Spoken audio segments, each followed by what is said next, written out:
بەشی چوارەم ئەوروپا لە سەدەی هەژدەهەمدا 1700 تاکو 1800 میلادی. باسی یەکەم ڕێنسینسانی ڕووسیا و پڕووسیا. باسی دووەم دەسەڵاتداری بەریتانیا بەسەر دەریاکاندا. باسی سێیەم ژیان لە گوند و شارەکاندا. باسی چوارەم شۆڕشی فەڕەنسا. باسی یەکەم ڕێنی سانسی ڕووسیا و پڕووسیا لاپەڕا 345.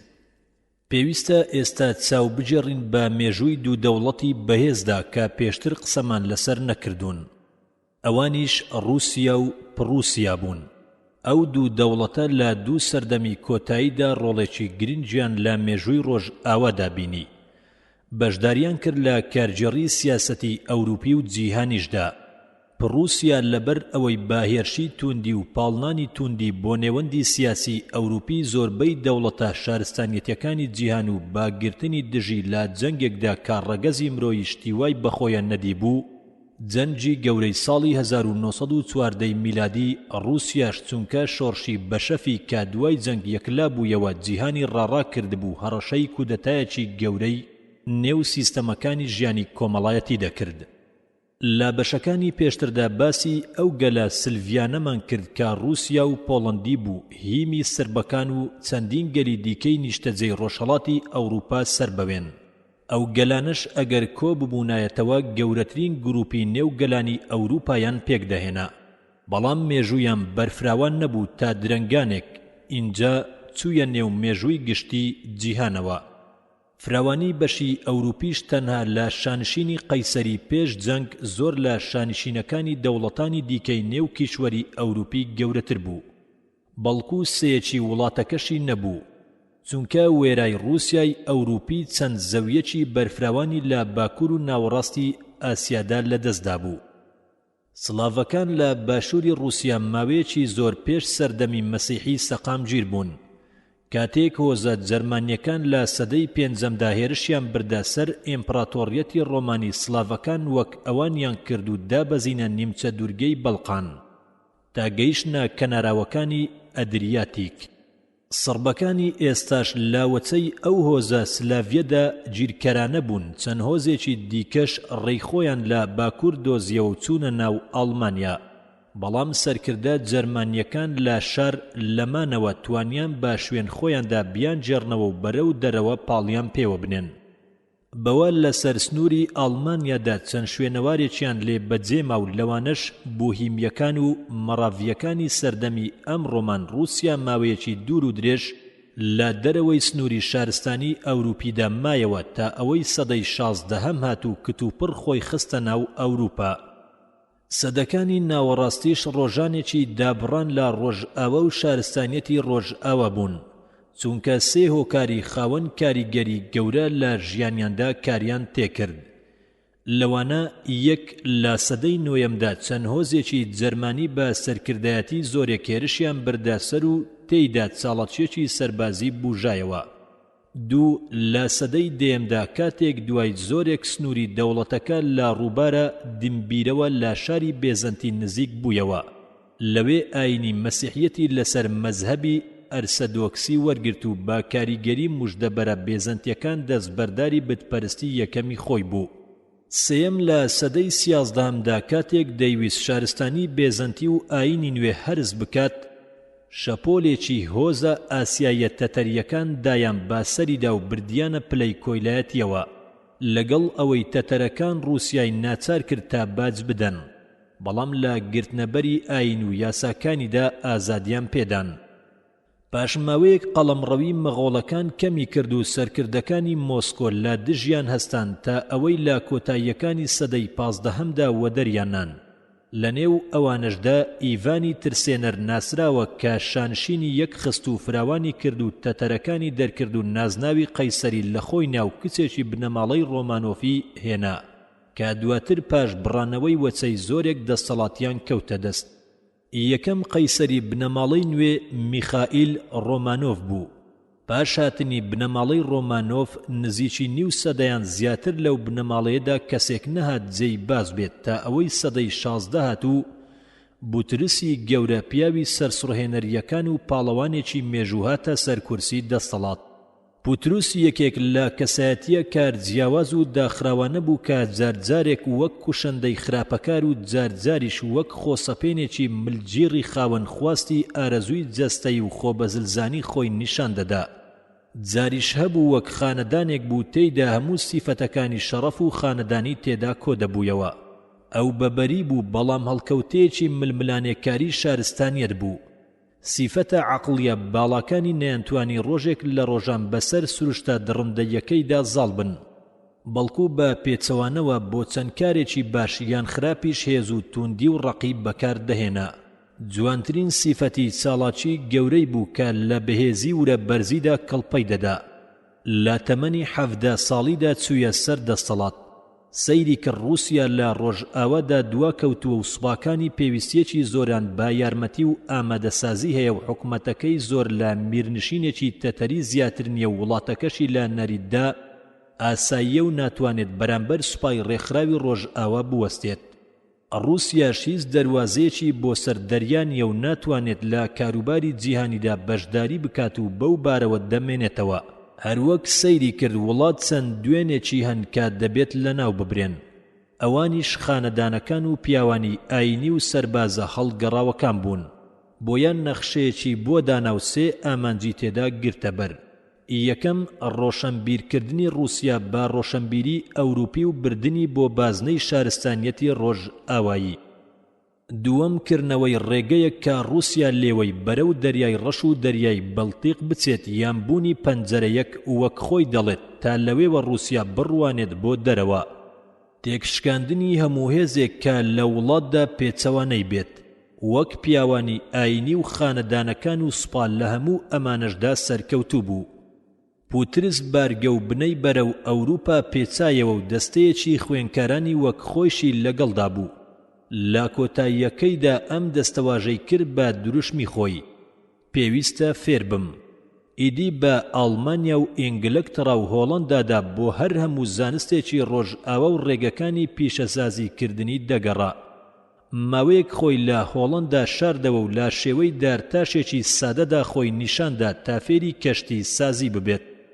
هەروەها چەند وانەیەکی پزیشکی گوێ لێگرت و سەردانی کارگە و پەڕە و چاپخانەکانی کرد. بەوە بوو بە چیرۆکی ئەو هەڵکەوتەیەی کە لە درێژیدا 6 پێ و نیوی وتەی نێو کۆڕەکان و جێی گاڵتەجاڕی بوو. بەڵام گوێی لەوە نەبوو چونکە بە پێناوێکی دەزانی بۆ هەستانەوەی گەلە دوا کەوتوەکەی.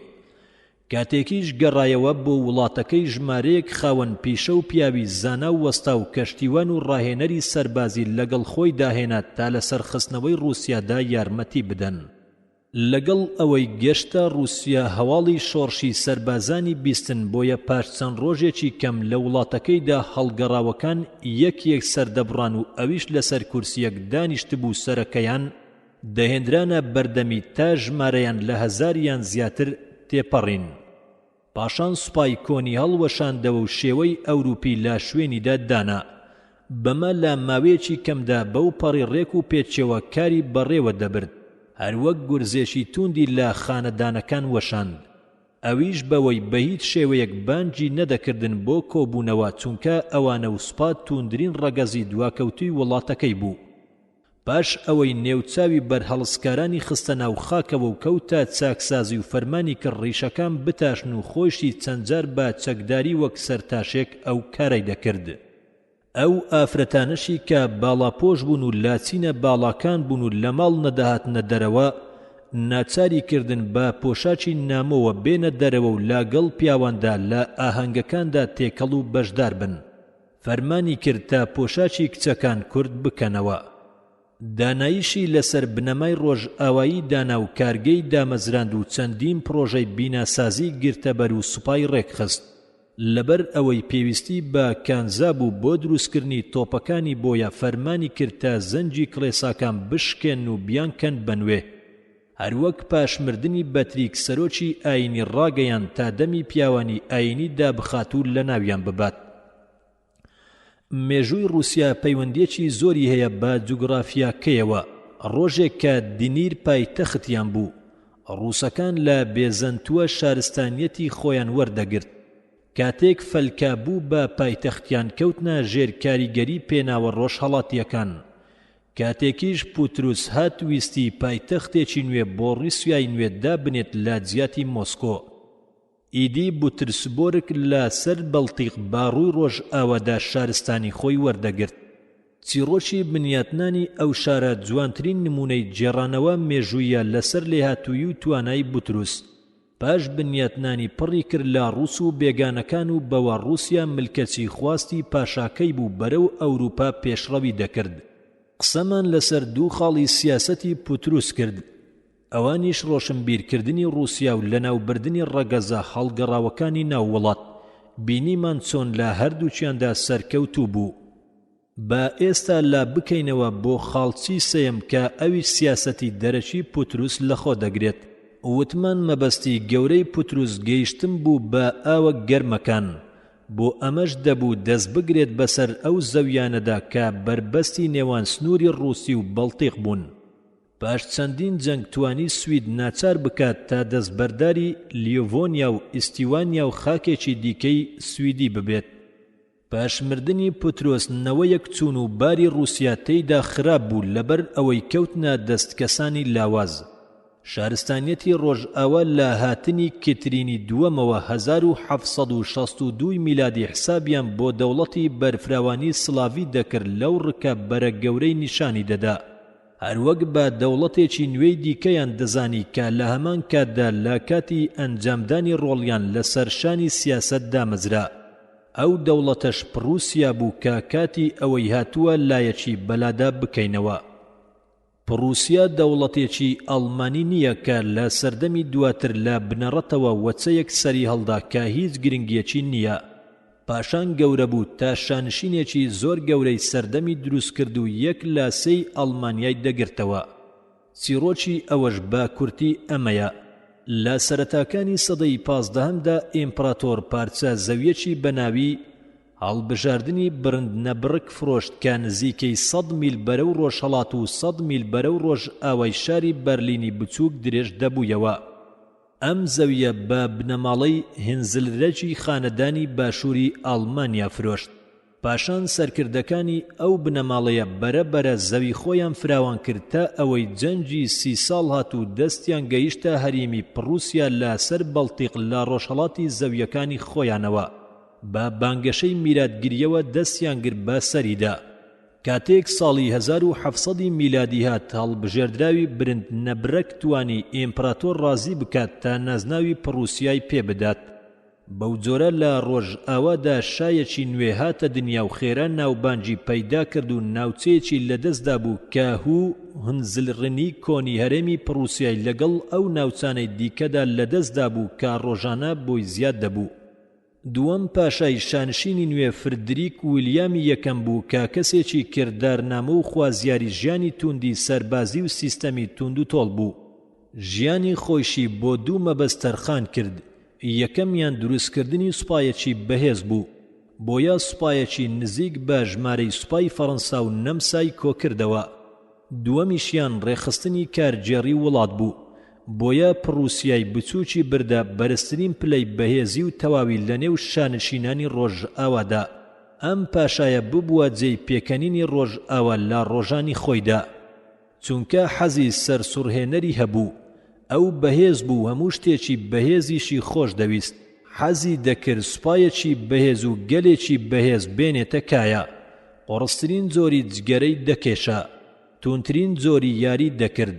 حەزی لە تەمبەڵی و زیادەڕەوی نەبوو. ئەگەر دەوڵەمەندێکی لەناو گەلەکەیدا بەدی بکردایە بۆ ڕۆژی دووەم ناچاری دەکرد تا کۆشکێکی گەورە بکاتەوە و شاری پێ بڕازێنێتەوە. وەسیەتی بۆ سەربازەکانی کرد تا هەر کەسێک لە شەقامەکاندا بەبێ کار سوڕایەوە بیگرن و بە زۆر بیبەنە ناو سوپاوە. ناوبانجی بە زۆری دەرکردبوو، بۆیە سوپایەکی پاسەوانی بۆ خۆی دروست کرد و لە هەموو بەشەکانی جیهانەوە کۆی کردنەوە و لە پێناوهێنانیدا زیاترین نرخی دانا، هەرچەندە لە بوارەکانی دیکەی ژیانیدا زۆر کەمتەر خەمی دەنواند. کاتێک هۆڵەندا داوای لێکرد مامۆستایەکی بۆ بنێرێت تا لە زانکۆکەیدا وانە بڵێتەوە، وتی: هیچ پیاوێکی باڵابەرز و هیچ مامۆستایەک نابینیت، واتە تا پیاوی باڵا بەرزم بۆ نەنێریت مامۆستات بۆ نانێرم. بارەکەی گەیشتە ئەوەی فردریکی گەورەی کوڕی خۆی بەند بکات و هەڕەشەی لە سێدارەدانی لێ بکات لەبەر ئارەزومەندی بۆ خوێندنەوە و مۆسیقا و ڕەقبوونی لە دیدی سەربازی باوچی. ئازادیشی نەکرد تا بەڵێنی لێوەرگرت لەسەر کاروباری سەربازی و کارجێڕی مەشقی پێ بکات. بۆیە باوکی شەمان گیانی وەرگرت کاتێک باوکی مرد کوڕەکەی چاڵاکی و ئەرچی بەرهەمهێنی خەزێم پڕەکانی گرتە ئەستۆ چونکە باوکی گوێی پێ نەدەدا. سەرکردایەتی سوپاس زۆرەکەیشی گرتە دەست و با دوایدا با یەکڕیزی کەوتە ڕشی تا بکەونە گرتن و پێشڕەوی. پاشای گەنج سەیرێکی چواردەوری خۆی کرد و سەیری کرد ژنێک لەسەر کورسیەکی باڵا دانیشتووە و فەرمانڕەوایی ناوچەیەکی فراوان دەکات. ئەو ژنەش ماریا ترازیای شاژنی نەمسا بوو کە دوای مردنی ئێمپراتۆر شارلی شەشەمی باوکی و کۆتا فەرمانڕەوانێری بنەماڵەی هۆپز بۆڕکاتە سەر کورسی دەستەڵات. شارلل هەوڵیدا تا دەوڵەتانی ئەوروپای ڕازی کرد تا ماریای کچی ببێتە جێگرەوەی لە کورسی دەستەڵاتی وڵاتیدا. بەڵام چاوەکانی دانەخستە دراوسێکانی کەوتنە پیلاندانان بۆ دابەشکردنی خاکەکەی. یەکەمین و ترسناکترینیشیان پاشای نوێی پڕوسیا بوو. بۆیە دۆستایەتی و هۆگریەکی زۆری بۆ ماریان نیشاندا. دواتر وای بەسەر سیلیسیادا بەبێ ئەوەی جەنگ ڕابگەێنێت یان پۆزیشێکی ڕوون بخاتە ڕوو ئەو هەرێمە دەکەوتە باشووری ڕۆژهەڵاتی برن نەبڕەک و نزیکەی سێیەکی ڕووبەری وڵاتەکەی فریدریک دەبوو.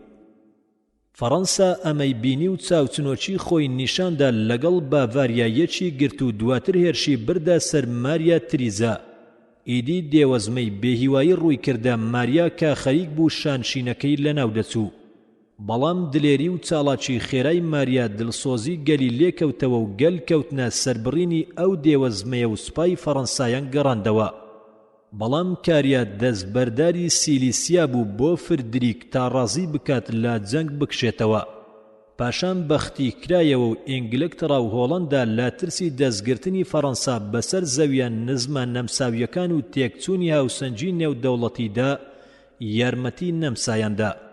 پاش چەند ساڵێکی کەم هەموو دەوڵەتان لە جەنگ بێزار و ماندوو بوون.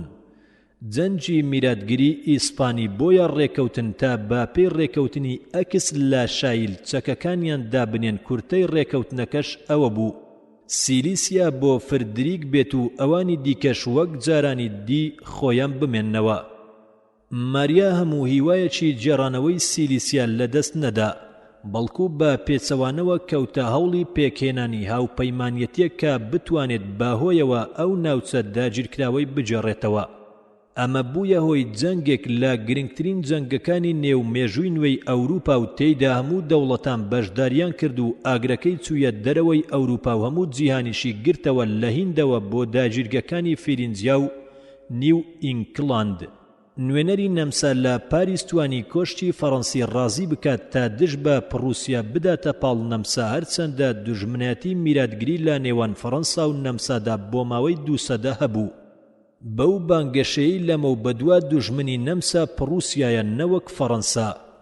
هەروەها ڕووسیا و سوید و ساکسۆنیا ڕێکەوتن لەسەر بردنی هێرشێکی یەکگرت و دژ بە پڕوسیا بەمە سوپاکان لە هەموو لاوە پێشڕەوەکیان کرد و فردریک و وڵاتەکەی کەوتە بەرهەڕەشەی لە ناوچوونی تەواو پەت لە ملی توند کرایەوە.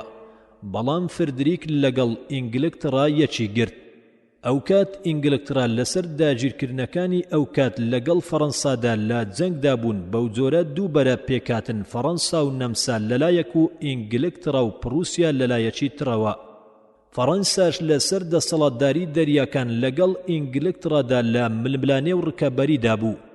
نەمساش لەسەر دەسەڵاتداری ئاڵمانیا لەگەڵ پڕوسیادا لە ململانێدا بوو.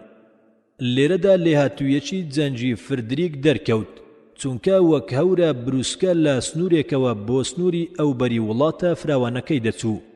بۆیە نازناوی گەورەی وەرگرت و توانایی وا نیشاندا کە لە توانای سەرکردە سەربازیەکانی مێژوو کەمتر نەبوو. بەڵکو زۆری دوژمنیان زیان و شکستی چەند جەنگێک نەیدەترسان، بەڵکو توانی لە بەناو بانگترین جەنگەکاندا بەناوی خۆیەوە ناوندرا لە ساڵی 1757 میلادی لە جەنگی ڕوزبەخ سوپاکانی فەڕەنسی و ئەڵمانیەکان تێک بشکێنێت.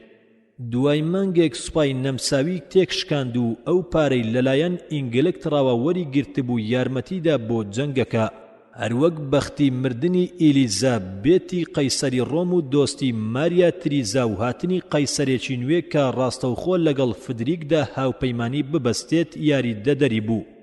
فەڕەنساش دوای ڕێکەوتنێکی نێوان ئەو دوانە و ئینگلترا پاشەکشەی کرد. بەم جۆرە نەمسا بە تەنها مایەوە. ئاسایی بوو ئەویش بە تەنها چاری دەوڵەتێک نەکات کە نیوەی ئەوروپا نەیتوانی لە ناوی ببەن. بۆیە خۆی دا بەدەست واقیعەوە و بۆ جاری سێم و کۆتایی سیلیسیای دایەوە دەست. فردریک دوای ئەوە 23 ساڵە ئاشتیەکی بەردەوامدا ژیاوە، نیشانیدا کە چاکسازی و چاڵاکیەکانی بۆ توانای بنیادنانەوە لە توانای نەخشەسازی سەربازی کوشتنی هەزاران کەس کەمتر نییە. دەکرێت کارەکانی لە 3 خاڵدا پوخت بکەینەوە کە بریتین لە: یەک حەزی تەواوی بۆ سەرخستنی بزوتنەوەی پەروەردە و فێرکردن کە لە سەردەمی ئەودا چاڵاک بوو. ئەو بزوتنەوەیە چوویە نێوەندی ڕێکخستن و نەریتە میرات گیراوەکانەوە وای لێکردن بۆ ژیانی نوێی زانستی بشێن. 2. هەوڵی چڕوپڕ بۆ پێشخستنی ئابووری وڵاتەکەی بە دانانی ڕووباری بچووک و دامەزراندنی کارگا بە تایبەت کاریگەری چنینی خوڕی و چاکردنی ئەو زەویانەی بۆ کشت و کاڵ نەدەشان. پڕکردنەوەی بەش و پارچەکان بە دانیشتوان. 3. سۆزداری بۆ هاوڵاتیان و نواندنی نەرمی و دادپەروەری لە گەڵیان و سەرخستنی ڕای ئازاد لەگەڵ دەستگرتنی دەسەڵات و تاکەکەسی واتە نیشاندانی ڕوخساری ستەمکارە چەپکارەکە لەو کاتەدا لە ئەوروپا زۆر بوون. فریدریک لە بانکردنی پیاوانی ئەدەب و زانست لە هەموو بەشەکانی ئەوروپا و بە تایبەت لە فەڕەنساوە بۆ کۆشکەکەی هەواداری خۆی بۆ ڕۆشنبیری نوێ نیشاندا. لەناو ئەوانەدا ڤۆڵێتێری گەورەی ئەدیبانی سەردەمی خۆی بوو کە وەک مامۆستا و هاوڕێک بۆ ماوەیەکی کەم لا گەڵی داژیا. فریدریک هەوڵیدا شاعیر و مێژوو نووس بێت، بۆیە چەند قەسیدەیەکی بە زمانی فەڕەنسی دانا. خوێنەری بەڕێز، ئەم تڕاکە بە کۆتا هات. دابەشکردنی پۆڵەندا لە پەڕا 355. فریدریک تەنها بە سەرکەوتنی بەسەر نەمسادا چونکە بەشەکانی ناوەڕاستی شانشینەکەی برند نیرم و سیلیسیا و بۆمیرانیا تەواو لە پڕوسیای ڕۆژهەڵاتی جیابوون، چونکە پڕوسیای ڕۆژئاوای لە نێوان هەردوولادا بۆ پۆڵەندا گەڕابوویەوە. شانشینەکەی بۆ دووبەش دابەش بوو کە هیچ پەیوەندیەک لە نێوانیاندا نەبوو. لە ڕۆژهەڵاتدا ڕووسیای ڕۆژهەڵاتی و لە ڕۆژئاواش بۆمیرانیای و براندبرگ لە ناوەڕاستی زەوی بەرفراوانی پۆڵەندا بوو. فریدریک نەیتوانی لەو بارەدا بێت، بە تایبەت دوای ئەوەی لاوازی و دووبەرەکی پۆڵەندای دی. پۆڵەندا لەو کاتەدا فراوانترین ناوچەی ئەوروپا بوو جگە لە ڕووسیا. ئەو لە چەند دەشتێکی فراوانی بێسنووری سروشتیدا ڕووبەرێکی دوور و درێژی گرتبوویەوە. دانیشتوانەکانیشی فرە ڕەگەز و فرە زمان و فرە ئایم بوون. سەرەڕای پۆڵەندیەکان لە شارەکانی پڕوسیا جەرمانەکان و لیتوانیا و ڕووسیەکان هەبوون. جگە لەوەی جوولەکە بەشێکی گەورەی دانیشتوان بوون و شارەکانیان داگرتبوو نیوەی دانیشتوان لەوان بوون. پۆڵەندیەکان زۆربەی کات کاسۆلۆچی بوون. جەرمانەکانیش سەر بە مەزهەبی پڕۆستانتی بوون و ڕووسەکانیش کڵێسای ئیغریقیان وەرگرتبوو. ئەم جیاوازیە ئاینی و ڕەگەزیە چەند کێشەیەکی بێسنووری بۆ پۆڵەندا نابوویەوە. وڵات بۆ چەند لق و دەستەیەک دابەش بوو بەرە و دووبەرەچی دەبرد. ئەمەش ڕاوەی نهێنی سەختیەکانی دوای گەورەمان بۆ دەکات کاتێک هەوڵدرا بە بەدیهێنانی کۆمارێکی سربەخۆی پۆڵەندی دەستی پێکرد. کاتێک سەیری حکومەتی پۆڵەندی دەکەین، خراپترین حکومەتێک کە عەقڵ بیری لێ بکاتەوە دێتە پێش چاومان. لەو وڵاتەدا شانشینیەکی بەهێزی وەک ئەوەی دراوسێکانی نەبوون، بەڵکو دەوڵەت بەردەوامە لە بارێکی پشێوی دەرەبەگایەتیدا بوو لە سایەی هەوڵی ئەو خانەدانانەی کە دەسەڵاتی شایان سنووردار کردبوو. تا ئەوەی نەیان دەتوانی وڵات ئارامیش پێ بدات یان لە هێرشە دەرەکیەکان بیپارێزێت، لە پۆڵەندا شانشینی میراتگیری نەبوو، بەڵکو وا باوبوو خانەدانەکان لە کاتی مردنی شادا کۆ دەبوونەوە تا شایەکی نوێ بۆ خۆیان هەڵبژێرن. هەڵبژاردنیش هەمیشە هۆکاری پشێوی و ئاژاوە بوو. دەوڵەتە بیانیەکان ئەوەیان بە چاکترین پێناو دەزانی تا دەست وەربدەنە ناو کاروباری ئەو دەوڵەتە بەرفراوانە بەوەیان لا ڕێگەی هێزەوە یان بە بەرتیل دەستیان وەردایە کاروبارەکان تا کەسێک هەڵبژێرن کە لەگەڵ بەرژەوەندیەکانیاندا بگونجێت. ژمارەی خانەدانەکانی پۆڵەندا زۆر بوو تا گومان دەبرێت 1.5 ملیۆن بن، بەڵام زۆربەیان ماڵ و زەویەکی کەمیان هەبوو. لەوێ چینی مامناوەند تەنها لە چەند شارێکی ئاڵمانیادا هەبوو. جوتیار بە سەختی و بێهیوایی هەموو شکاتەکانی ژیانی دەبردە سەر و لە قۆڵایی کۆیلەتیدا بوو گەورەکەی مافی لەسەری هەبوو بیکوژێت یان بیهێڵێتەوە. هیچ پێویست بە دووربینی ناکات تا مرۆڤ سەیری مەترسی ساڵی 1770 میلادی بکات کە تووشی ئەو شانشینە بوو. پاشایەکی لاواز گەلێکی هەژار و پەرش و بڵاو دراوسەی بەهێزی پڕچەک و چاوچنۆچی بە دوای نێچیری خۆیاندا دەگەڕان و نێچیریش لە پاڵیاندا بوو. بۆیە جێی سەر سوڕمان نییە ئەگەر سوپای رووسیا و پڕوسیا و نەمسا هەستن و لە هەموو لاوە بدەن بەسەر ئەو وڵاتەدا. لەو ماوە کورتەدا تا تشرینی دووەم فەرمانڕەوایی رووسیای دەکرد و سەلماندی کە لێهاتووترینی شاژنی نێومێژووە لەگەڵ فریدریکدا ڕێکەوت تا هیچ دەرفەتێکی چاکسازی لە پۆڵەندا نەهێڵنەوە و هانی دووبەرەچی ناووڵات بنێن. هەرکە ساڵی 1772 میلادی هات سەرکردەکانی رووسیا و پڕوسیا و نەمسا ڕێکەوتن لەسەر دابەشکردنی ئەو شانشینە لە نێوان خۆیاندا. پشکی نەمسا هەرێمێک بوو کە 3 ملیۆن پۆڵەندی و ڕووسی تێدا نیشتەجێ بوون. بەمە دوو ڕەگەزی نوێ و زمانی نوێ هاتنە نێو کۆمەڵگەی ڕەگەز و زمانە جیاوازەکانی ئەوێ. پڕوسیاش پارچەیەکی قەبارە بچووکتر و گرنگی زیاتری دەستکەوت کە پڕوسیای ڕۆژ ئاوای بوو زەویەکەی لا دوو بەشی جیا پێک دەهات. دانیشتوانی پڕوسیای ڕۆژ ئاوایی لە ڕەگەزی ئاڵمانی و مەزهەبی قڕۆتستانتی بوون. رووسیاش بەشی ڕۆژهەڵاتی پەیوەست بە ڕووسی بەدەستخست. دەوڵەتی رووسی و پڕوسی ماوەی 20 ساڵ یاریان بە تواناکانی پۆڵەندا دەکرد و بارگرژی و پشێویان تێدا دەنایەوە. پاشان ڕایانگەیان لەبەر مەترسی لەسەر خۆیان ناتوانن ئەو بارگرژەی ناووڵاتی دراوسەیان لە ئەستۆ بگرن. بۆیە بڕیاریاندا بۆ جاری دووەم دای ببڕن. پڕوسیا بەشێکی گەورەی پۆڵەندای بڕی و 1.5 ملیۆن پۆڵەندی بۆ هاوڵاتیانی زیاد کرد. هەروەک شارەکانی فۆری، دانزگ، بوزی بەدەستخست و رووسیاش 30 ملیۆن ڕووسی بەدەستخست. پاش 2 ساڵ لەوە پاشای پۆڵەندی بە ناچاری لە کورسی دەسەڵاتدا بەزێندرا و بەشەپەرش و بڵاوەکانی دیکەش لە نێوان پڕوسیا و رووسیا و نەمسادا پاش مشت و مڕێکی سەخت دابەشکران. لەو دابەشکاریانشدا تا ڕۆژانی جەنجی گەورەی پۆڵەندای لا نەخشەی ئەوروپادا سڕیەوە و هێندەی ئەوەی نەمسا و پڕوسیا چەندیان بەدەستهێنا بوو رووسیا بەتەنها ئەوەندەی بۆ خۆی برد.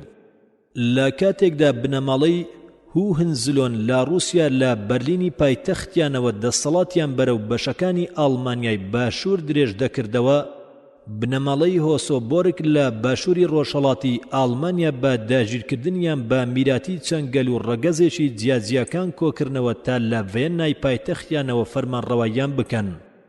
زۆربەی ئەو گەلانەی لە دەستیاندا مانەوە تا بینای ئەو ئیمپراتۆریەتە لە ساڵی 1918 میلادیدا ڕما. شارلی پێنجەم مڵکی هۆپسبۆرجی لە ئەڵمانیا و نەمسا بە فریدناندی برای بەخشی و ماڵ و مڵکی ئیسپانیا و بەرگەندیا و ئیتاڵیای بۆ خۆی هێشتەوە. فریدناندی هاوسەرگیری لەگەڵ میراتگیری شانشینی بوهیمیا و هەنگاریا کرد، بەوەش ناوچەیەکی دیکەی بۆ دەسەڵاتی خۆی زیاد کرد. بەڵام لەو ڕۆژانەدا هەنگاریا شکستی خوارد چونکە تورکە موسڵمانە فەتەحخوازەکان ئەوەیان داگیر کرد و ماوەی 2 ساڵ هەڕەشەیان لە ئەوروپای ناوەڕاست دەکرد. لە ساڵی 1326 میلادی عوسمانی سەرکردەی هۆزێکی تورکەکان لە ئاسیای بچووک شانشینێکی دامەزراند کە دواتر بە ناوی ئەوەوە ناوندرا. لە ساڵی 1353 میلادیدا ئەو وڵاتە فراوان بوو تا لە ڕووپا جێی خۆی داکوتا. دواتر دەستی گر بەسەر زەویەکانی قۆستانتینیەدا تا ئەوەی 100 ساڵی نەخایەن کە لە ژێرپێی ئەسپەکانی موحەممەدی فاتح و سەربازەکانیدا لە ساڵی 1453 میلادی پایتەختی بێزەنتیەکان کەوت.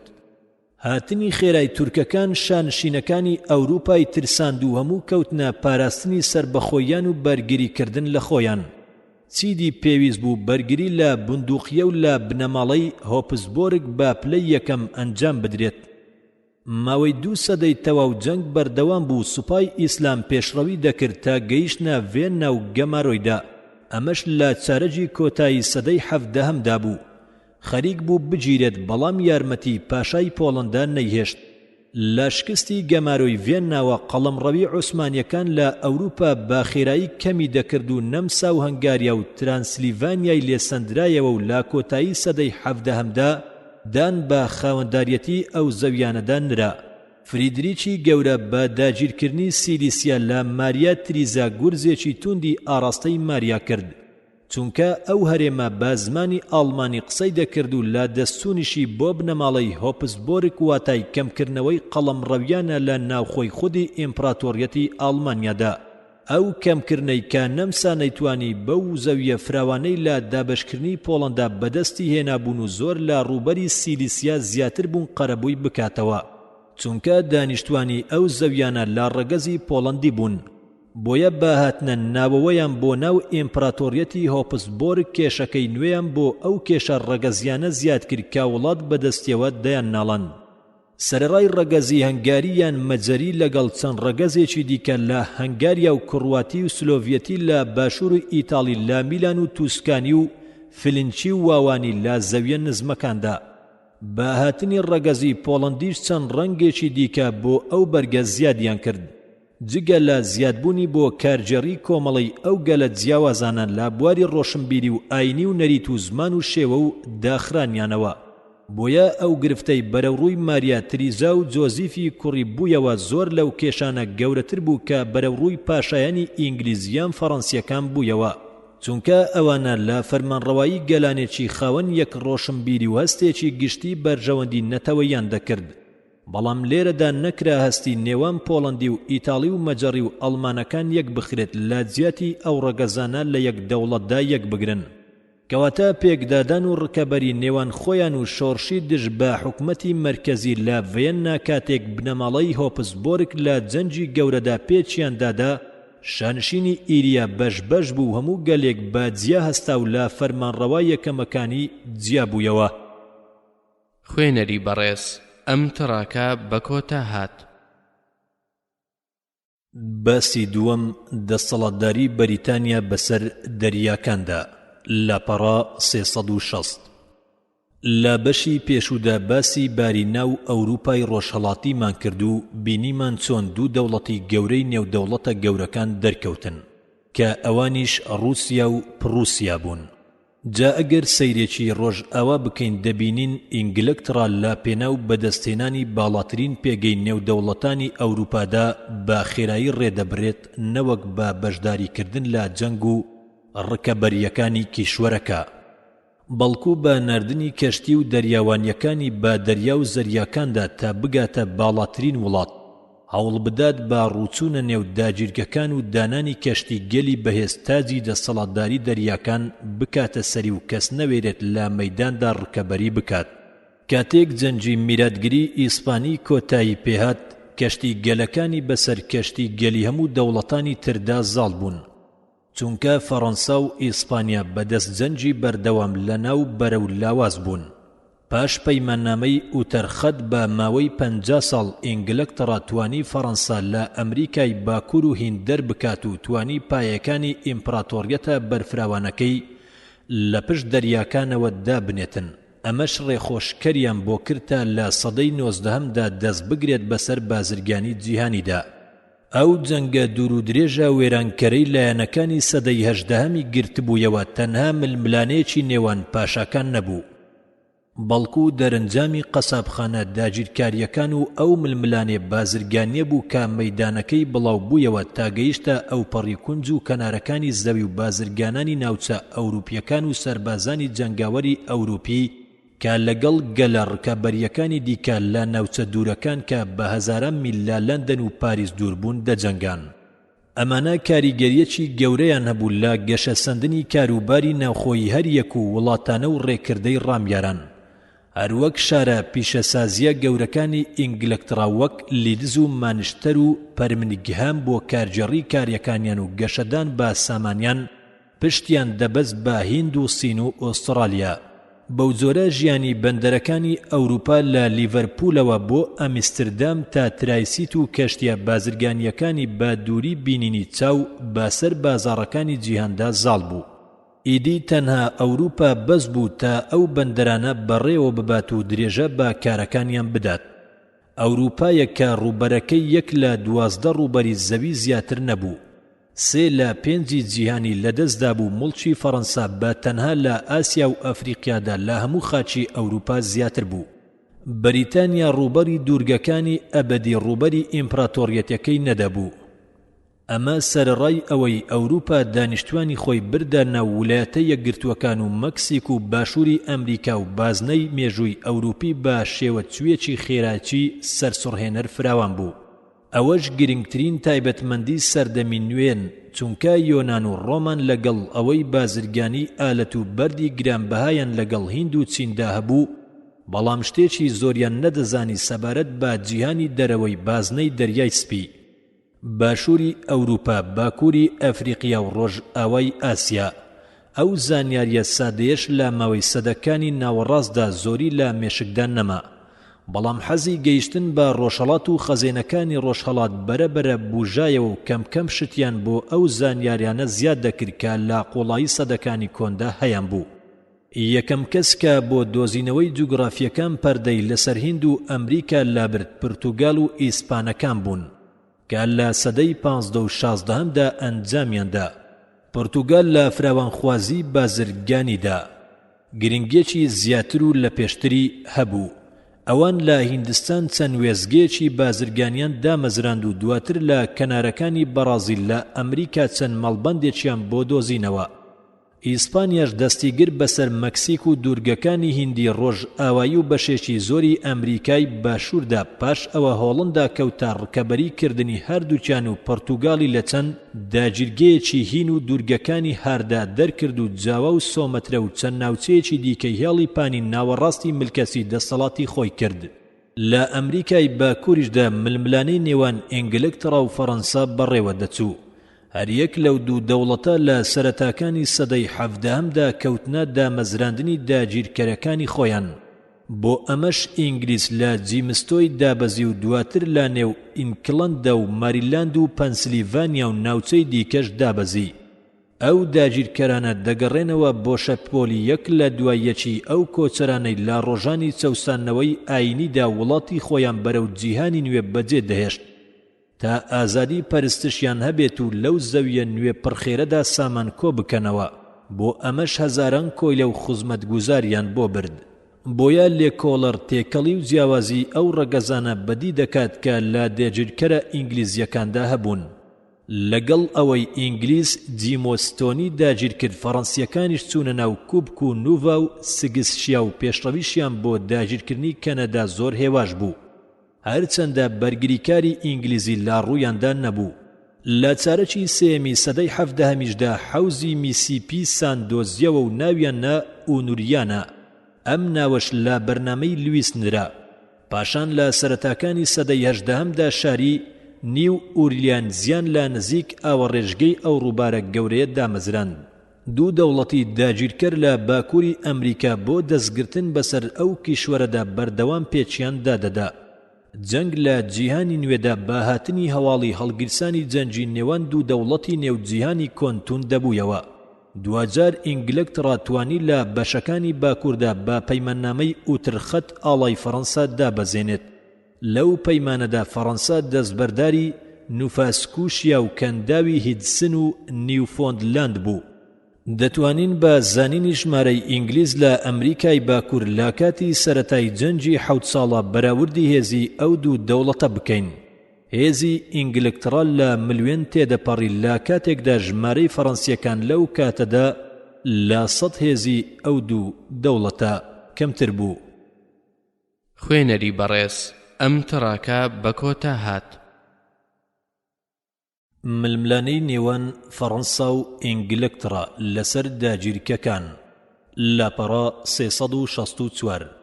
پەلهاوێژی داگیرکاری نێوان ئینگلترا و فەڕەنسا لە بەشەکانی ئەمریکای باکووردا بەرتەسک نەدەبوویەوە کە نزیکەی 5 ملیۆن هیندی سووری تێدا بوو بەس.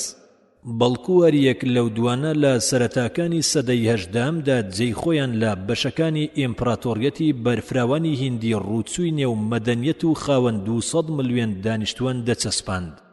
یەکێک لە داگیرکەرەکانی مەغۆل لە هیندستان ئیمپراتۆریەتێکی فراوانی لە ڕۆژانی گەیشتنی فاسکۆ دیگامادا دامەزراندبوو. پاشان ئەو خێزانەی ئەو کەسە مەغۆلیە لەسەر هیند داینا ماوەی 2 سەدە دەستەڵاتدار بوو. بەڵام ئیمپراتۆریەتەکەیان پاش مردنی کۆتا فەرمانڕەوای بەهێزیان لە ساڵی 1707 میلادیەوە بەڵەو لێک هەڵوەشان دەچوو کارمەنداری سوبحداری و نوێنەرانی ئیمپراتۆریەت دەسەڵاتەکەیان دابەش دەکرد و بەرەبەرە سربەخۆیان وەردەگرت. ئیدی ئیمپراتۆریەت لەگەڵ ئەوەی لە دلهی پایتەختدا لەسەر کورسی دەسەڵات مایەوە نەیدەتوانی بەسەر کاروبارەکاندا زاڵ بێت و دەسەڵات بەڕێوە ببات. هەرکە سەرەتای سەدەی هەژدەهەم هات دێوەزمەی 2 سەربازی چەکداری وڵاتی فەڕەنس دەرکەوت تا وڵاتی ئالەت و کانگەی سامانی ڕۆژهەڵات داگیر بکەن. ئەو دوانەش بەریتانیا و فەڕەنسا بوون. داگیرکاری ئینگلیزی لە هیند با شێوەیەکی سادە و لە بازنەیەکی بەرتەسکدا دەستی پێکرد. بەڵام ئەو بازنەیە هێندەی نەبرد خێرایی فراوان بوو ملوێنەها هیند چووتە ناویەوە. چیرۆکەکەیشی بەم جۆرەیە. کۆمپانیای ئینگلیزی هیندی ڕۆژهەڵاتی لە ڕۆژانی جیمسی یەکەمدا لە سەر کەناراوی باشووری هیندستان گوندێکی بچووکی کڕی. دواتر ئەو گوندە فراوان بوو تا شارێکی پڕ خوێندنگەی لێ دروست بوو. دێوەزمەی ئیستیعماری ئینگلیزی لە خاچی هیندیدا چەند هەنگاوێکی فراوانی گرتە بەر. بەوە لە هەرێمی بەنگال چەند مەڵبەندێکی دامەزراند و دەستی گر بەسەر کلکتا و قەڵاکەیدا و بۆمباشی کرد با وێزگەی بازرگانی بۆ خۆی. ئیمپراتۆری مەغۆلیش هەستی بە بوونی ئەو جەستە نامۆیەی سەرسنووری وڵاتە فراوانەکەی نەدەکرد یان لە مەترسی دەستەیەکی کەم نەدەترسا کە لە وڵاتێکی و دوورەوە بۆ بەدەستهێنانی پارە و قازانج هاتبوون.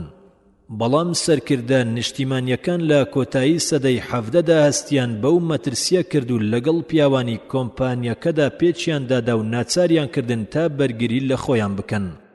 داگیرکەرانی ئینگلیز بەتەنها ڕوبەڕووی هێزی خەڵکی نەبوونەوە بەڵکو لەگەڵ هێزی دەوڵەتێکی دیکەی ئەوروپیدا پێچیان دادا کە ئەویش بۆ هەمان مەبەست هاتبوو. ئەو دەوڵەتەش فەڕەنسا بوو کە وەک بەریتانیا کۆمپانیای فەڕەنسی هیندی ڕۆژهەڵاتی هەبوو لە سەرەتاکانی سەدەی هەژدەهەمدا بوونشیری کردبوو بە مەڵبەندی خۆی ژمارەی دوانیشتوانی ئەو شارش لەو کاتەدا گەیشت بوویە 60,000 کەس کە لە نێوانیاندا تەنها 200 ئەوروپی هەبوون. دواتر پاش ماوەیەکی کەم دەرکەوت کە مەترسی ئیمپراتۆری مەغۆلی زۆر لاوازە. بۆیە دەرکەوت پشتگوێی بخەن و قسە لەسەر 3 ڕەگەز بکەین کە بۆ بەدەستهێنانی دەسەڵاتداری وڵات لە نێو خۆیاندا لە ڕکابەریدا بوون. یەکەم سەرکردە جەماوەریەکان، دووەم ئینگلیزەکان، سێیەم فەڕەنسیەکان. لە کاتێکدا تەپوتۆزی جەنگی 7 ساڵی لە ئاسمانی ئەوروپادا کۆ دەبوویەوە، هەواڵێکی خراپ بۆ ئینگلیزە داگیرکەرەکانی ناوهین سەبارەت بە براکانیان لە کلکتا لە دووری 1000 میل لە باکووری ڕۆژهەڵاتیانەوە هات. ئەویش ئەوە بوو کە فەرمانڕەوای ئەهلی بەنگال دەستی گرتبوو بەسەر سامانی چەند بازرگانێکی ئینگلیزدا و 145 کەسیانی لە ژوورێکی بەرتەسکدا ئازاردا بوو. و پێش ئەوەی بەیانی بێتەوە زۆربەیان مردبوون. بۆیە ئاگریانە ڕێبەر و سەرکردەیەکی لێهاتووی جەنگی کە تەمەنی لە 25 ساڵ تێنە دەپەڕی سەرکردایەتی کردن و توانی سوپایەکی 900 کەسی ئەوروپی و 1500 کەسی پێک بهێنێت و بیان بات بۆ بەنگال و لە ساڵی 1757 میلادیدا سوپای 50,000 جەنگاوەری میری هیندی تێکشکان. دوای ئەوە میری بەنگال گۆڕدرا بە کەسێکی هەواداری ئینگلیز و لە زۆربەی بەشەکاندا قەڵەمڕەوی ئینگلیزی بڵاو کردەوە تا ئەوەی جەنگی 7 ساڵە تەواو نەبوو کە ئینگلیز دەستی گرت بەسەر بنشیریدا و هەموو قەڵەمڕەویەکی ناوچەی مەدارسی لەدەست قەڵەمڕەوی کۆنی فەڕەنسیەکان سەندەوە. کاتێک پەیماننامەی پاریسی ساڵی 1763 میلادی جەنگی 7 ساڵە کۆتایی پێهات، پشکی ئینگلترا لە دەستکەوتەکاندا گەورەترین پشک بوو. چونکە دەستیگر بەو دوو قەڵا گەورەیەوە کە لەسەر دەریای سپی ناوەڕاست بوون و بەسەر دەریادا زاڵ بوون. ئەوانی شاخی تاریق و بەندەری ماهون لە سەر دوورگەی مینورفە. فەڕەنسایش لە ئەمریکا دەستبەرداری ناوچەی کەند و نفاسکوشیا و زۆربەی دوورگەکانی هیندی ڕۆژ ئاوایی بوو بۆ بەریتانیا، هەروەک ناوچەی میسیسپینی واز لێهێنا بۆ ئیسپانیا. بەو جۆرە فەڕەنسا هەموو ناوچەکانی خۆی لە ئەمریکای باکووردا لەدەستدا. لە هیندیش فەڕەنسا هەرچەندە ئەو شارانەی جێڕایەوە کە ئینگلیز لێی سند بوو، بەڵام قەڵەمڕەوی خۆی بە سەرکردە ناوچەیەکاندا لەدەستدا، چونکە کلیف ناوی ئینگلترای بەرز ڕاگرت و وای لێکردن لەو ناوە بترسن و با بیستنی لە جێی خۆیاندا ڕاچڵەچێنن. ململانەی نێوان ئینگلترا و فەڕەنسا لەسەر ئەمریکا پێش هەڵگیرساندنی 7 ساڵە دەستی پێکرد. بۆیە لە ساڵی 1754 میلادی جەنگی فەڕەنسی هیندی لە نێوان داگیرکەرانی ئینگلیزی و فەڕەنساییەکاندا ڕوویدا و با سەرکەوتنی ئینگلیزەکان کۆتایی پێهات، چونکە یارمەتیان لە ئینگلتراوە بۆ دەهات و دەستیان کرد بەسەر هەموو داگیرکەرە فەڕەنسیەکانی ناو ئەمریکای باکووردا و لە ساڵی 1760 میلادیدا کەنەدایان بردە ژێر دەسەڵات و ناوبازنەی خۆیانەوە. بەڵام بەریتانیا فەڕەنسای لە ئەمریکا دەرنەکرد تا ئەوەی فەڕەنسا خۆی وڵاتی بەجێهێشت، چونکە داگیرکەرانی ئینگلیزی لە دەستێوەردانی حکومەتی ئینگلیزی لە کاروباریان بێزار بوون و پێویستیشیان بە نیشتیمانی سەرەکی خۆیان نەبوو دوای ئەوەی مەترسی فەڕەنسیەکانیان لەسەر نەما. ئینگلترا دەرفەتی بە نەوە داگیرکەرەکانی خۆی لە جیهانی نوێدا دابوو تا ئازادیەکیان هەبێت کە لە داگیرکەرە ئیسپانی و فەڕەنسیەکاندا نەبوو. بۆ نمونە لە ساڵی 1618 میلادیدا کۆڵمچەی فیجینە دامەزرا و ماساجۆست بوو بە ویلایەتێکی نیمچە سەربەخۆ. دەستورگەلێکی ڕێکخرا و گەشەیان سن کە دواتر بوون بە بناغەی دەستورەکانی ئەو ویلایەتانەی سەربەخۆیان وەردەگرت. هەرکات جەنگی 7 ساڵە تەواو بوو ژمارەی داگیرکەران گەیشتە 2 ملیۆن یان زیاتر. هەموو هۆکارەکانیش لەمانەدا کۆبوونەوە. یەکەم گەشە سندنی هێز و سامان، دووەم ئازادیەک لە زەویە نوێکاندا کە خەڵکەکە بۆی دەگەڕانەوە، سێەم متمانە بەخۆبوونێک کە داگیرکەران بە سەرکەوتنیان بە سەرهێزە فەڕەنسیەکاندا بەدەستیان هێنابوو. ئەمەش هۆکاری بێزاری خەڵک بوو لە دەستێوەردانی حکومەتی بەریتانی. ئینگلترا و فەڕەنسا و ئیسپانیا و دەوڵەتانی دیکەی داگیرکاریش لەو کاتەدا ژمارەیەکی یاسای دەریاوانیان دانا کە پاراستنی هەموو بەرژەوەندیەکی ئابووری و پیشەسازی و ئیستیعماری خۆیان بوو بەتەنها. ئەو یاسایانە ئەوەیان بە مەرزدانا کە هەموو هاوردەکان بۆ ئینگلترا یان داگیرکەرانی لە ئاسیا و ئەفریقیا و ئەمریکا لە سەر کەشتیەکانی ئینگلیز بێت. واتە بۆ نمونە خەڵکی نیویۆرک بۆیان نییە ئەو شمەکانە بکڕن کە لەسەر کەشتی هۆڵەندی لە چینەوە بۆیان هاتووە هەرچەندە نرخەکەیشی گونجاو بێت. هەروەک بەو پێیە دەبوو هیچ شمەکێکی ئەوروپی بچێتە هیچ بەندەرێکی داگیرکەرانی ئینگلیز مەگەر بە ئینگلترادا تێپەڕ بێت و بخرێتە سەر ئەو کەشتیانەی کە لە ئینگلترایان داگیرکەکانیدا دروستکراون. بۆ نمونە بازرگانی ئەمریکی ئەگەر بیویستایە مەی لە فەڕەنسا بکڕێت دەبوو لەسەر دەستی بازرگانێکی ئینگلیزی داوای بکات، یان بیویستایە مەی لە فەڕەنسا بکڕێت دەبوو لە ڕێگەی ئینگلترا و لەسەر کەشتی ئەویش باری بکردایە و بیناردایە بە هەر چەندیشی تێبچێت. بارەکەی لە مەشدا نەوەستا بەڵکو چەند یاسایەک دەرچوون کە بازرگانیکردن بە چەند مادەیەکی وەک شەکر و تووتن و لۆکەی تەنها لەگەڵ ئینگلترا بەڕەوا دەزانی و ڕێی نەدەدات چەند شتێک وەک فەڕ و بنێردرێتە دەرەوە. بەرامبەر ئەم بارەش ئەوانەی ناو ئەمریکا ناچار بوون لەو یاسایە ڕابکەن و عەقەمەکانی ئەو یاسا توندانە بشکێنن. بارەکە ماوەیەک بەردەوام بوو سیاسەتمەدارانی ئینگلیز نەیانویست ئەو ڕەوتە بوەستێنن، چونکە سەرقاڵ بوون بە ململانەی ناوخۆی و جەنجیان لەگەڵ لویسی 14دا. بەڵام کاتێک ساڵی 1763 میلادی هات و جەنجی 7 ساڵە بە سەرکەوتنی یەنگاترا و فراوانبوونی داگیرکە ئەمریکیەکانی سەرڕای کەنەدا و دۆڵی ئەوهایۆ دەبوو، چەند ڕێخستنێکی نوێ بجردێتە بەر بۆ پاراستنی زەویە دەستکەوتوەکان و وریابوون لە خەرجیەکانی فراوانبوونی ئیمپراتۆریەت. بۆیە حکومەتی ئینگلیزی داوای لە داگیرکە ئەمریکیەکان کرد تا چەند خەرجیەکی جەنجی کۆتایی و سامانی پێویست بۆ پاراستنی زەویە نوێکان بە شێوەی بازدانان لەسەر خەڵک لە ئەستۆ بگرێت. بەڵام ئەوان بەوە ڕازی نەبوون و دەیانوت هەر باجێک ئەنجومەنی یاسادانەکانیان کە نوێنەری خەڵکن و نەریتی بنەڕەتی وڵات دەگرنە بەر بڕیاریشی لەسەر نەدەن دادپەروەرانە نابێت. بۆیە حکومەتی بەریتانی لەگەڵ ناڕەزایی شا جۆرجی سێهەمدا چەند بڕیار و کارێکی خۆی کشاندەوە. جۆرج پێی وابوو پێویستە سزای داگیرکەران بدرێت و هەوڵی دەدا با چەند باجێکی نوێ لەسەر شوشە و پەڕە و چای دابنێن پارەی پێویست کۆ بکاتەوە. بەڵام سەرکەوتوو نەبوو، دوجار ناچار کرا بڕیاری خۆی بکێشێتەوە بە تایبەت مادەی 1 و 2 با تەنها چای مایەوە. باهۆی کاریگەری کۆمپانیای هیندی ڕۆژهەڵاتی لەسەر بڕیاری سیاسی پاشان لە بۆستن کۆمەڵێک گەنج کۆبوونەوە و چوون بۆ کەشتیەکی ناو بەندەرێک کە چایی هەڵگرتبوو. لەوێ هەموویان فڕێدایە ناو دەریاوە. ئەمە شۆکاری پچڕانی پەتی هیوای سەرکەوتن و تەبایی نێوان ئینگلیز و داگیرکەکان بوو. لە پەرلەمانیشدا دەستەیەک هەبوون کە سۆزیان بۆ داگیرکەکان هەبوو، دژە بەکارهێنانی توندی بوون لا گەڵیاندا. لەنێو ئەوانە بورک ناسرا بوو. بورک لێهاتووترین پیاوی ناو ئەنجومەنی گشتی بوو، داوای دەکرد ماف بە داگیرکەکان بدرێت تا خۆیان لەسەر خۆیان باج دابنێن. کێشەکەش تەنها کێشەی باجدانان یان بازدانەنان نەبوو، بەڵکو ململانەی لەسەر شێوەی دانانی و کەسی دانەر بوو. جۆرجی سێم و حیزبی تورکیش لە پشتیەوە لەناو پەرلەماندا سەرخەری بوون و نەیاندەویست لەگەڵ داگیرکەکاندا نەرمی بنوێنن. ئەو پشتیوانەکانی پێیان وابوو بارگرژیەکان لەنێو ئینکلەند تێناپەڕن و ئاسانە بەسەریدا سەر بکەون.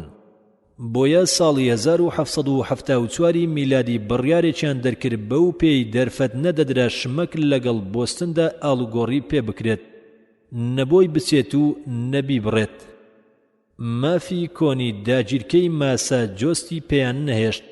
پێشتر مافی هەبوو خۆی دادوەر و ئەنجومەنی ناوداران هەڵبژێرێت، بەڵام مافی دیاریکردنیان درایە دەست خودی پاشا. ئەو بڕیارانە هەموو داگیرکەکانی بێزار کرد و ماسا جۆست ملکەچ نەبوو، بۆیە بڕیاردرا بانگەواز بۆ کۆنگرەیەک بکرێت کە نوێنەرانی هەموو داگیرکەکانی تێدا بێت تا لە ساڵی 1774 میلادی لە فیلادلفیا کۆ ببێتەوە و بزانن چی بکەن. ئەو کۆنگرەیە بڕیاریدا پەیوەندیە بازرگانیەکان لەگەڵ بەریتانیادا بپچڕێنێت تا ئەو کاتە یاڵسوکەوتی خۆی لەگەڵ داگیرکەکاندا چاک بکات و لە بڕیارەکانی پاشگەز بێتەوە. بۆ ساڵی دواتریش ئەمریکیەکان هێرشیان بردا سەرسوپا بەریتانیەکان لە لیکسینگتۆن. دواتر جەنجی کردی بونگر بە شێوەیەکی پاڵەوانانە بەرەو ڕوویان بوونەوە. کاتێک کۆنگرەی دووەم بەسرا بڕیاردرا خۆیان بۆ جەنگ ئامادە بکەن و سەرکردایەتی باڵا بدەنە دەست جۆرج واشنتۆن کە جوتیارێکی فێرجینا و سەرکردەی جەنجی کۆتایی هیندی فەڕەنسی بوو. لەگەڵ هەموو ئەو ڕووداوانەدا کەس بڕیاری پێویستی جیابوونەوە لە نیشتیمانی سەرەکی نەدەدا مەگەر کەمینەیەک نەبن. بەڵام هەموو ئەو پێشنیارانەی خرابوونە ڕوو بۆ چارەسەرکردن سەریان نەگرت. بۆیە کۆنگرە لە تەمموزی 1776 میلادیدا بڕیاری خۆی ڕاگەیان ئەم داگیرکانە ئازاد و سربەخۆن و مافی خۆشیانە وابن. حیزبی داخوازیکاری سربەخۆیش کەمینەی ناو خەڵک بوون، چونکە ژمارەی ئەندامانی حیزبی تووری کە دژ بە جیابوونەوە بوون لە ژمارەی هاوڵاتیان کەمتر نەبوون. هەروەک بەشی سێمیشە بوون کە هیچ کام لەو دوو ڕایەیان لا گرنگ نەبوو. فەڕەنسا بە بیستنی هەواڵی شۆڕشی داگیرکە ئەمریکیەکان دڵخۆش بووە و هەستی بۆ بزووە، چونکە ئەو چەرمەسەریەی لە جەنجی 7 ساڵەدا لە دەستدانی زۆربەی داگیرکەکانی تووشی بوو، دڵێکی بێهیوا و برینداری پڕ لە قینی دژ بە ئینگلیزی بۆ هێشتەوە. بۆیە داوای ئەو هەر شتێک دژ بە ئینگلیس ڕوویدایە جێی دڵخۆشی و پیرۆزبایی کوڕانی پاریس بوو. بۆیە ئەمریکیەکان خۆیان بە هاوپەیمانی فەڕەنسیەکان دەزانی و بنیامین فرانکفینیان نار تا لەگەڵ شالویسی 16 سەبارەت بە یارمەتیەک کە فەڕەنسا پێشکەشیان بکات دانوستان بکەن. وەزیرەکانی لویس ماوەیەک دوودڵ بوون، چونکە متمانەیان نەبوو داگیرکەکان بتوانن زۆر بەرامبەر باهێزی گەورە و خۆسەپێنی ئینگلیزی بوەستن. بەڵام کاتێک سەرکەوتنی شۆڕژێڕانیان لە ساڵی 1778 میلادیدا بینی، پەیماننامەیەکیان لەگەڵدا بەسن و تێیدا دانیان نا بە سەربەخۆیاندا. ئەمەش واتە ڕاگەیاندنی جەنگ دژ بە ئینگلترا. حکومەتی فەڕەنسی بە پارە و هەواداری زۆرێک لە فەڕەنسیەکان بۆ شۆڕژگێڕان پاڵپشتی شۆڕژگێڕانی کرد و هەندێک خانەدانی بسووکی دەوروبەری پەڕاندەوە تا لە ڕیزەکانی شۆڕژگێڕاندا وەک خۆ بەخش بجەنگن. لە ئینگلترا شغاو بڕواکان لە پێکدادانی توندابوون لەسەر جەنگ و پێویستی بەردەوام بوون لە جەنگ. لە پەرلەماندا ژمارەیەکی زۆری سۆزدارانی شۆڕژگەڕان هەبوون. ئەمە کاریگەری هەبوو لەسەر کەمکردنەوەی توندی بزوتنەوە سەربازیە بەریتانیەکان. لەگەڵ هەموو ئەمەشدا بۆ ئەمریکا جەنگکردن ئاسان نەبوو. هەرچەندە جۆرج واشنتۆن لێهاتوو بوو قوربانی گەورەی دەدا، بەڵام شکستەکانی سوپاکەی لە سەرکەوتنەکانی زیاتر بوون. ئیدی ئاسان نەبوو شۆڕش بگاتە ئەو سەرکەوتنە گەورەی کە پێی گەیشت ئەگەر یارمەتی هێزە فەڕەنسیەکان نەبوایە. گرنگترین ئەنجامەکانی جەنگیش دانانی ئینگلترا بوو بەسەر بەخۆیی ویلایەتە یەکگرتووەکان لە باشوورەوە بۆ حەوزی میسپی. هەرێمی لویزیانای ڕۆژ ئاوای ئەو ڕووبارەیشی لەدەست ئیسپانیادا مایەوە. فلۆریداش ئیسپانیا لە ئینگلترای سەندەوە دوای ئەوەی لە ساڵی 1763 میلادیدا دەستی بەسەرداگرت. ئیسپانیا و پۆرتوگال لە ئەمریکادا 100 دوای دەرچوونی ئینگلیزیش داگیرکەکانی خۆیان هێشتەوە. بەڵام نیوەی ڕۆژ ئاوایی هەمووی ڕزگار کرا جگە لە کەنەدا کە لەدەست دەوڵەتانی ئەوروپادا مایەوە. کوبای داگیرکەیەکی ئیسپانی لە ڕۆژ ئاوە لە ساڵی 1898 میلادیدا با یارمەتی ویلایەتە یەکگرتووەکان سربەخۆیی وەرگرت و ئینگلتراش لە ئەنجامی ئەو تاکە شۆڕشە سەرکەوتووەی کە لە ئیمپراتۆریەتەکەیدا ڕوویدا و لە سەرەتاوە تا ئەمڕۆ تاکە نمونەی داگیرکەکانی خۆی لەدەستدا. ئەو شۆڕشە خوشکێکی بۆ پەیدا بوو کە بە زمانی خۆی قسەی دەکرد و کەنەدای دەپاراست. لە نیوەی باشووری زەویشدا لە ماوەی سەدەی 19دا ئوسترالیا کیشوەرێکی نوێیان بۆ ئیمپراتۆریەتەکەی خۆیان زیاد کردووە. واتە ئوسترالیا لە هیندیش ڕکەبەری نێو دەوڵەتانی ئەوروپایان لە بەردەمدا نەما و توانیان ڕای خۆیان بەسەر هەموو زەویەکانی باشووری شاخەکانی هیمالاییدا بڵاو بکەنەوە. خوێنەری بەڕێز ئەم تڕاکە بە کۆتا هات. باسی سێیەم ژیان لە گوند و شارەکاندا لە پەڕە 373.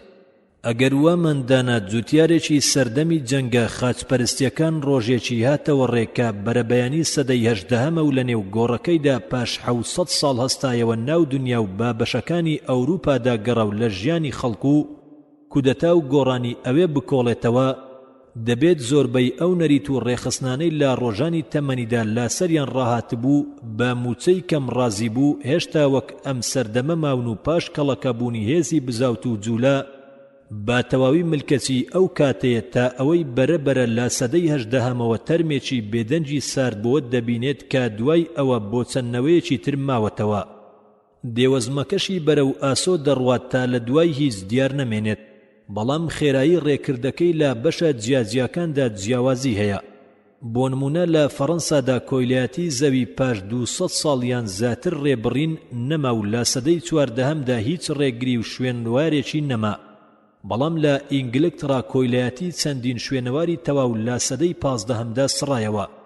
لەگەڵ ئەمەشدا تەنانەت لە فەڕەنساش چەندین شوێنەواری سەردەمی کۆنمانەوە و جوتیار لەگەڵ ئەوەی چەند مافێکی وەک ئازادی هەڵسوکەوتکردن با زەوی بەدەست هێناوە دەیتوانی باویستی خۆی بیکڕێتیان بیهێڵێتەوە و لا کۆیلایەتی زەویەکی دیاریکرا و ڕزگاری بوو کە جاران با خۆی و ژن و منداڵ و خان و وڵاغیەوە لەگەڵ زەویەکەی دەفرۆشرا. هەروەها مافی هاوسەرگیری پەیدا کرد بۆ خۆی و منداڵەکانی بەبێ بوونی کۆت و بەندی ویستی گەورەی دەرەبەک. لەگەڵ هەموو ئەمانەشدا جوتیار دەبوو بۆ کردن بە ئاردی گەنمەکەی لای بەرپرسی ئەو ناوچەیە و زەویە بکات کاتەیدا دەژی، لە فڕنی ئەودا نان بکات و مەی لای ئەو ئامادە بکات و بۆ پەڕینەوە لەسەر پردیان دەروازەیان زەویەک دەبوو بازی تێپەڕبوونی بدات. اینجا دەرفەتی پەڕینەوەی پێدەدرا. هەروەک لە هەموو وەرزێکدا میوانێکی قڕس سەردانی دەکرد کە ئەویش نێردراوی لۆر بوو، داهات و پشتی میری لە بەرهەمەکەدا دەویست. لە پڕوسیا، رووسیا و نەمسا و هەنگاریا و ئیسپانیا و ئیتاڵیاش ڕێخستنەکانی سەدەکانی ناوەڕاست بەسەر ژیاندا زاڵ بوون. جوتیار بەشێکی جیان نەکراوە لە زەوی و تێیدا وەک پێشینەی 1000 ساڵەی باو باپیرانی و بە هەمان شێوە سکاری دەکرد. ئامێرە سادە بەکارهاتوەکانی جوتیاری لە هەموو شوێنێک با شێوەی سەرەتایی لاگووندا دراوسێکاندا دروست دەکران. گاسنی تەختە لەسەر شێوەی گاسنی ڕۆمانی کۆن دروست دەکرا. عارەبانەکانی گواستنەوەش لەسەر چوارچێوەی تەختەی خۆیان و تایەی تەختەی با بێ ڕووپۆشی ئاسنین ڕێیان دەکرد. سەرەڕای جیاوازی گەورەی باری ماڵەکانی گوندەکانی سەقلیەت تامیرانیا و ئیرلەندا تا پۆڵەندا، بەڵام دەکرێت بوترین بە شێوەیەکی گشتی بچووک و تەسک و کەم ڕووناچی و هەواپیس بوون و لا چادری شڕ و کەپری ڕس و زیاتر نەبوون. ناوماڵیان شەخڵ دایدەپۆشی و سەقفەکانیان لا قامیش بوو. جوتیار بە خۆی و ژن و منداڵ و گاو بەراز و وڵاغ و دۆستی دڵسۆزی وەک سەگ دەچوونە ئەوێ و هەموو هەستیان بە ئارامی دەکرد و خۆشەویستی و هەواداری لە شەواندا دڵەکانی دادەگرتن. ئاوی خواردنەوەشیان وەک ماڵەکەیان پیس بووە و دەستی چاکسازی و پاک و خاوێنی کاری تێدا نەدەکرد. شەخڵ و پاشەڕۆشیان شێوەی فڕێدانە دووری نەبوو. بەختی باشی ئەندامانی خێوانەکە ئەوە بوو زۆربەی کاتەکانیان لە دەوری ماڵدا دەبردە سەر و لە کێڵگەکاندا باژن و پیاوەوە کاریان دەکرد و لە بەرهەمهێنانی زەوی و چاندنیدا یارمەتی یەکتریان دەدا. ژیانی گوند لە سەدەی هەژدەهەمدا خۆشی و سەرنج ڕاکێش نەبوو. ئاسایش بوو وا نەبێت، چونکە جوتیاری ڕێبەبێ ئەوەی ڕۆژنامەیەکی بگاتە دەست کە هەواڵی دەرەوەی ئەو پارچە زەویەی پێ بگەێنێت دەژیا و تامردن ڕۆژنامەی نەدەدی. ئەگەریش پێی بگەشتایە چ سوودێکی لێ دەبینی. نەیدەزانی خوێندنەوە و نووسین چییە. ئەگەر بیویستایە کەسێکیان تێدا بدۆزێتەوە کە بتوانێت بخوێنێتەوە لە نێو 5,000 کەس یەک کەسیان نەدەدۆزیەوە. ئەمە لە ئینگلترا بوو. لە ناوچەکانی تردا بارەکە زۆر خراپتر و تاڵتر بوو. ئەگەریش سەیرێکی شارەکان بکەین دەبینین زۆربەی ئەوەی لە سەدەکانی ناوەڕاستدا باسمان کرد هەرما بوویەوە. شەقامەکانی پێچاوپێچ و تەسک و خانوەکان لە پاڵ یەکدا بوون و سەقفی پێشەوەیان ڕشەی لا ڕووناچی خۆر دەگرت و لە چارەجی ڕۆژدا تاریکی شاری دەگردەوە. ئیدی شەو باسی مەکە. زەویەکی پڕ بوو لە بەردی گەورە و ناشیرن، بۆنی ناخۆش کە دوورە ڕێیەک دەچوو بڵاو بوو. هەموو ئەو دیاردانە بە تەواوی لەگەڵ ئەو شارە نوێ ئەوروپیانەدا نەیان دەکرا کە لە ماوەی 100 ساڵدا گەشەیان سند و وێنەی ژیانی سەدەکانی ناوەڕاستیان دەهێنایەوە یاد. کە ژمارەی دانیشتوانی لەندەن لە ساڵی 1760دا 9 ملیۆن کەس بوون و لەو کاتەدا لەو شارەدا پاسی هاتوچۆ نەبوو. ئۆتۆمبیل بەم شێوەی سەردەمەی ئەمڕۆ نەبوو، بەڵکو هەموو پێناوەکانی گواستنەوە لە شاری تایمزدا لە 100 عارەبانەی ڕاکێشرا و بە ئەسب تێنەدەپەڕی، یان ئەو کەژاوانەی لەسەر شان هەڵدەگیران بۆ ئەوانەی پێناوی تایبەتی گواستنەوەیان هەبوو حەزیان نەدەکرد لە سەر پێ بچن بەڕێدا. لە شەویشدا پاسەوانێک بە ژرایەکی دەستی پاسەوانی شەقامە تاریکەکانیان دەکرد، بەڵام سوودی ئەو پاسەوانانە زۆر سنووردار بوو، بەڵکو دزەکان یاخی دەبوون و دزی خۆیان دەکرد. سەرکردەکانیش دەبوو بۆ چوونە دەرەوە لە دەمی ئێوارە بەدواوە دەمانچەکانیان لەگەڵ خۆیاندا هەڵبگرن. پاریس لە لەندەن فراوانتر بوو، توانی دیواری سەدەکانی ڕایت لە چوارچێوەی خۆیدا ببڕێت و بچێتە دەرەوە. هەر پۆلیسی ئەوێ ڕێکخراوتر و بەهێزتر بوو، دز و جەردەی لەدەست نەدەچوو. لە کاتێکدا لە لەندەن و دەوروبەری کاری خۆیان دەکرد، مەیدانەکانیش ڕازاوەتر بوون، بەڵکو باخی گشتی ناسراو بە باخچە دڵخۆشکەرەکان دامەزرا و زۆربەی ئەو شەقامە فراوانە گشتیانش کە ئەمڕۆ پاریس پێیانەوە دەنازێت هی ئەو کاتەن. بەڵام بە شێوەیەکی گشتی شەقامەکان تەسک بوون و ڕێگەی فراوانی وانەبوو کە لە دەوریدا درەخت هەبێت وەک ئەوەی لە سەدان شوێنی پاریسی ئەمڕۆدا هەیە.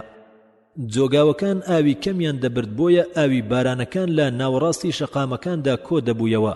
پیسی و بۆنی ناخۆش دیمەنی شارەکە بووە وەک چۆن پێشتری شەروا بوو. خەڵکی لە ژیانی ڕۆژانەیاندا پشتیان بە ئاوی نازوڵاڵی بیرە خێراکانیان ئاوی پیسی ڕووباری سین دەبەست. لە ئەڵمانیاش کەم شارە هەبوو بتوانێت بچێتە دەرەوەی شوڕەکان. ئەو شارانە پێگەی بەرزی خۆیان لەدەستدا بوو، تەنها چەندیان دەورەیەکیان هەبوو کە وەک یادکردنەوەی کۆشکەکان باسییان دەکردن. ئەو کۆشکانەی ڕۆژگار دایزڕاندبوون و لا نێوەندی شاردا وەک بووک دانرابوون و چەرمەسەی بەسەریاندا دەهات و بوومەلەرزەی شۆڕش و جەنگە ئاینیەکان وێرانی کردبوون. چیرۆکی ئەو سندیکایانەی دەجێڕایەوە کە ڕۆژانێک لە دەوروبەری ڕایندا هەبوون و ژمارەی دانیشتوانی بەرلین لەو ڕۆژانەدا لە 200,000 کەس تێنەدەپەڕی. ڤێنناش کە جوانترین شاری نەمسا بوو لەوێ باشتر نەبوو. نزیکەی 3 تا 100 خزمەتگوزاری شەقامەکانی هەبوو. هەموو شانازیەکی ئەوە بوو بە شەویشدا چراکانی سەرڕێگەکانی کار دەکەن. شارەکانی سەدەی هەژدەهەم ئەو قەڕەباڵغی و چڕ و پڕینەیان نەبوو کە لە ئەنجامی کەڵەکەبوونی خێرایی سامان بەهۆی کارگە و بازاڕەکانەوە لە شاری ئەمڕۆی ڕۆژ ئاوادا بەدی دەکرێت. هەروەک دەنجی کارگەکان و تەقەی ئاسنی نێو کارگە و دووکەڵی ڕوو بە ئاسمانی ناوشار با بەردەوامی کە ئاسمانی شار دا بپۆشێت و ڕێ بە تیشتی خۆر نەدات ئەمانە نەبوون. ئەم دیاردە ئاسایەنەی ناوشارەکانی ڕۆژ ئاوا لا دوێنەوە بۆ دابوست لەو سەردەمەدا بە سەدەی هەژدە و شارەکانی ئەوێدا نامۆ بوو. کەشتیە بازرگانیەکان و شەمەندەفەرەکان یان ئەو کارگانەی بەهۆی مەکینەوە کاریان دەکرد ئەو کات نەبوون، بەڵکو دواتر بیندران. بازرگانی زۆر لە سەرخۆ و با شێوەیەکی کەم لا چەند بەندەرێکی گەورەی وەک لەندەن و ئەمستردام هەبوو. ئەو شمەکانەی دەنێردران بۆ داگیرکەکانیان لەوێوە دەهێنران پێش ئەوەی بخرێنە سەر کەشتیەکان لە گومرگێکی گەورەدا کۆ دەکرانەوە.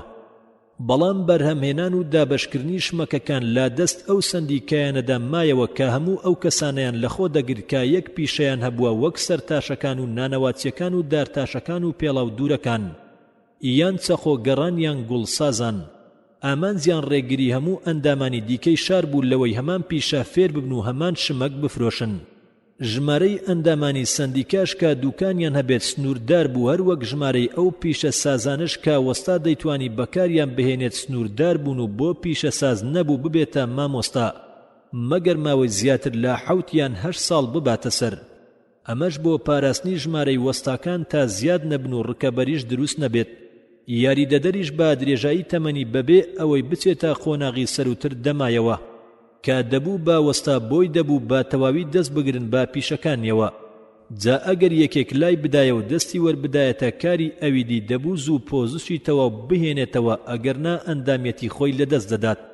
جارێکیان وا ڕوویدا کڵاوسازێک لە پاریس ژمارەیەکی زۆری کڵاوی بە تێکەڵکردنی خوری و ئاوریشم دروست کرد. بۆیە سندیکا ڕەخنەی لێگرت و شمەکەکانی لەناوبرد بەو بیانوەی یاسای کار کردووە بە سندیکا ڕێنادات تەنها خوری بەکار بێت و باسی ئاوریشمی نەکردووە.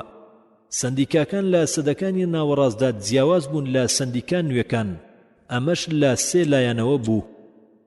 یەکەم سندیکا کەمینەکان تەنها وەستایانی پیشەکەیان بە ئەندام وەردەگرت. دووەم حکومەت خۆی بڕیارەکانی ئەو سندیکایانەی جێبەجێ دەکرد. سێم لا چەند پیشەیەکی کۆندا بەرتەسک بووبوونەوە و یەک شێوە بەرهەمهێنانی بە میرات بۆ بەجێماویان هەبوو.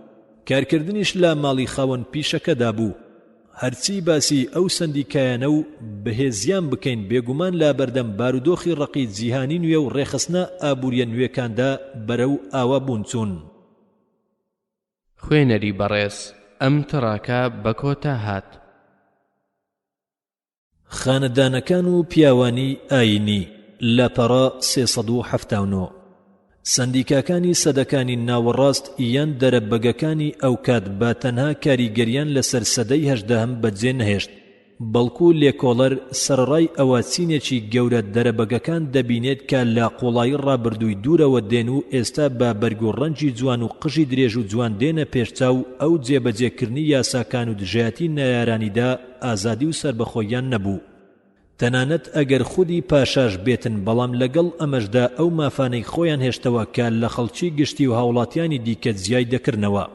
پاشایانی ئینگلترا و فەڕەنسا و ئیسپانیا بەرەبەرە خانەدانە هەڵگەڕاوەکان ملکەز بکەن و بیان خەنە ژێر دەسەڵاتی ڕاستە و خۆی خۆیانەوە. هەرکە ئەوروپا چوویە سەدەی 18ەوە سەرکردە دەرەبەگەکانی فەڕەنسا بە تایبەت لە بەردەم پاشایاندا کڕنوشی نەوازشیان برد و قەڵاکانی خۆیان بەجێهێشت و ئەو شانازی و گەورەیان وەلانا کە ڕۆژانێک لە قەڵاکانەوە نازیان پێوە دەنوان. داوایان لە شای خاوەنشکۆ و دەسەڵات دەکرد تا ڕێیان پێ بدات لە پاڵ کۆشکەکەیدا بژین و ئەسپا جەنجەکانیان لەبیر بکەن و لە ژیاندا با بەرجی جوان و پێڵاوی پاژنە بەرز و زەردەخەنەیەکی بەرەبەیانی پاشاکەیان وەڵامدانەوەی سەلامیان و نان خواردنێکی ئێوەران لەگەڵیان ڕازی بن. قەڵات جەنگیەکانیش کەنار خرابوون و ئەگەر شا لە هەموو تەمەنیدا یەکجار سەردانی بکردایە گەورەی دەبوو بۆ خاوەن قەڵاکە و دەیکردا کۆیلەیەکی ملکەت و خزمەتگوزارێکی دڵنیا و پاک با درێژایی هەموو تەمەنی با بەردەوامی ژیان و درێژبوونەوەی کات و دوورکەوتنەوەی خانەدانەکان لە قەڵا هەرێمەکانیان لا دڵی شوێنکەوتوەکانیاندا هەموو متمانەیەکیان لەدەستدا. بەڵام باج کۆکەرەوەکانیان بەردەوام باجی زەویە کۆنەکانیان کۆ دەکردنەوە و دەیاننارد بۆ گەورەکانیان تا چێژ لە کۆڕەکان وەربگرێت و بحەوێتەوە. قەڵاکانی دەرەبەگەکان لە ئینگلترا دارمان و پێش ئەوەی لە فەڕەنسا وا بچێت لە ئینگلترادا لە بەرچاو نەمان. یاسای ئینگلیزی دەرفەتی بە هیچ تاکێک نەدەدا بە هەرچەندە پلەشی بەرز بێت کە مافی تایبەتی هەبێت یان هەندێک چاوپۆشی لێ بکرێت لە هەموو کەسێکی ئازاد نەکرێت. لەگەڵ هەموو ئەمانەشدا چینێکی تایبەتی خانەدانەکان هەبوون. شادەمێک بوو هەموو لۆردەکان و چەند باروتێکی بانگ دەکردن تا لە کار و باردار ڕاوێژیان پێ بکات. لەمەوە چینێکی خانەدانەکان بە ناوی بیرات سەریان هەڵدا. هەرکەس بچوایەتە ناویەوە مافی هەبوو لە ئەنجومەنی لۆرداددا دابنیشێت و کوڕەکەشی ئەو مافە بە میرات وەربگرێت. بەڵام وەک خەڵکی دیکە بازیان دەدا و ئەگەریش تاوانیان ئەنجام بدایە وەک خەڵکی دیکە وڵات سزای دەدان. تەنها بۆ کوڕ گەورەی بیراج هەبوو ناوپێگەی لۆردی باوکی بە میرات بگرێت، بۆیە بە پێچەوانەی ئەوروپا ژمارەیان بە سنوورداری مایەوە. بەڵام لە ئەوروپا هەموو لۆردێک کە دەمرد شان و شکۆی باوکو و ناوی و مافەکانی با میرات بۆ کوڕەکەی دەهێشتەوە. بەڵام لە ئەڵمانیادا سەرکردە دەرەبەگەکان شان و شکۆ و دەسەڵاتیان بە مانەوەی قەڵاکانی باو باپیرانیشیان لە سەدەکانی ناوەڕاستدا مابوویەوە. چونکە ئەو وڵاتە پەیوەندی پچڕاوی لەگەڵ شوێنەکان هەبوو لە نێوخۆیدا دابەش بوو پاشایەکی بەهێزی تێدا نەبوو کە هەموو بەشەکانی یەک بخات و قەڵاکانی نەهێڵێت و پشتی ملی خاوەن قەڵاکان بگرێت وەک کارەکەی پاشای فەڕەنسا بیان هێنێتەوە ناو کۆشکەوە. بۆیە لێکۆڵەر کە سەیری سەدەی هەژدەهەم دەکات و سەدان خانەدان دەبینێت کە لە ئەڵمانیادا فەرمانڕەواییان کردووە، دەسەڵاتی هەندێکیشیان لە کێڵگەیەکی گەورەی وەک کێڵگەکانی ئەمڕۆی ئەمریکا زیاتر نەبوو. هەر یەک لەوانەشی باجی دادەنا و دادگای هەبوو، دراوی لێدەدا و با پێی خواستی خۆی سوپای بە بەردەوامی هەبوو. هەندێک جار سوپاکانیان دەستەیەک لە سەربازی کەم بوون لە دەوری میرێکی بچووکدا. پاشان لە هەموو بەشەکانی ئەوروپادا گەورەترین خانەدان و نازنا و پلە و ناوی با خانەدانی دیکە دەبەخشی باویستی خۆی کەسی دەکوشتیان کەسی دەپاراست، کەسی سەرشۆڕ دەکریان سەر بڵندی دەکرد. لە بەردەمیدا سەرەکان بۆ شانوشکۆی دادەنوین و ملکەچی خۆیان نیشان دەدا، چونکە ئەو بوستەمکار و خۆسەپێنە بچووکەکانی لەناو برد و وڵاتی یەکخست و جەنگە تایبەتیەکان و دەستدرێژی دەرەبەگەکان بۆ سەر بازرگانی نەهێشت. ئیدی وڵات ئارامی بەخۆیەوە دی و کاروانە بازرگانیەکان بە دڵنیایی و بێخەمی دەچوون.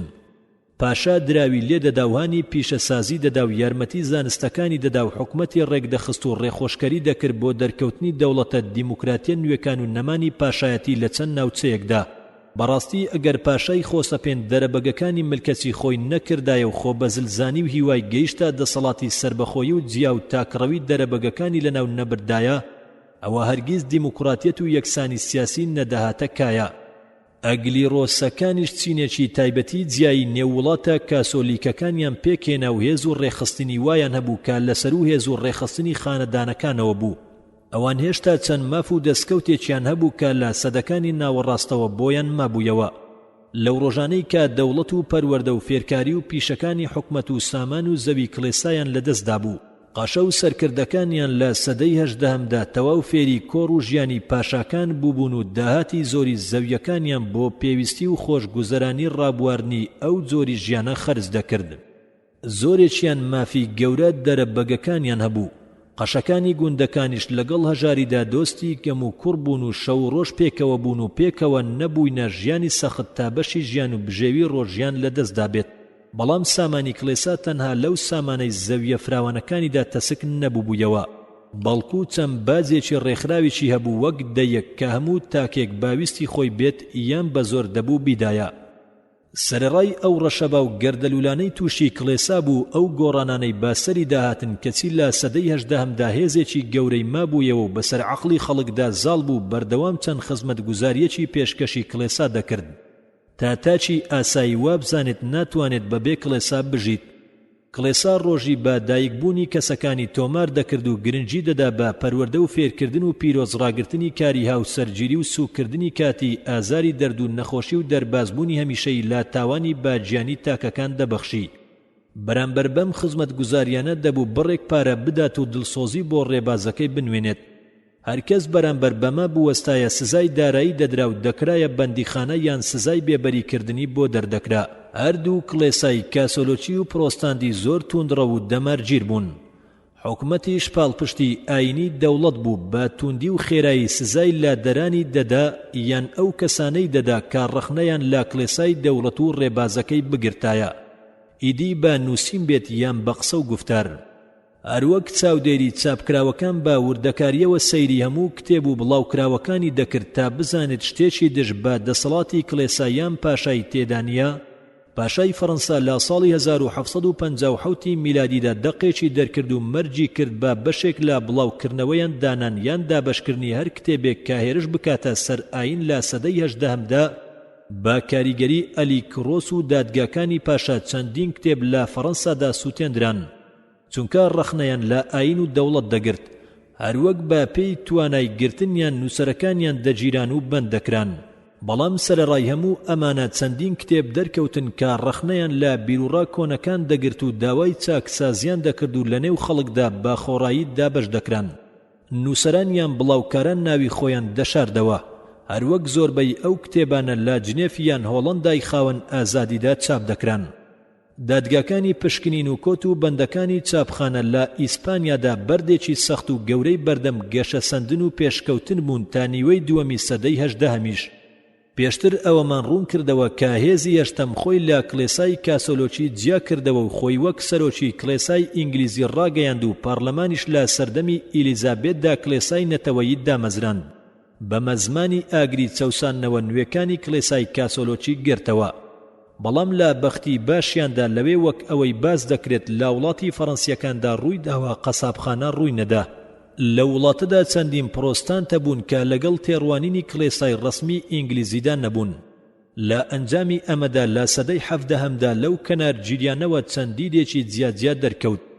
سەرڕای باسکردنی ئەو دەستانە لە پێشتردا کۆمەڵەی فرێندس واتە برایەتیان کوبکرز دامەزرا کە دامەزرانەکەی دەگەڕێتەوە بۆ هەوڵەکانی جۆرج فۆکس و ئامۆڤاری کاندیای. ئەمە یەکەم دەستەی ئاینی بوو کە موژدەی ئاشتی و پەنابردن بۆ جەنجی دەدا لە هەر بار و شوێن و کاتێکدا. فەزلی سەرهەڵدانی بزوتنەوەی ئاشتی خوازی و گەیشتنە ئەو پلەی کە لە پێش جەنجی گەورەدا پێی گەیشت بۆ ئەم دەستەیە دەگەڕێتەوە. کۆتاگەلی ڕاپەڕیوی پرۆستانتی گەورە بریتی بوون لە میسۆد دیست وەکان و واتە ئەوانەی پەیوەستی یاسا و ڕێخستنەکان لەبەر لە خواترسی و دەستگرتنیان با کۆکردنەوە و نەریتی خۆیانەوە ئەو ناوەیان لێنرا. دروستکەری ئەم گروپەش جۆن ویزلی بوو کە مامۆستای زانکۆی ئۆکسفۆرد بوو لە نێو خوێنکارەکانیدا ئەم کۆمەڵە ئاینیەی دامەزراند. ئەو پەیمانی نەرمی نواندنەی کە پەرلەمانی لە ساڵی 1689 میلادیدا دەری کرد دەرفەتی بە کەنارگیران دەدا تا کۆبوونەوەکانی خۆیان ببەستن.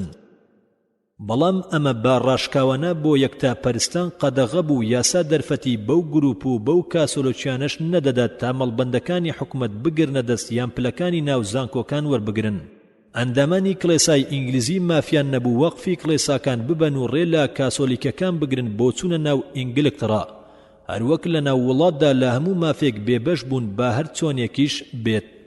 بەڵام سەرەڕای یاسا توندەکان و ئەو تایبەتمەندانەی کڵێسای ئینگلیزی هەیبوون، خەڵکی لە ئینگلترا لە سەدەی 18هەمدا ئازادیەکی بەرفراوانی گفتار و بیر و باوەڕی پێدا بوو. یاساکان کەسیان ناچار نەدەکرد بۆ بڵاوکردنەوەی کتێبێکی یان نووسینێک لە حکومەت مۆڵەت وەربگرن وەک ئەوەی لە فەڕەنسا هەبوو. ئەمە لە دوورگەکانی بەریتانیادا دەرفەتێکی فراوانی بۆ لۆکۆڵینەوە و مشتومڕ لە باس و خواسە ئاینی و زانستی و سیاسیەکاندا کردەوە بە جۆرێک لە ناوچەکانی دیکەی ئەوروپادا نمونەی وانەبوو. کتێبەکانی مامۆستا ئینگلیزەکان چینی پەروەردەکار و فێرکاری ناو فەڕەنسایان تێدەپەڕان. ئەمەش کاریگەریەکی گەورەی لەسەر ئینگلترا هەبوو. خوێنەری بەڕێز ئەم تڕاکە بە کۆتا هات. زانستە نوێکان و بیری پێشکەوتن لاپەڕا 385. خەڵکی لە پێش سەدەی 18هەمدا ڕابردوویان پیرۆز ڕادەگیرێت و ڕەخنەیان لێ نەدەگرت و بڕوایان وابوو سەردەمانی پێشوو لە ئێستا باشتر و بەرزتر بوون، چونکە ئەوان هیچیان لە خراپەکانی ڕابردوو نەدەزانی. بەڵام خراپەکانی ئێستا لە بەردەمیاندا باڕوونی دیار بوون. ئەمە وای لێدەکردن چاو لە پاڵەوانانی ڕابردووی پێشینەی چاچیان بکەن لە بواری هونەر و ئەدەب و نەریت و ئاکاریاندا. بە بیریشیاندا نەدەهات بتوانن وەک با و باپیرانیان بکەن یان پێشیان بکەون. ئیدی هەموو نمونەی بەرز و باڵایان خۆی لە ڕابردوودا دەبینیەوە. چاکە لە دیدی ئەواندا گەڕانەوە بوو بۆ شکۆی پێش و زیندووکردنەوەی ڕۆژانی سەرەتا. بەڵام ڕۆژان پیاوێکی بیریارین دروست کرد کە هەستیان بە کەم و کوڕی و هەڵەکانی ڕابردوو دەکرد. بیریان دەکردەوە لە چاکردنی باریان و بەرزکردنەوەی بۆ پلێکی سەروتر لەوەی سەبارەت بە ڕۆژانی بەختەوەری و ڕابردوو کامرانی با و باپیران باز دەکرا. ئیدی باسییان لە دواکەوتەیی خۆیان و سەرنەگرتنی هەوڵەکانی چاکسازی نەزانی کوێرانە و نەریتە داخراوەکانی سەردەمی با و باپیرانی یەکەم و دەستگرتن بە چەند ڕێخستن و یاسایەکیان دەکرد کە سەردەمیان نەمابوو. و هەوڵیان دەدا بەرەو داهاتن و بچن و دێوەزمەی نەریت و دا بە کۆنەکان و کەم بکەنەوە بەڵکو لێی ڕزگار بن و خۆیان لە کەشیەکی ئازادی شیاوی پێویستیەکاندا ببیننەوە. هەموو فەزڵ و گەورەی هەستانەوەی بیری پێشکەوتن خوازیوە لە ڕۆژ ئاوادا بۆ زانستە نوێکان و ئەو کەسانەی ئەو زانستانە دەجێڕێتەوە کاڕوویان لە ڕابردوو هەڵکرد و کارجێڕی زاڵ بوون و دەسەڵاتی ڕابردوویان بە ئارامی و لەسەرخۆیی و نەرمونیانی لابرد و بەدۆزینەوەی پێشکەوتنی بێکۆتە ڕێشیان بۆ مرۆڤایەتی ڕوونا کردەوە. بەڵام بۆ ئێمە سەرسەختە ئەو پێشکەوتنە گەورەیە بێنە پێش چاوکە لە دیری خەڵکدا لە سەردەمەکانی دواتردا بەرامبەر با جیهان ڕوویدا، چونکە ئێمە خۆمان تێیدا دەژین. ژیانی نوێمان فێری کردین ڕۆژانە بۆ شتێکی نوێ و چاکسازی و داهێنان بڕوانین و بڕوانینە داهێنانە گەورەکانی وەک تەلەفۆن و هێڵی پەیوەندی و رادیۆ فڕۆکە و هیچ سەریشمان سوڕ نەمێنێت. زانایانی سەدەکانی ناوەڕاست ڕووچوو بوونە ناو لێکۆڵینەوەی فەلسەفە و لاهوت بەبێ ئەوەی گوێ بدەن بە دیمەنەکانی دەوروبەری خۆیان. خوێندنەوەی ئەرستۆیان بە دەرمانی لێکۆڵینەوە لە سروشت دەزانی. بەڵام جیهانی نوێ بە تێبینی دیمەنی سروشت یان خوێندنەوەی نووسینەکانی ئەرستۆ لە بارەیەوە ڕازی نەبوون، بەڵکو ئەمەیان تێپەڕاند و باوردەکاریەوە پێشکەوتن. تاقیگەکان بە مادە و ئامێری پێویست دەکەوتنە لێکچۆڵینەوە و تاقیکردنەوە لەو بارەیەوە. میکرۆب و تلیسکۆب و بارۆمەتر و ترۆمەتر و کاتژمێر و پێوانەکان هەموو ئەمانە یارمەتی هەستی مرۆڤی ئەو ڕۆدەدەن تا بەوردیەوە تێبینی و پێوانە بکەن کە ئیغریقی و ڕۆمانەکان خەویان پێ نەدیبوو. ئەم شێوازی نوێی لێکۆڵینەوەیش پەردەی لەسەر زۆربەی داهێنراوە نوێ و سەردەمیەکاندا هەڵماڵی. پشتیوانانی گەڕانەوە بەرەو دوا و بیرروڕە ئاینیە کۆنەکان لە بزوتنەوەی داهێنانە نوێکان ڕەشبین بوون و بڕوایان وابوو ئەو بزوتنەوەیە دواتر باری چەندین بارگرژیان بۆ دێنێتە کایە. بۆیە کەوتنە گومانەوە، چونکە لێکۆڵینەوە زانستیەکان مرۆڤیان تێگەیاند کە پشت بە ڕابردووی پڕ لە نەزانی و خوڕافە و چەندۆزینەوەیەک ئەبەستێت کە نەیدەتوانیت لەگەڵ دیوی دیار و وتەی هاتووی ناو ئینجیل و نەریتە بڵاوەکان و بیرروڕا وەرجێڕاوەکان لە جیهان یەک بگرن. زانایان و پیاوانی ئاینی ڕایەکیان هەبوو کە ئەم دۆزینەوانە پێچەوانەی ئەوە بوون. پیاوانی ئاینی مرۆڤیان بە ئاژەڵێکی بەدخ و خراپ دەزانی کە ناتوانێت بیر بکاتەوە یان کاری چاک بکات مەگەر باویستی پیرۆز نەبێت، بەڵکو بە پێچەوانەوە دۆزینەوەکان مرۆڤیان هان دەدات تا زانیاریە دەریایەکانی خۆی بەکار بهێنێت و پێیان وابوو مرۆڤ دەتوانێت باری خۆی و هاوڕێکانیشی تا ئەو پەڕی دووری لاکەم و کورتی نەریتە کۆنەکان چاک بکات و لەم چەمکووانە هەڵانە ڕزگاری ببێت کە لە پێشینەی چاچێوە بۆی ماونەتەوە. گەورە و پێغەمبەری ئەو بزوتنەوەیە لە کیشوەردا پیاوێکی فەڕەنسی بوو کە لە ساڵی 726 میلادیدا بە دوور خراوەیی هات بۆ وڵاتی ئینگلیز. لەوێ سەرسام بوو بە ئازادی گەل لە قسەکردن لە بیرروڕا و بیر و باوەڕیاندا.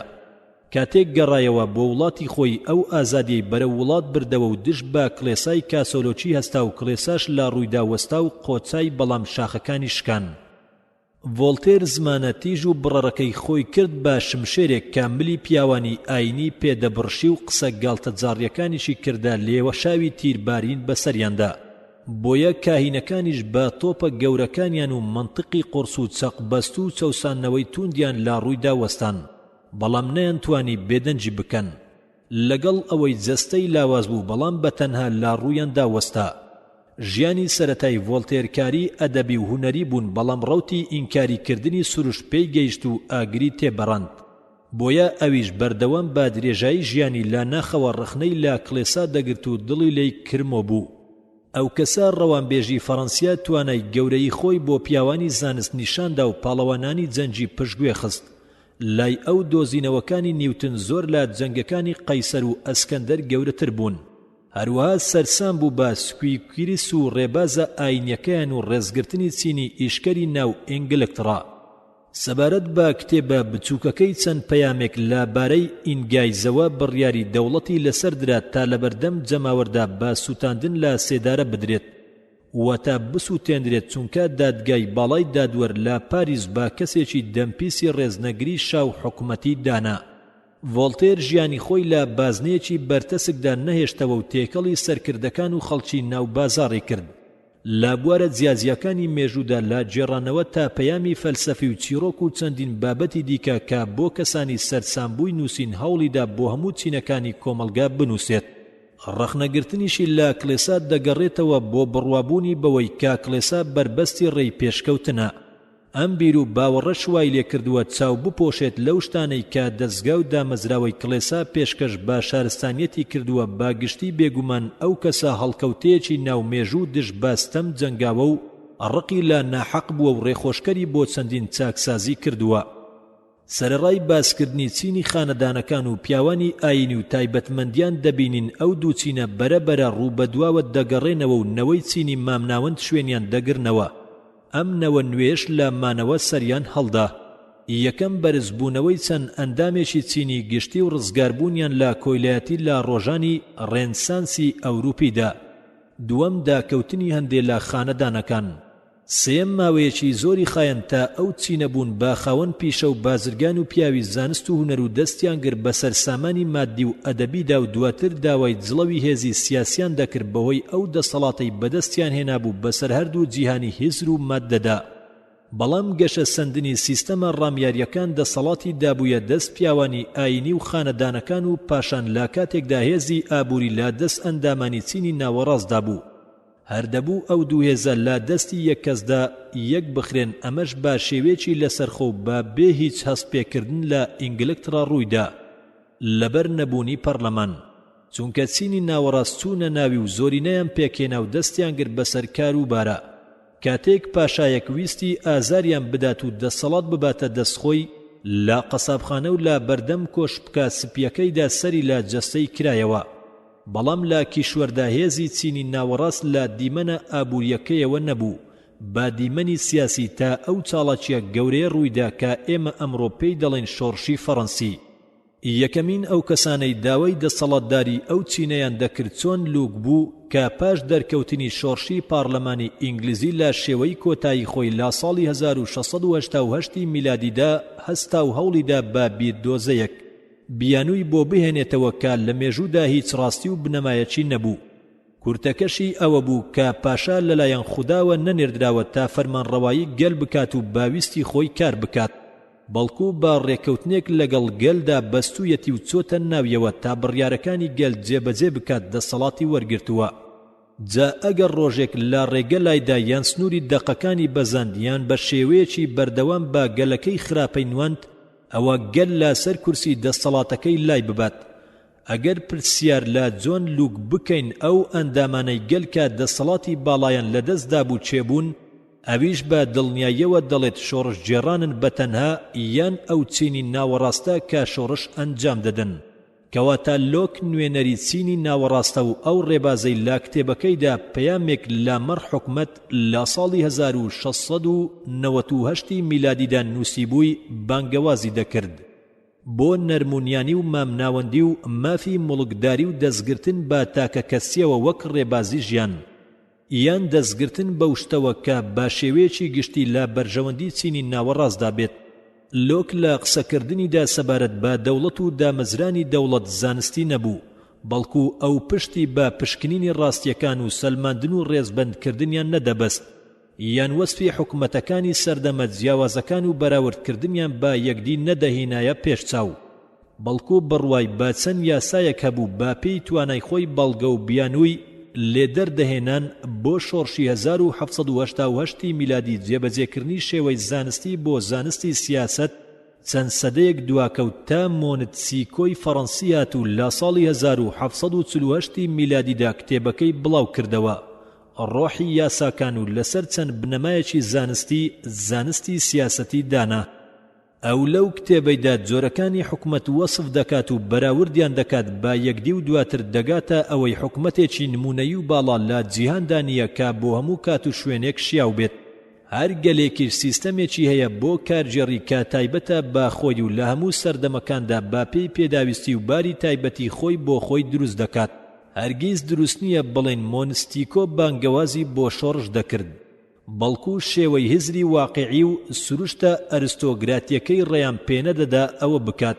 بزوتنەوەی زانستی چەنگ بانخواز و پشتیوانێکی هەبوون. لە فەڕەنسادا دینس دیرۆکایەکێک بوو لە سەرسامبووان بە ڤۆڵتێر هەستا بە سەرکردایەتی دەستێک لە زانایان و دائیرەتولمەعاریفێکی بڵاو کردەوە کە بیری فێربوانی ڕووناک دەکردەوە و بەرەوڕێی چاکسازی و پێشکەوتنی دەبردن و هەوڵیشی دەدا هەوڵی خۆی لە ورژاندنی پیاوانی ئاینی ڕایگشتی بەدوور بگرێت تا ئەوەی دەرفەتی کردەوە بۆ بڵاوکردنەوەی چەند بابەتێک کە لەگەڵ بیرروڕای خۆی و هاودەمەکانیدا یەکیان نەدەگرتەوە.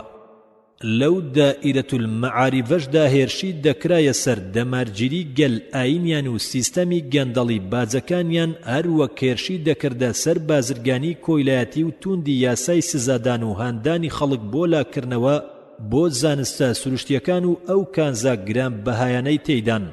بەڵام وەزیرەکانی پاشا بۆ ڕازیکردنی پیاوانی کڵێساڕێیان لە دەرچوونی گرت دوای ئەوەی ژمارەی دووەمی دەرچوو، بەو بیانوەی هێرشی کردوتە سەر پاشا و ئاین.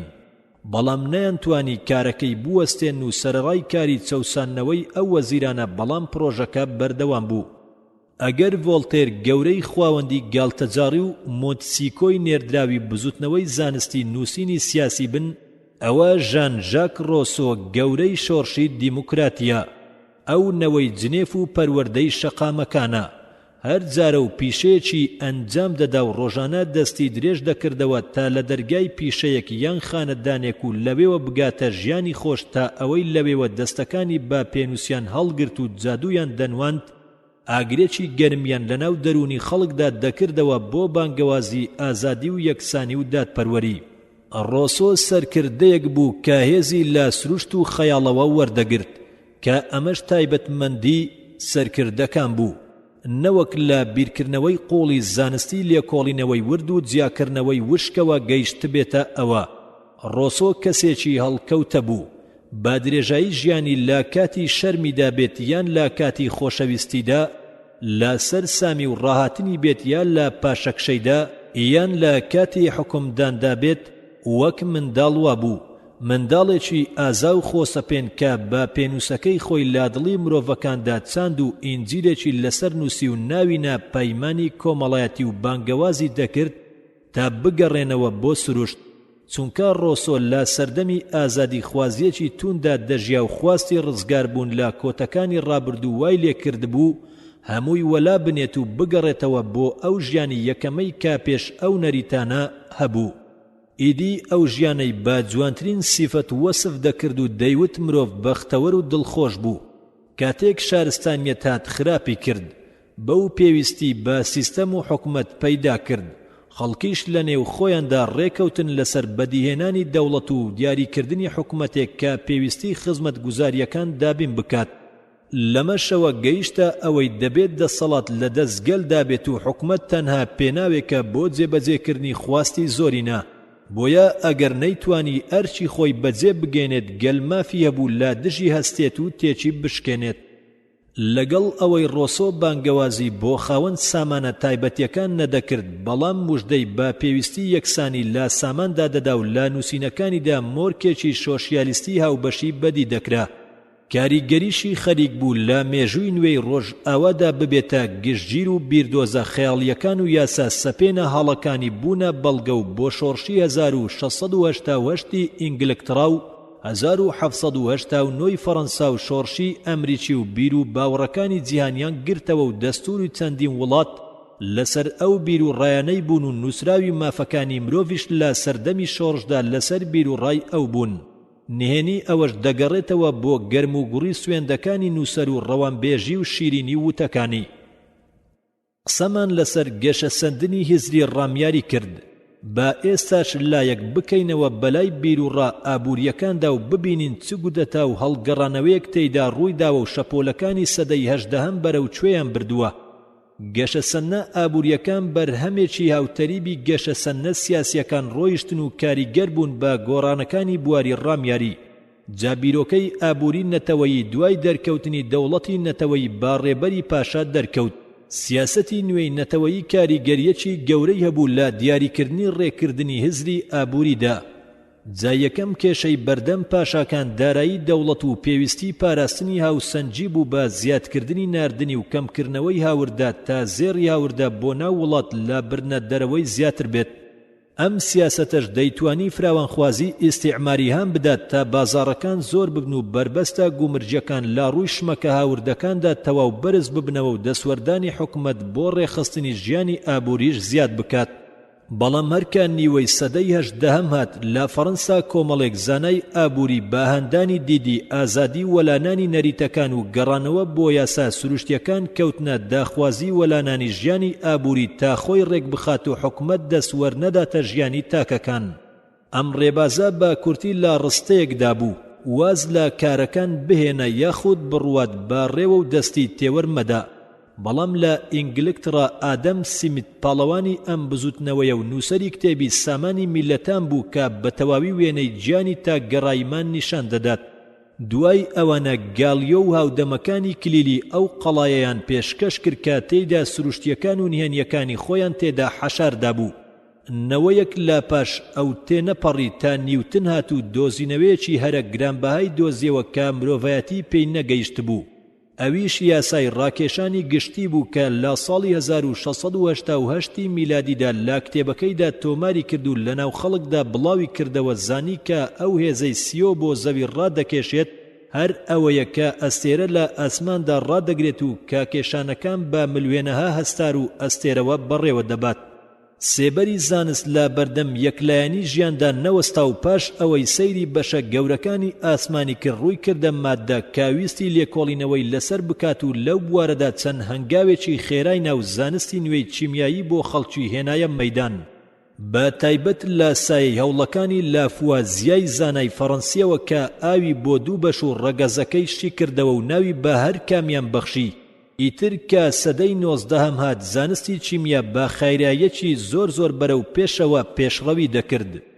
زانایان سوودیان لە داهێنانەکانیان وەرگرت، فشاری گازەکانیش بە تایبەت فشاری بە هەڵمبوون یەکەم شت بوو کە بۆ خزمەتی مرۆڤ بەکار هات. ترۆمپای پاڵپێوەنانی ئاو داهات کە بە هەڵم ئیشی دەکرد. پاشان جیمس واتە ئەسکوجی هات و ئامێرێکی هەڵمینی دروست کرد کە پاش چەند گۆڕانکاریەکی سادەتەیدا بۆ پیشەسازی ڕستن بەکار هات. ئەمەش سەرەتای ئەو بزوتنەوە کاریگەرە بوو کە بە شۆڕشی پیشەسازی ناوی دەبین. فەلسەفە چەندین سەدە بە پیچڕایی لە کونجەکاندا دەژیات تا ئەوەی گیانی واقعی لە دڵ و دەرونی مرۆڤەکاندا بزووە و لۆک ئەو کەسە بوو بۆ شۆڕشی 1688 میلادی ئینگلترا هێنایەوە و دەستی بەرەو زەوی درێژ کرد تا لای پێکانی برد. ئەمەش لە کتێبەکەیدا ئەنجامدا بوو. چەند باسێک لەمەڕ تێگەیشتنی مرۆیی بەما بیری خەڵکی لە باسی نەزەریە وەک یەکتایی و هەمیشەی خوداوە بەرەو مەعریفە و ڕێگاکانی پێگەیشتنی برد وەک هەست و بیرکردنەوە تا مرۆڤ بەوانە بگات بەخوا. بەما ڕێخۆشکەری کرد بۆ گەشە سەندنی باسی ئەو دی و سروشت میتافیزیک و کودەتای بەسەر جیهانی دەروندا. لۆک زۆر حەزی دەکرد لە بیرکردنەوەیدا گومان بکات. نەوەی دوای خۆشی وابوون ئەو حەزی زیادی کرد تا ئەوەی بوونی شتەکان بەرپەرز دەدرایەوە و تەنانەت لە ڕاستیەکان یاخی بوون و بەرەو دەریای ناڕوونی و لێڵی چوون. پەردەیەکی گومانهات بەسەر فەلسەفە و زانستا و لە بەرچاو دووری خستنەوە تا ئەوەی کانت 1742 میلادی تا 1804 میلادی هات و ئەو پەردەی لابرد. ئەویش بە جیاکردنەوەی زانست لە فەلسەفە و لاهوت. بەما زانست لاکۆت و بند ئازاد بوو بەرەو گەشە سەندن و جوولانچوو تا باویستی خۆی بە شەقامی بەرفراوانی ڕاستیەکاندا بڕوات. سەدەی هەژدەهەم سەدەی کار و بیرکردنەوە و دیدی بەرهەمخوازی مادی ناو ژیان بوو. بۆیە هونەرمەند و ئەدیبەکان لە ژێر کاریگەری ئەو هۆکارانەدا کەوتن تا ئەوەی ڕۆسۆ هەستا و سەرکردایەتی ئەو بزوتنەوە داهێنەرەی کرد کە پێگەیەکی ناو ژیانی نێوان بیرکردنەوە و کاری بۆ سۆز و هەست جێڕایەوە و کاریشی کردە سەر کۆمەڵگاکەی و داوای کرد بگەڕێنەوە بۆ باری سروشتی کاتەیدا ئارەزوو هەستەکان زاڵن و خەڵکی لەناو ژیانێکی سادەی دوور لە شارستانیەت و خراپی گەندەڵیەکاندا دەژین. بانجی دەکردن تا دڵەکانیان بەبێ پرسیار و گومان بەرەو خۆشەویستی ببن، خۆشەویستی سروشت، خۆشەویستی ئافرەت، خۆشەویستی هەموو بوون و دروستکراوەکان.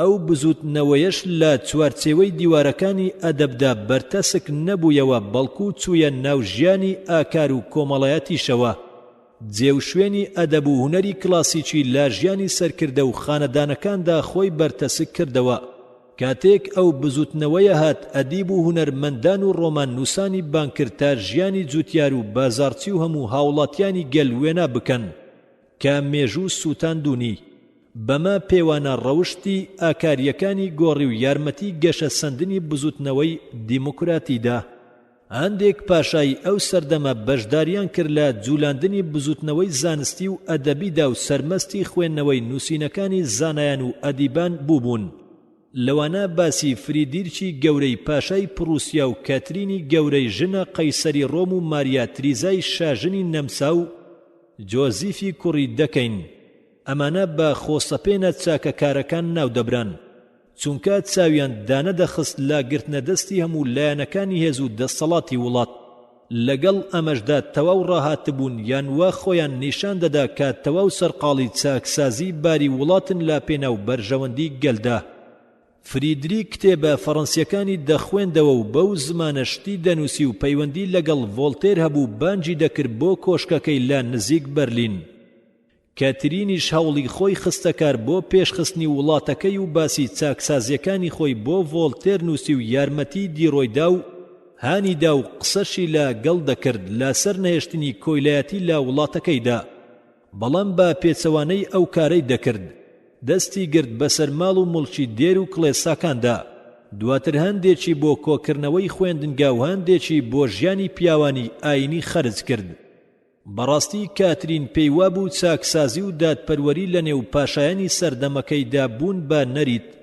بۆیە هەوڵیدا خۆی وەک چاکساز و دادپەروەر نیشان بدات و بەو دوانە خۆی بڕازێنێتەوە ئەگەر بتوانین بڵین کاترین چاکسازیەکی ڕووکەش و ساختەکار بووە ئەوە بێگومان جۆزیفی دووەمی پاشای نەمسا کە لە دوای ماریا ترێزای دایکی لە ساڵی 1780 میلادی داهاتە سەر کورسی دەسەڵات چاکسازێکی ڕاست و تەواو بوو ساختەچی نەدەنوان ئەو هەوڵیدا گەلە پەرش و بڵاو چینە لە دڵەکەی بکاتە یەک دەوڵەتی نوێی یەکگرتووی بەهێز و کۆیلەی ئازادکرا و مافی لە خانەدانەکان سندەوە و کڵێسای لە سامانەکەی داماڵی خۆی و قەشەکانی دیاری دەکرد بەڵام لە هەموو لایەکەوە بەرەو ڕووی بەرگریکاریەکی توند بوویەوە کاتێک لە ساڵی 1790 میلادیدا مرد چەندین شوێنەواری ئەو چاکسازیانە دامڕان کە جۆزیف تەمەنی خۆی بۆ بەهێزکردنیان دانابوو خوێنەری بەڕێز ئەم تڕاکە بە کۆتا هات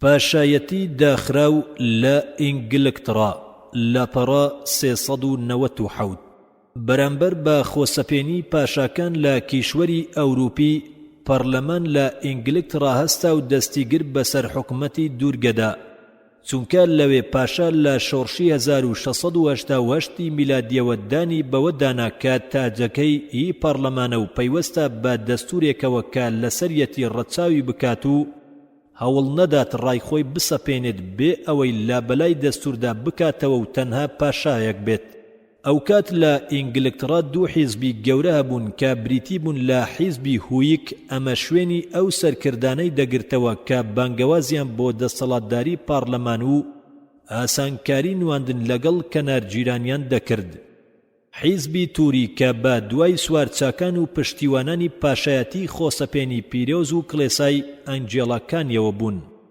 کاتێک شاژنە ئان مرد پشتیوانانی شاژنی خۆسەپێن دەیانوت کوڕی جیمسی دووەم بجێڕنەوە بۆ سەر کورسی دەسەڵاتی باوچی بەڵام دەستەی هویک ئامادە نەبوون و بە ناپاچی نواندن تۆمەتباریان کردن و پاشایەکی بنەماڵەی هانۆڤەریان بردە سەر کورسی دەسەڵات ئەویش پێی ڕاگەیاندن کە ئەو سەر بەو حیزبەیە بەو جۆرە توانیان لە ماوەی دەسەڵاتی جۆرجی یەکەم و جۆرجی دووەمدا واتە ماوەی 50 ساڵ با پێی خواستی خۆیان وڵات بەڕێوە ببەن جۆرجی یەکەم شارەزایی ئینگلیزیان سیاسەتی ئینگلیزی نەبوو هەروەک ئینگلترا باهێندەی پاشای هانۆڤەر گرنگی پێنەدەدا و لا کۆڕی وەزیرەکانیدا ئامادە نەدەبوو وەک ئەوەی پاشا پێشینەکانی دەیان کرد بەڵکو کاروباری دەوڵەتی دایە دەست سەرکردەکانی حیزبی هویک ئەوانیش لە نێو خۆیاندا کەسێکی توند و ڕق و لێهاتووی کاروباری سیاسی و فڕوفێڵەکانی سیاسەت و شارەزای کاروباری دەوڵەت و شێوەی بەڕێوەبردنیان بەدی کرد کە ئەویش ڕۆبەرت ولیۆل بوو کە زۆرینەی ناوحیزبەکەی بۆ بەڕێکردنی سیاسەتەکەی لە کۆڕەکەدا بۆ خۆی برد. لیۆل یەکەم سەرۆک وەزیرانی ئینگلترا بوو. سەرهەڵدانی ئەو پایەش دەگەڕێتەوە بۆ بوونی دوو حیزبی سیاسی دیاریکراوی جیا لە سیاسەتیاندا کە ئەمە شوای لە شاکرد تا هەموو وەزیرەکانی لە حیزبێکیان دیاری بکات.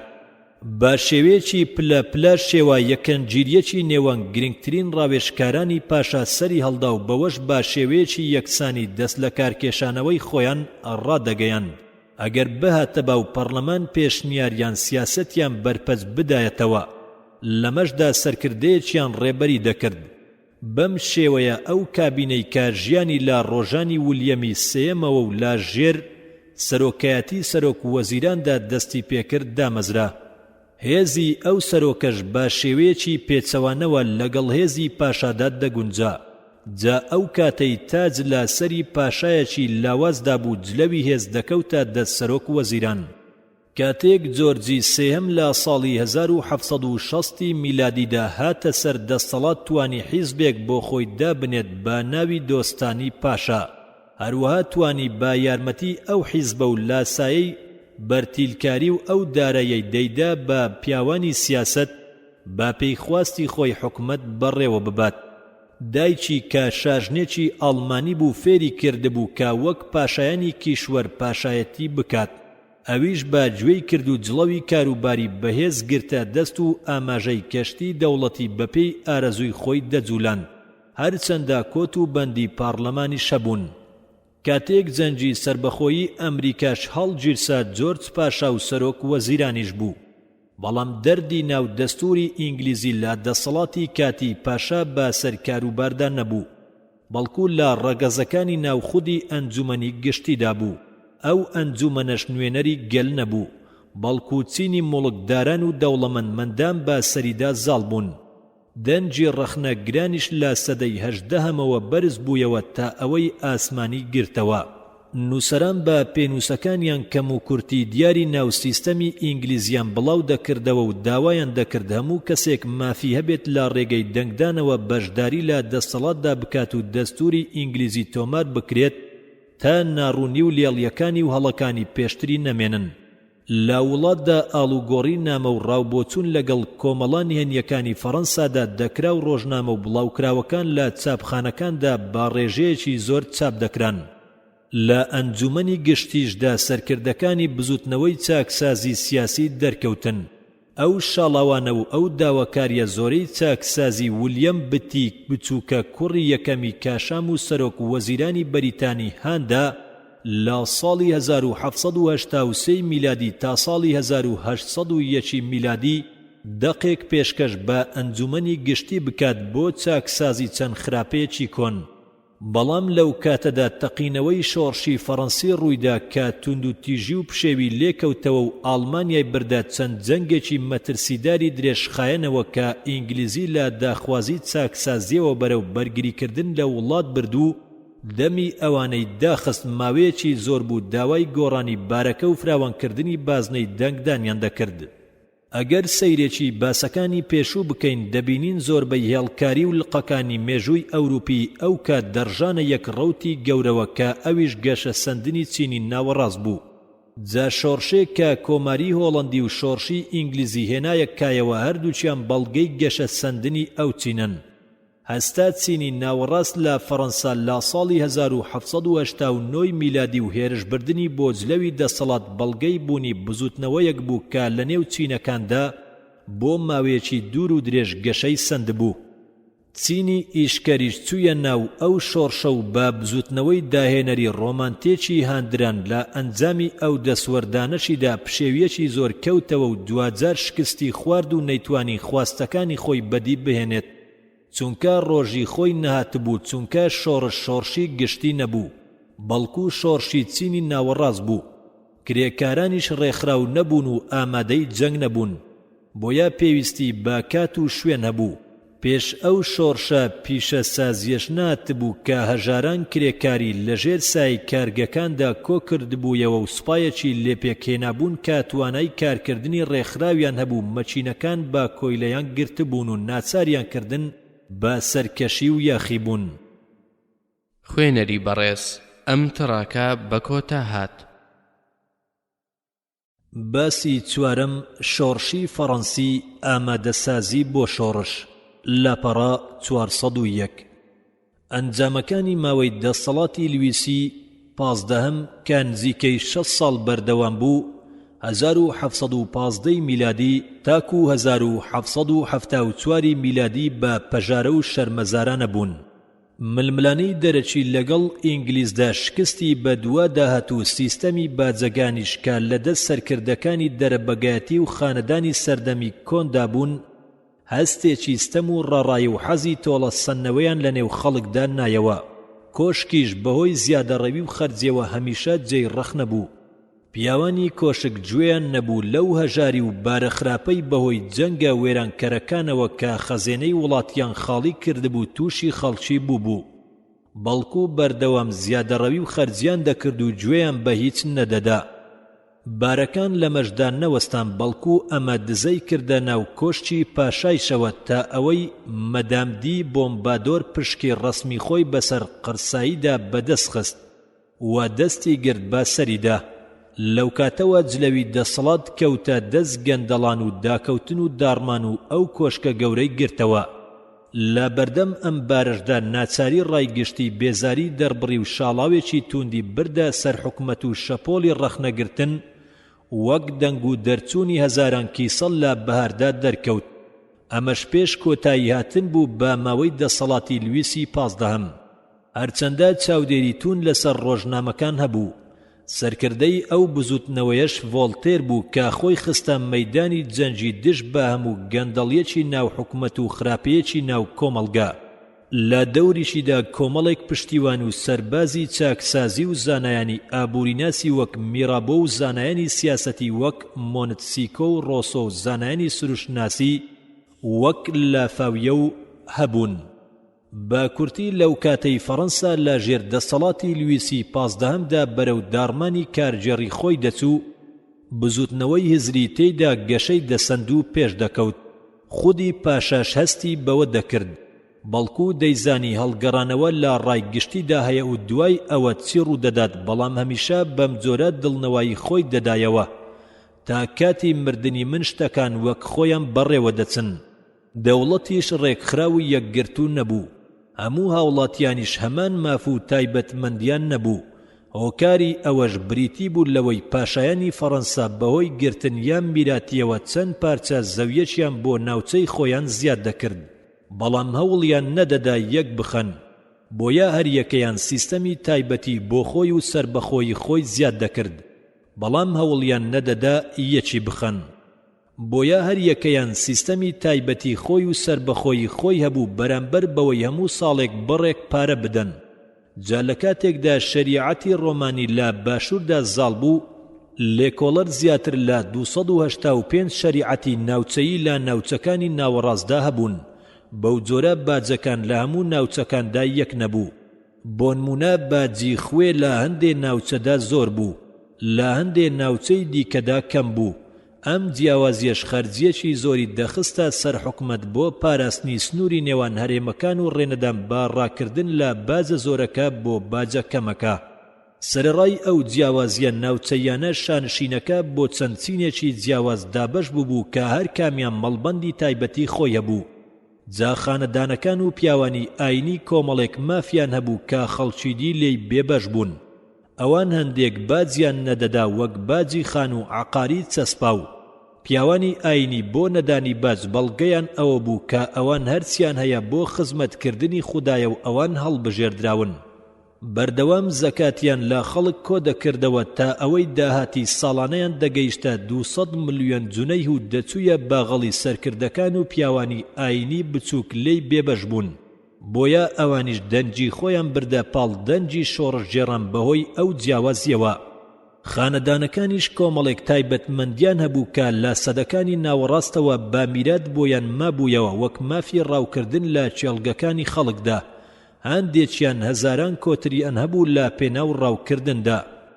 ئەو باڵندانە شێرشیان دەبردا سەر کشت و کاڵی جوتیار و وێرانیان دەکرد بە بێ ئەوەی جوتیار هیچی پێ بکرێت، یان مافیان هەبوو پیشە باڵاکانی سوپا و پێگا بەرزەکانی کڵێسا لە دەستی خۆیاندا بەرتەسک بکەنەوە.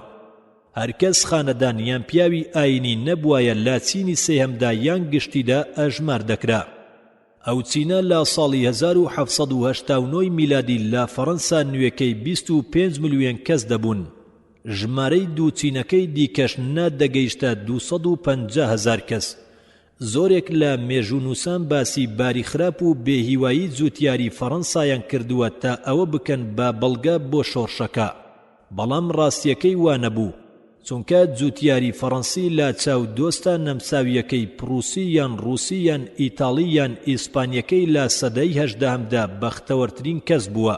گەشە سەندنی دانیشتوانی فەڕەنسا لە دوای جەنگەکانی لویسی 14 لە 17 ملیۆنەوە بۆ 25 ملیۆن لە ڕۆژانی ڕوودانی شۆڕشدا بەڵگەی ڕوونی باسی داری دانیشتوانی، بەڵام هۆکاری ڕاستی شۆڕشەکە باری چاچی گەل و ئازادی بیرکردنەوەیەتی نەوەک خراپی باریان فشاری توند. شۆڕشەکەش زادەی ستەم نییە، بەڵکو زادەی هەستکردن بەستەمە، تاکیش بەبێ چەشتنی تامی ئازادی و خۆشگوزەرانی هەرگیز هەست بەستەم ناکات.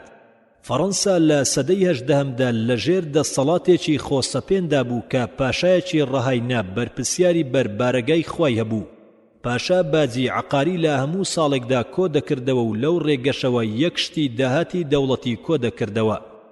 دواتر بانهێنی دەیپاراست و باویستی خۆی خەرجی دەکرد و هیچ لە داهاتەکانی دیکەیدا حیسابی بۆگەل نەدەکرد، بەڵکو جیاوازی نەبوو لە نێوان داهاتی خۆی و خەزێنەی دەوڵەتدا با پێچەوانەی ئینگلترا کاتەیدا شام موچەی دیاریکراوی هەبوو. سەرڕای ئەمەیش پاشای فەڕەنسی هەوڵیدا باویستی خۆی دراوی دارایی دەربکات و کارمەندانی کۆشک ناچار بکات با هەر بڕێکی لەسەر نووسراو بێت ئەو بڕە پارەیە بدەن. هەروەک باویستی خۆی بەبێ دادگاییکردن و کات و ماوە دیاریکردن خەڵکی دیاری دەکرد تا ئەوەی دەبوو کەسێکی ناو کۆشک بیری بخستایەتەوە کە کەسێکی بەند کردووە تا بزانێت ئازادی دەکات یان نا.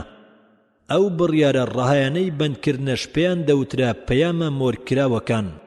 سەخت نەبوو ئەمەش بەدەست بێت با تایبەت لەلایەن کەسانی نزیکی پاشاوە، بەڵام سەرڕای هێزی ڕەهای پاشا و بەدەستدانی دەستورێک کۆنگرەیەک کە نوێنەری گەلی تێدا بێت و سنوور بۆ کارەکانی دابنێت.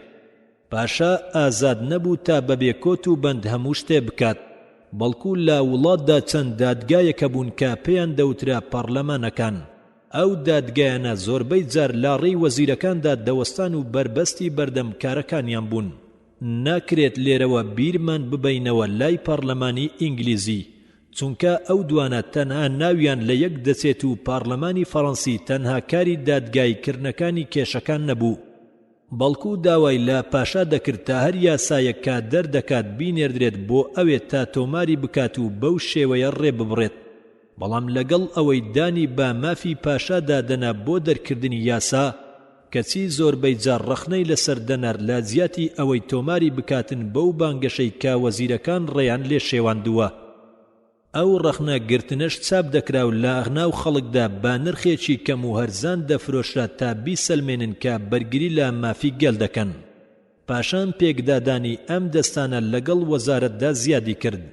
ئەمە شۆکارێک بوو بۆ سەرنج ڕاکێشانی خەڵک بۆ کێشە گشتیەکان و پەردەلادان لەسەر هەندێ نهێنی دەوڵەتدا چەند بڵاوکراوەیەک دەرکەوتن کە باسییان لا کێشەی خەڵک و وڵات و تەنگەشەکانی وڵات دەکرد و خەڵکیان هەندەدا تا لە باس و خواسە گشتیەکان بکۆڵنەوە و چاوی خەڵکیان لە ڕووی خراپەکانی حکومەت و کەم و کورتیەکانی سەردەمدا دەکردەوە.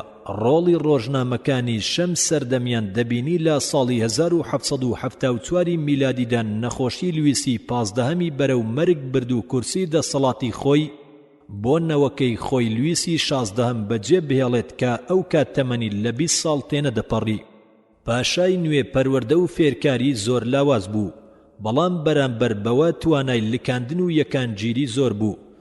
زۆر حەزی لە ڕاوکردن بوو، لە کارە ڕسواکانی باپیری بەدوور بوو. حەزی بە لە خواتورسی و چاکە هەبوو، ڕۆژانە لە دوکانێکی بچووکدا بوو، حەزی لە کار و ئەرچی دەوڵەت نەبوو، حەزی بە چاکردنی باری گەلەکەی هەبوو ئەگەر بەهاتایە و ئەو کارە سەختی و چاڵاکی نەویستایە، چونکە ئەو دووشتەی هەبوو تەمبەڵ و خەواڵوو بوو. ڕۆژێک بە ڕۆژانەی بیری لەوە نەدەکردەوە لە کاژمێر پێنجی بەیانی هەستێت وەک ئەوەی فردریکی گەورەیان کاترینی دووەم دەیکرد بۆ خوێندنەوەی لاپەڕەکانی دەوڵەت و ئاگاداربوون لە کاروباری وڵات. بەڵام شاژنی نەمساوی خێزانی لاماری ئانتوانیت کە کچی ماری تریزا بوو بە تەمەنی 19 ساڵیدا هاتە سەرکورسی دەسەڵات و کۆشکی فەڕەنسی سەرسام کرد بە جوانیە دڵکوژەکەی و دڵ و دەروونە سادە و یانە شاراوەکەی و حەزی زۆری بۆ خۆشگوزەرانی و دوانەوە. ئاهەنگەکانی فرسایی و یاسا کۆمەڵایەتیەکانی بێزاریان دەکرد، بۆیە لە دەستیان ڕای کرد و ڕەوشتێکی هەرزەکارانەی دەگرتە بەر لەگەڵ نەریتەکانی گەلەکەیدا پێچیان دادەدا. ئەم شاژنە زۆر حەزی بە پیلان و دەستێوەردان دەکرد. ئیدی 1 سات لە دەستێوەردانی کاروباری حکومەت بێ ئاگا نەدەبوو تا بە حەزی خۆی دۆستانی خۆی بێنێتە پێشەوە و هەر کەسیشی توند و تۆڵی چاکسازی دەستی کرد بە ژیانی زانستی خۆی. بۆیە خێرا تراگۆی گەورە ئابووریناسی فەڕەنسای ئەو کاتی کرد بە وەزیری دارایی، چونکە پێی وابوو یەکەم هەنگاو پێویستە بیگرێتە بەر چاکسازی داراییە تا لە خراپەی بێداری و کەمکردنەوەی توندی باجەکان ڕزگاری بکات. پاشان چەند خەرجیەکی کۆشکی لە ڤیریای لابرد. خەرجیەکانی پاشا و شاژن بە تەنها لە ساڵێکدا 21 ملیۆن دۆلار دەبوو. ئەو نرخەش نەدەچوویە خەیاڵ و کەسانی نزیک لە شێوەی موچە و بەخششدا. بۆیە پیاوانی کۆشک بە هەموو هەڵێکیانەوە لە ڕووی هەر هەوڵێکدا دەوەستان کە دەیویست تایبەتمەندیان لەگەڵ پاشادا هەبوو لە بەیانی تاشە و لە گەڵیدا بوون. بەڵام تڕگۆ تەنها لە کاتی ئیشدا پاشای دەبینی. بۆیە پیاوانی کۆشک توانیان ئەو وەزیرە لا ببن کە لە ساڵی 1776 میلادیدا ڕێی بە ژیانیان لەق کردبوو. بەمە زۆربەی چاکسازیەکانی وێران بوون. لە دوای تڕگۆ هێندەی نەبرد نیگەر هات کە لە دوو ڕێگەوە هەوڵیدا ڕێخۆشکەری بۆ شۆڕش بکات. یەکەم پارێکی زۆری بۆ جەنجی دژ بە ئینگلترا لە ئەمریکا بە قەرز وەرگرت. ئەمریکاش کە لەگەڵ فەڕەنسا هاوپەیمانی بەست بوو دەیویست یارمەتی بدات. ئەمەش زیانی گەیاند بە خەزێنە و هۆکارێکی تەنگەشەی ئابووری بوو. تەنگەشەی ئابووریش بە شێوەیەکی ڕاستەوخۆ هۆکاری شۆڕشی فەڕەنسی بوو. دووەم دەرفەتی بۆ گەلکردەوە تا ماڵ و سامانی گشتی و شێوەی خەرجکردنی بزانن.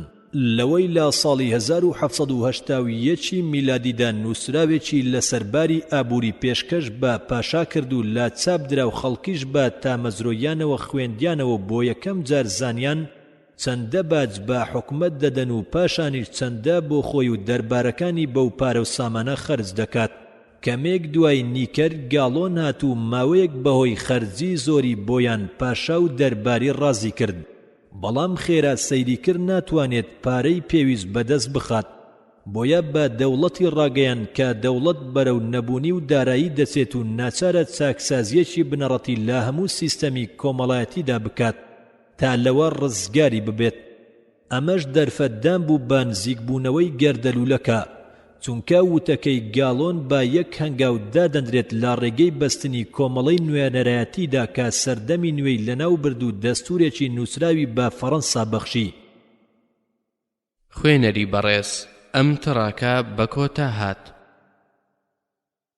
کۆمەڵەی جەماوەری و چاکسازیەکانی لاپەڕا 407. گاڵۆن یەکەم جار پاشای بانگێش کرد تا لە ئەنجومەنی ناوداران ئامادە بێت کە خانەدانەکان و قەشەکان و کارمەندانی دەوڵەتی لەخۆ دەگرت تا بڕوانە کێشەکە. ئەو ئەنجومەنە هەوڵیدا لەسەر چەند چاکسازیەک ڕەزامەندی دەرببڕێت کە هیوادار بوون لەوێوە باری خەزێنە چاک بکەین. بەڵام ئەندامانی متمانەیان بە گاڵۆن نەبوو یان حەزیان نەدەکرد دەستبەرداری تایبەتمەندیەکانیان بن. بۆیە بارەکە گەیشتە بەریەککەوتنی هەردوو دەستەکە و پاشانیش وەزیری خۆی دەرکرد و ناودارانی ناردەوە بۆ ماڵی خۆیان. پاشان لای کردەوە بەلای پەرلەماندا و هەوڵیدا ڕازیان بکات بە دانانی چەند باجێکی نوێ، بەڵام نەیتوانی و پەرلەمانی پاریسەکەشی شلۆقی گرتەوە.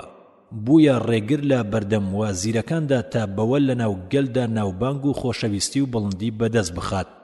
بە هەموو هێزی خۆشیەوە هاواری دەکرد تەنها بۆ گەلە پاش زانینی دارایی دەوڵەت چاکسازی خراپەکانی ئێستا و ستەملێکراوی خۆیان بکەن.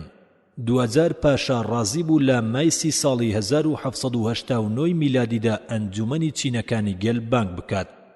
دامەزراندنی ئەنجومەنی چینەکانیش دەگەڕێتەوە بۆ سەدەی 14هەم.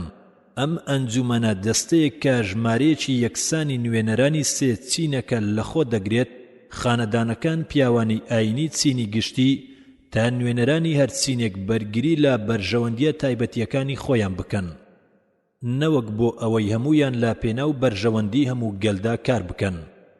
بۆیە هەر دەستەیەک لەوانە بە جیا کۆبوونەوەی خۆی دەبەست، بڕیاری خۆی دەدات. پاشان یەک دەنجی دەبوو وەک نوێنەری ئەو چینەی کە لێوەی هاتبوو. لێرەوە گوێگر و خوێنەر دەبینێت ئەو ئەنجومەنە یەک جەستە نەبووە کە ئەندامان تێیدا مافی دەنگدانی جیاجیایان هەبێت، وەک ئەوەی لە ئەنجومەنەکانی نوێنەرانی ئەمڕۆدا هەیە. ماوەیەک تێپەڕ بوو ئەو ئەنجومەنە دانەنیشت و کۆبوونەوەکەی ساڵی 1614 میلادی دواخورا. پاشان سەردەمان چوو لەبیر کرا و خەڵکیش پرسیاریان لە سروشتی ئەو ئەنجومەنە و هێزی دەستی ئەنجومەن دەکرد و مشتومڕیان لەسەر دەکرد. بەڵام هەموو لەسەر ئەوە یەکدەنگ بوون سیستەمی دەنگدان باپێی چینەکان گەندەڵیە و ناگونجێت، چونکە نوێنەرانی خانەدانەکان و پیاوانی ئاینی دەتوانن با دوو دەنگ بەرامبەر با دەنگێک بەسەر نوێنەرانی چینی گەلدا سەر بکەون، بەتایبەت کە دەیانویست مافە کۆنەکانی ئەو دوو چینە لا ببەن. 2000 وەزیرەکانی شارەزای بوون و مافی ناردنی هێندەی نێردراوانی هەریەک لا دوو چینی دیکە با چینی سێیەم بدەن. بەڵام پاشا ئامادە نەبوو ڕێبدات بە ئەنجومەن تا لە یەک هۆڵدا پێکەوە کۆ ببنەوە و پێکەوەش بە یەکسانی دەنگ بدەن. بەڵگەی ڕوونیش بۆ ئەوەی فەڕەنسا ئامادەی کودەتایەکی گەورە بوو ئەو داواکاریانە بوون کە هەڵبژێردراوان لە سەرداوای پاشا و باپەی نەریتە گرنگەکان خستیانە ڕوو. ئەو خستنە ڕوانە سکاڵایان بوو لە دەست دەسەڵاتی ڕەها و پشێوی ناووڵات و داوای دەستورێکیان دەکرد تا مافیان دیاری بکات و سنووریش بۆ پاشا دابنێت. لە 5 مایسی ساڵی 1789 میلادیدا نوێنەران کۆبوونەوەی خۆیان بەست. نوێنەرانی چینی سێمیش سەرڕای فەرمان و ڕێگریەکانی پاشا کۆبوونەوەکەیان بەرپەرزدایەوە و کەوتنە بانکردنی یەک لە دوای یەکی خانەدان و پیاوانی ئاینی و داوایان لێکردن تا پەیوەستی نوێنەرانی گەل بن و لاگەڵیاندا بەدوای بەرژەوەندیە باڵەکانی گەلدا بگەڕێن. هەندێ لە ئازادی خوازە خانەدانەکان و پیاوانی ئاینی چوون بادەم بانگەوازی چینی سێمەوە، بەڵام زۆرینەیان ئامادە نەبوون. کاتێک دەرونی نوێنەرانی چینی سێم بەرتەسک بوویەوە و خۆڕاگریان نەمان ناوی خۆیان نا کۆمەڵەی جەماوەری، بەو بەڵگەی کە ئەوان نوێنەری لا 196 گەلن، بۆیە دەتوانن نوێنەری چینەکانی دی پشتگوێ بخەن. بەو جۆرە ئەنجومەنی پشێوی چینەکان بوو با یەکەم کۆمەڵەی نوێنەرانی نوێکە لە کیشوەری ئەوروپیدا دەرکەوت.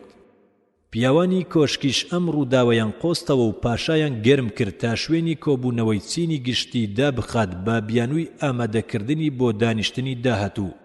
بەڵام ئەندامانی کۆمەڵەکە چوونە ناو یاریگای تێنسەوە و سوێندیان خوارد هەر بارێک بێت کۆبوونەوەکەیان بکەن تا دەستورێک بۆ وڵات دابدرێت. پاش 3 ڕۆژ پاشا کۆبوونەوەیەکی بەست کە چینی سێمتەیدا ئامادە بوون. خۆی سەرکردایەتی دەکرد. لەوێ ڕێبازێکی دوور و درێژی چاکسازی خستە ڕوو بۆیان دواتر فەرمانی کرد تا بڵاوەی لێ بکەن و هەموو پێکەوە دواتر کۆ ببنەوە.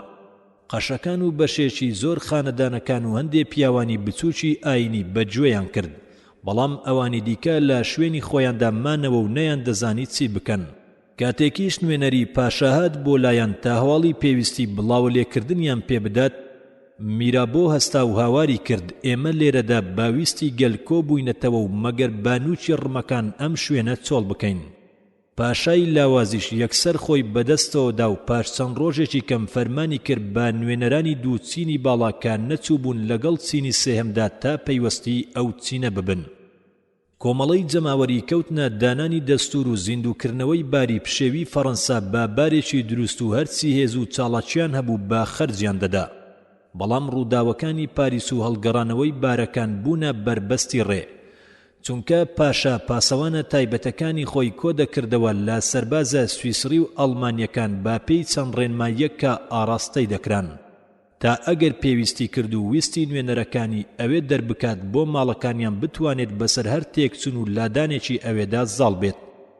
لە ڕۆژی چواردەی تەمموزدا هاوڵاتیانی پاریس هەوڵیاندا چەک بەدەست بهێنن تا بەرگری لە خۆیان بکەن و با کارێکی بەرز و بڵند دلێری و نیشتیمان پەروەری خۆیان نیشان بدەن. بۆیە دەستەیەکیان چوون بۆ باستیل و ئەو قەڵا کۆنەی کە بەندیخانەی تاوانباران و ئەو ئازادی خوازانە بوو کە لە فەرمانەکانی دەوڵەت لایەن دەدا یان لە بەرامبەریاندا پەیامە مۆرکراوەکان دەردەچوو. کاتێک هاوڵاتیان داوایان کرد ڕێیان پێ بدرێت تا بچنە ناو قەڵاکەوە پاسەوانان ڕێیان پێنەدان و تەقەیان لێکردن و 100 کەسیان لێکوشتن. پاشێرشێکی کورد ئەو قەڵایە خۆیدا بەدەستەوە و جەماوەر بە سەرکەوتویی چوونە ناوی و سەیریان کرد تەنها 7 بەنکراوی تێدایە و یەکێکیشیان شێتە و یەکێکیشیان هێنا پرسیاری هەبوو کە بۆچی گیراوە. یەکسەر ئازادکران و جەماوەر بە گوڕوتینەوە 4 دەوریاندان. پاشان کەوتنە داڕماندنی دیوارەکانی بەندیخانەکە و تەختی زەویان کرد. لەو کاتەوە هێرش بردنە سەر باستیل لە فەڕەنسادا بوو بە جەژنی گەورەی نەتەوەیی و تا ئەمڕۆژ بەردەوامە.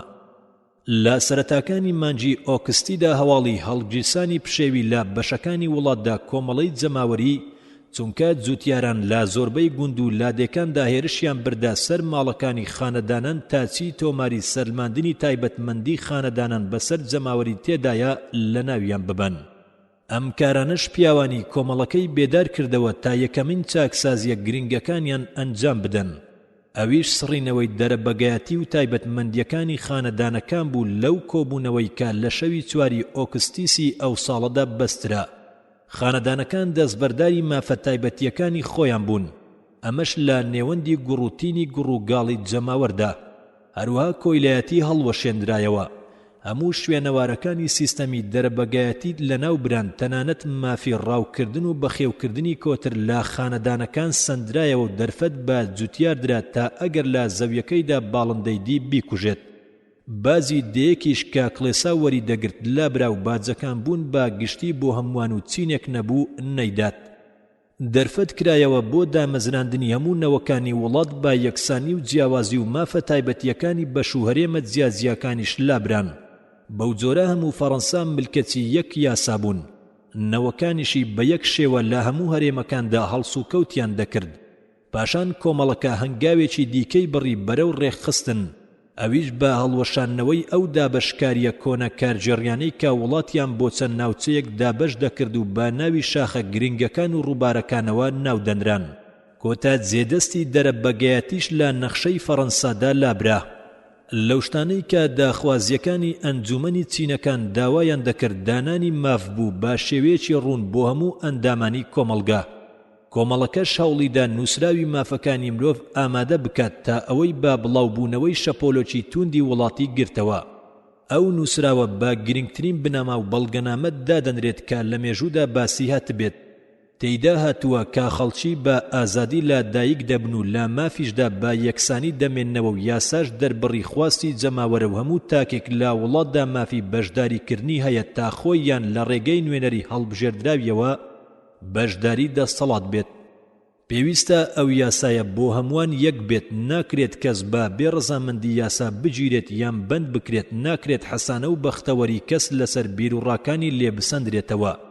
بەمەرجێ دەربڕینی ئەو ڕایانەی ئاسایشی گشتی تێک نەدەن. هەموو تاکێکیش دەبێت بە ئازادی بڵێت و بنووسێت و بابەت چاپ بکات بەڵام بەمەرجێک بەرپرسیار بێت لە خراپ بەکارهێنانی ئەو ئازادیە وەک یاسا دیاری کردووە باجەکانیش بە پێی خواستەکانی گەل هەڵس و کەوت بە پێی ڕاکانی دادەنرێت. پاشا دوودڵ بوو لە ئینزارکردنی دەقی مافەکانی مرۆڤدا. پاشان لە نێو خەڵکدا بڵاو بوویەوە کە پاشا بە ڕێنمونی دەربارەکانی سوپای کۆ کردوتەوە تا شۆڕشەکە لەناو ببات. هەروەک پێش ئەوە هەوڵیدا لە ناوی ببات بەڵام بەهۆی هەستانی گەل و هێرش بردنی بۆ سەر باستیل نەیتوانی. دەڵێن ڕەنگەکانی دروشمی نوێی نەتەوەی بریتی بوون لە سوور و سپی و شین. لە نان خواردنێکی ترساوی قرسایدا خرایە ژێر پێ. ئەم هۆکارانە هاودەمی خۆراک بوون کە لە ئەنجامی شکستی کێڵگەکان لەو ساڵەدا ڕوویدا. بۆیە ئەوە چاکترین هاندەری هاوڵاتیانی پاریس بوون. ئەوانیش پێویستیان بە هاندان نەبوو تا سەرکەشی خۆیان ڕابگێنن. لە ڕۆژی 5 ئۆکتۆبەردا چەندین هەزار ئافرەت بە هاودەمی پیاوانی چەکدار کۆبوونەوە و بەرەو کۆشتی قرسیای چوون داوای نانیان لا پادشا کرد، چونکە متمانەیان بە خودی شا هەبوو. پشتیان پێدەبەست هەرچەندە گومانیان لە هاوڕێ و ڕێنیشاندەرەکانی هەبوو. لاڤایت کەوتە شوێن جەماوەر و ڕێبەری پاسەوانی جەماوەری دەکرد بۆ پاراستنی سیستەم، بەڵام ڕێ لە هەندێک دەغەڵ نەگرت. بۆ چوونە ناو کۆشکی پاشا و هەڕەشەکردن لەو شاژنەی کاجێ ڕەخنەگرتن بووە و هاوڵاتیان ڕایانگەیاند کە پێویستە پاشا لاگەڵیاندا بێت بۆ پاریس. شۆڕش ناچار بوو ڕازی بێت بە و جۆرە گەڕانەوە بۆ کۆشتی تولیری و لەوێ با بەندکراوی دایاننا وەک ڕۆژان ئەوەیان سەلمان کۆمەڵەی جەماوەریش پاش کەمێک شوێنی کەوتن و خوێندنگەیەکی نزیێکی تولیریان کرد بە مەڵبەندی خۆیان. بۆ چاودێریکردنی بەندیەکانی ناو بەندیخانەی گواستنەوەی کۆمەڵەکەیش بۆ پایتەخت کاریگەری خراپی هەبوو لەسەر ڕێکردەی ڕووداوەکان، چونکە سەرکردەکانی هاوڵاتیان و پیاوانی پشێوی لا کاتی تەنگکشەدا بارەکەیان گرتە دەست خۆیان و خستیانە ژێر سۆزی خۆیانەوە. زانیمان چۆن کڵێسا لە فەڕەنسادا سامان و تایبەتمەندی هەبوو، چونکە گەورە کارمەندە قەشەکان و سەرۆک دێرەکان داهاتی گەورەیان دەگرتە دەست، هەر یەکێکیان لە یەک کاتدا چەندین موچەی هەبوو. بەرامبەر بە هیچ خزمەتێک قەشەکانی گوندەکانیش هەموو ئەرکەکانیان ڕادەپەڕاند و هێشتا نەیان دەتوانی پێی بژین. بەو جۆرە سامان بە ناداتپەروەری دابەش دەبوو. ئەمە خەڵکی والێ کرد بیر بکەنەوە لە پێویستی دەستگرتنی دەوڵەت بەسەر ماڵ و موڵکی کڵێسادا و دابەشکردنی داهاتی بەسەر خزمەت گوزاریدا چی لەوەش مایەوە دەکرێت بۆ ڕزگارکردنی حکومەت لە گرفتە داراییەکانی بەکار بهێنێت. ئەو دەیەکی کا کڵێسا داینابوو لە مانجی ئۆکستسدا لەگەڵ باجەکانی دەرەبەگایەتیدا لەکار خران، کە ڕۆژی 2 نۆڤەمبەر هات بڕیارێک دەرچوو کە بەو پێ هەموو ماڵ و موڵکی ئەلجێری دەخستە ژێر هەڵسوکەوتی گەلەوە. بەرامبەر بەوەی چی پێویستە بۆ ئەنجامدانی بۆنە ئاینیەکان بیکات و بەو پێ ئەنجامدەرانی بژێنێت و یارمەتی هەژاران بدات. ئەو بڕیارە پشکی فرەلایەنی داهاتی لە قەشە و ڕۆهبانەکان داماڵی وای لێکردن بۆ بژێوی ژیانیان پشت ببەستن بە موچەی حکومەت. کۆمەڵەکە هەنگاوێکی دیکەی گرتەبەر و بڕیاریدا چاکسازیەکی تەواوی کڵێسا بکات و چەندین ئوسقوفی کۆنی لەکار خست و لە جیاتی ئەوانە هەستا و 3 ئوسقوفی دانا و لە هەر هەرێمێکی فەڕەنسایی نوێدا 1 دانەی دانا و هەڵبژاردننی ئەوانەشی دایە دەستگەل. هەر هەڵبژاردننی قەشەکانیشی دایە دەستگەل. بەمە پاپا و پیاوانی ئاینی و کۆنەپەرستان بێزار و تووڕە بوون، بۆیە زۆرێک لە پشتیوانانی شۆڕش پەلین گرت و لە ڕووی وەستان. لویسیش بە ناچاری ڕازی بوو لا دڵی خۆیدا ڕقی خۆی بۆ شۆڕش و شۆڕژێران شاردەوە. کاتێک هەندێ لە پیاوانی ئاینی بێزاری خۆیان نیشاندا، کۆمەڵەکان ناچاری کردن تا سوێندی دڵسۆزی و گوێڕیاڵی بۆ ئەو یاسا و دەستورە نوێی فەڕەنسا بخۆن. بۆ ئەمە 60,000 قەشە ئەو سوێندەیان خوارد. ئەو کات بۆ ناچارکردنیان زۆر بەکارهات. ئەمەش ڕێخۆشکەری کرد بۆ ئابڕووتکاندنی سەردەمی تیرۆر.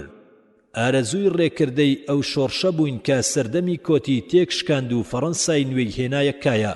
گرنگترین جێدەستەکانی لە ناوبردننی مافە تایبەتیەکە گرنگەکان و جیاوازیە ناوچەیەکان و دەرفەتدان بوو بە گەل تا بەشداری لە حکومەتدا بکات. هەموو ئەمانە بەبێ پێکدادانێکی توند و باویستی گەل ڕوویدا. بەڵام هەندێک گۆڕانکاری کڵێسا توندی بەخۆیەوە دی. بەڵام بارەکە باهێمنی نەمایەوە و ڕەشەبا هەڵی کرد و لا سەردەمی تیرۆر. هۆی هەوڵەکانی دوژمنانی شۆڕش لەناو فەڕەنساییان دەرەوەیدا هات بۆ لابردنی هەموو چاکسازیەکی کۆمەڵەی جەماوەری. چونکە براکەی پاشای بچووک پاش ڕووخانی باستیل بە دەستەیەکی کەمی خانەدانەکان و سوپایەکی بچووکەوە چوویە دەرەوە و نیازی هەبوو هێرش بکاتەوە سەر فەڕەنسا و سەردەمی کۆنی تێدا بجێڕێتەوە. لویسی 16 و ماری ئەنتوانێتی ژنی هەوڵیدا لە ساڵی 1791 میلادیدا پێیان بگەن و پەیوەستیان بن، بەڵام لە نزیک سنووردا جیران و گەڕێندرانەوە بۆ پاریس. کۆمەڵەکە وتی پاشای پرووسیای ڕازی کردە لە بڵەوراوەی بلێنتر لە گەڵیدا ئیمزا بکات و تێیدا داوای یەکەتی دەوڵەتانی ئەوروپا بکەن تا گەلی فەڕەنسی ناچار بکەن مافەکانی جاران بدەنەوە بە لویسی 16. ئەمە فەڕەنسیەکانی بێزار کرد و ڕقیان لە پاشایەتی و خانەدانەکان زیادی کرد و پێشڕەویان کرد بۆ داخستنی لویس و بردنی بەرەو قەسابخانە.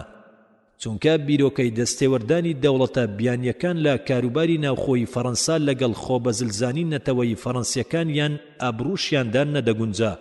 ئەو ڕۆژنامانەی لە کاتی کۆبوونەوەی ئەنجومەنی چینەکاندا دەردەچوون یاریدەدەری کردنەوەی ئاگری گوڕوتیون و ورژاندنی ڕایگشتیاندا. لە وڵاتدا چەندیانەیەک بۆ سیاسەتمەداری دەرکەوتن و لە نێوانیاندا یانەی یعقوبیەکان هەبوو کە دامەزراندنی ئەم یانەیە دەگەڕێتەوە بۆ ئەو سەردەمەی تێیدا کۆمەڵەی جەماوەری چوون بۆ پاریس، چونکە هەندێک نوێنەری چینی سێم ژوورێکی گەورەی دێری یعقوبیەکانیان لە نزیک بینای کۆمەڵەی جەماوەریدا بەکرێگرت و لەوێ کۆبوونەوەکانی خۆیان دەبەست و قسەیان دەکرد لەسەر ئەو باس و خواسانەی دەخرانە بەردەم کۆمەڵەکە. یەکەم کاری یانەکەش دیاریکردنی سیاسەتی ئەندامانی و شێوەی دەنگدانیان بوو. با خێرایی چەند لقێکی لێکەوتەوە کە لایەن بەلای ڕایگشتیدا کردەوە.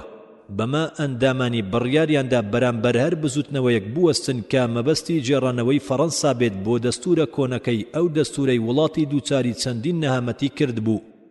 لە سەرەتاشدا تامەزرۆ و بانیازی کۆماری نەبوون، بەڵام ڕێکردەی ڕووداوەکان و گۆڕانەکانی وای لێکردن دوجار بگەنە ئەو بڕوایی هەر دەبێت پاشایەتی لەناو ببەن. دوجار کۆمەڵەی جەماوەری دەستوری نوێ دانا کە ماوەی 2 ساڵی تەواوکاری لەو دەستورەدا کرد تا تەواو بوو. پاشا سوێندی دڵسۆزی پێخورا و هەموو بڕیاریاندا وێنەی ڕووداوە تاڵەکان و شوێنەواری گومان و دوودڵی زاڵبوو بەسەر کۆشکێکی پاشادا لا ببەن. پاشان حکومت درایە دەست کۆمەڵەی یاسادانان کە دەستور قسەی لەسەر کرد بوو.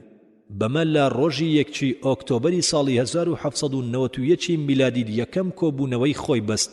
کۆمەڵەی جەماوەری بڕیاریدا هیچ لە ئەندامەکانی خۆی نەباتە ناو کۆمەڵەی یاسادانانەوە، بۆیە کەوتە دەست کۆمەڵێک گەنجی بە گوڕوتینی ڕانەهاتوو کە لە ڕێگەی ئەزمونیان لێهاتوویەوە نەبوون بە ئەندام، بەڵکو بەهۆی ئەو وتارە ئاگرینانەی کە لایەنەکانی یعقوبیەکاندا پێشکەشیان دەکردن. لەو ماوەیەشدا فەڕەنسا لە بارێکی نائاساییدا بوو.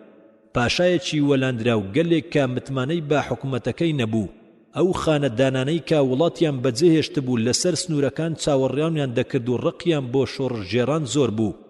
پاشایانی دەوڵەتانی بیانیش پێشنیاریان دەکرد تا بۆ جارانەوەی پاشا بۆ شوێنی خۆی دەستێوەردانی چەکدارانیان بۆ ناو فەڕەنسا هەبێت. سەرڕای ئەمانەش بەشێکی زۆری گەل پێچەوانەی هەندێک چاکسازی نوێ بوون، بۆ نمونە وەک چاکسازیەکانی ناو کڵێسا. ئەوەی قوڕەکەی خەستر کردەوە ئەو بڕیارە توندانە بوون کە کۆمەڵەی یاسادانان دژ بە خانەدانە کۆچەرەکان و پیاوانی ئاینی دەیکردن.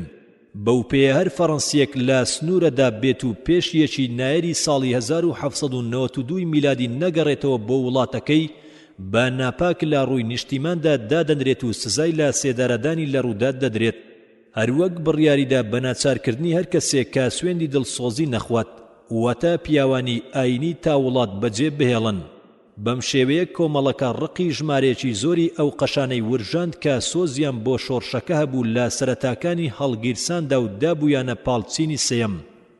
متمانەی ژمارەیەکی زۆری جەماوەری کاتۆلۆکیشی لەدەستدا کە دەیانویست چاکسازی بکەن و ئامادە نەبوون پیاوانی سەرکردەی ئاینی جاران بەجێ بهێڵن. گرنگترین کاری کۆمەڵەی یاسادانانی نانەوەی ئاگری جەنگ بوو لەگەڵ نەمسادا.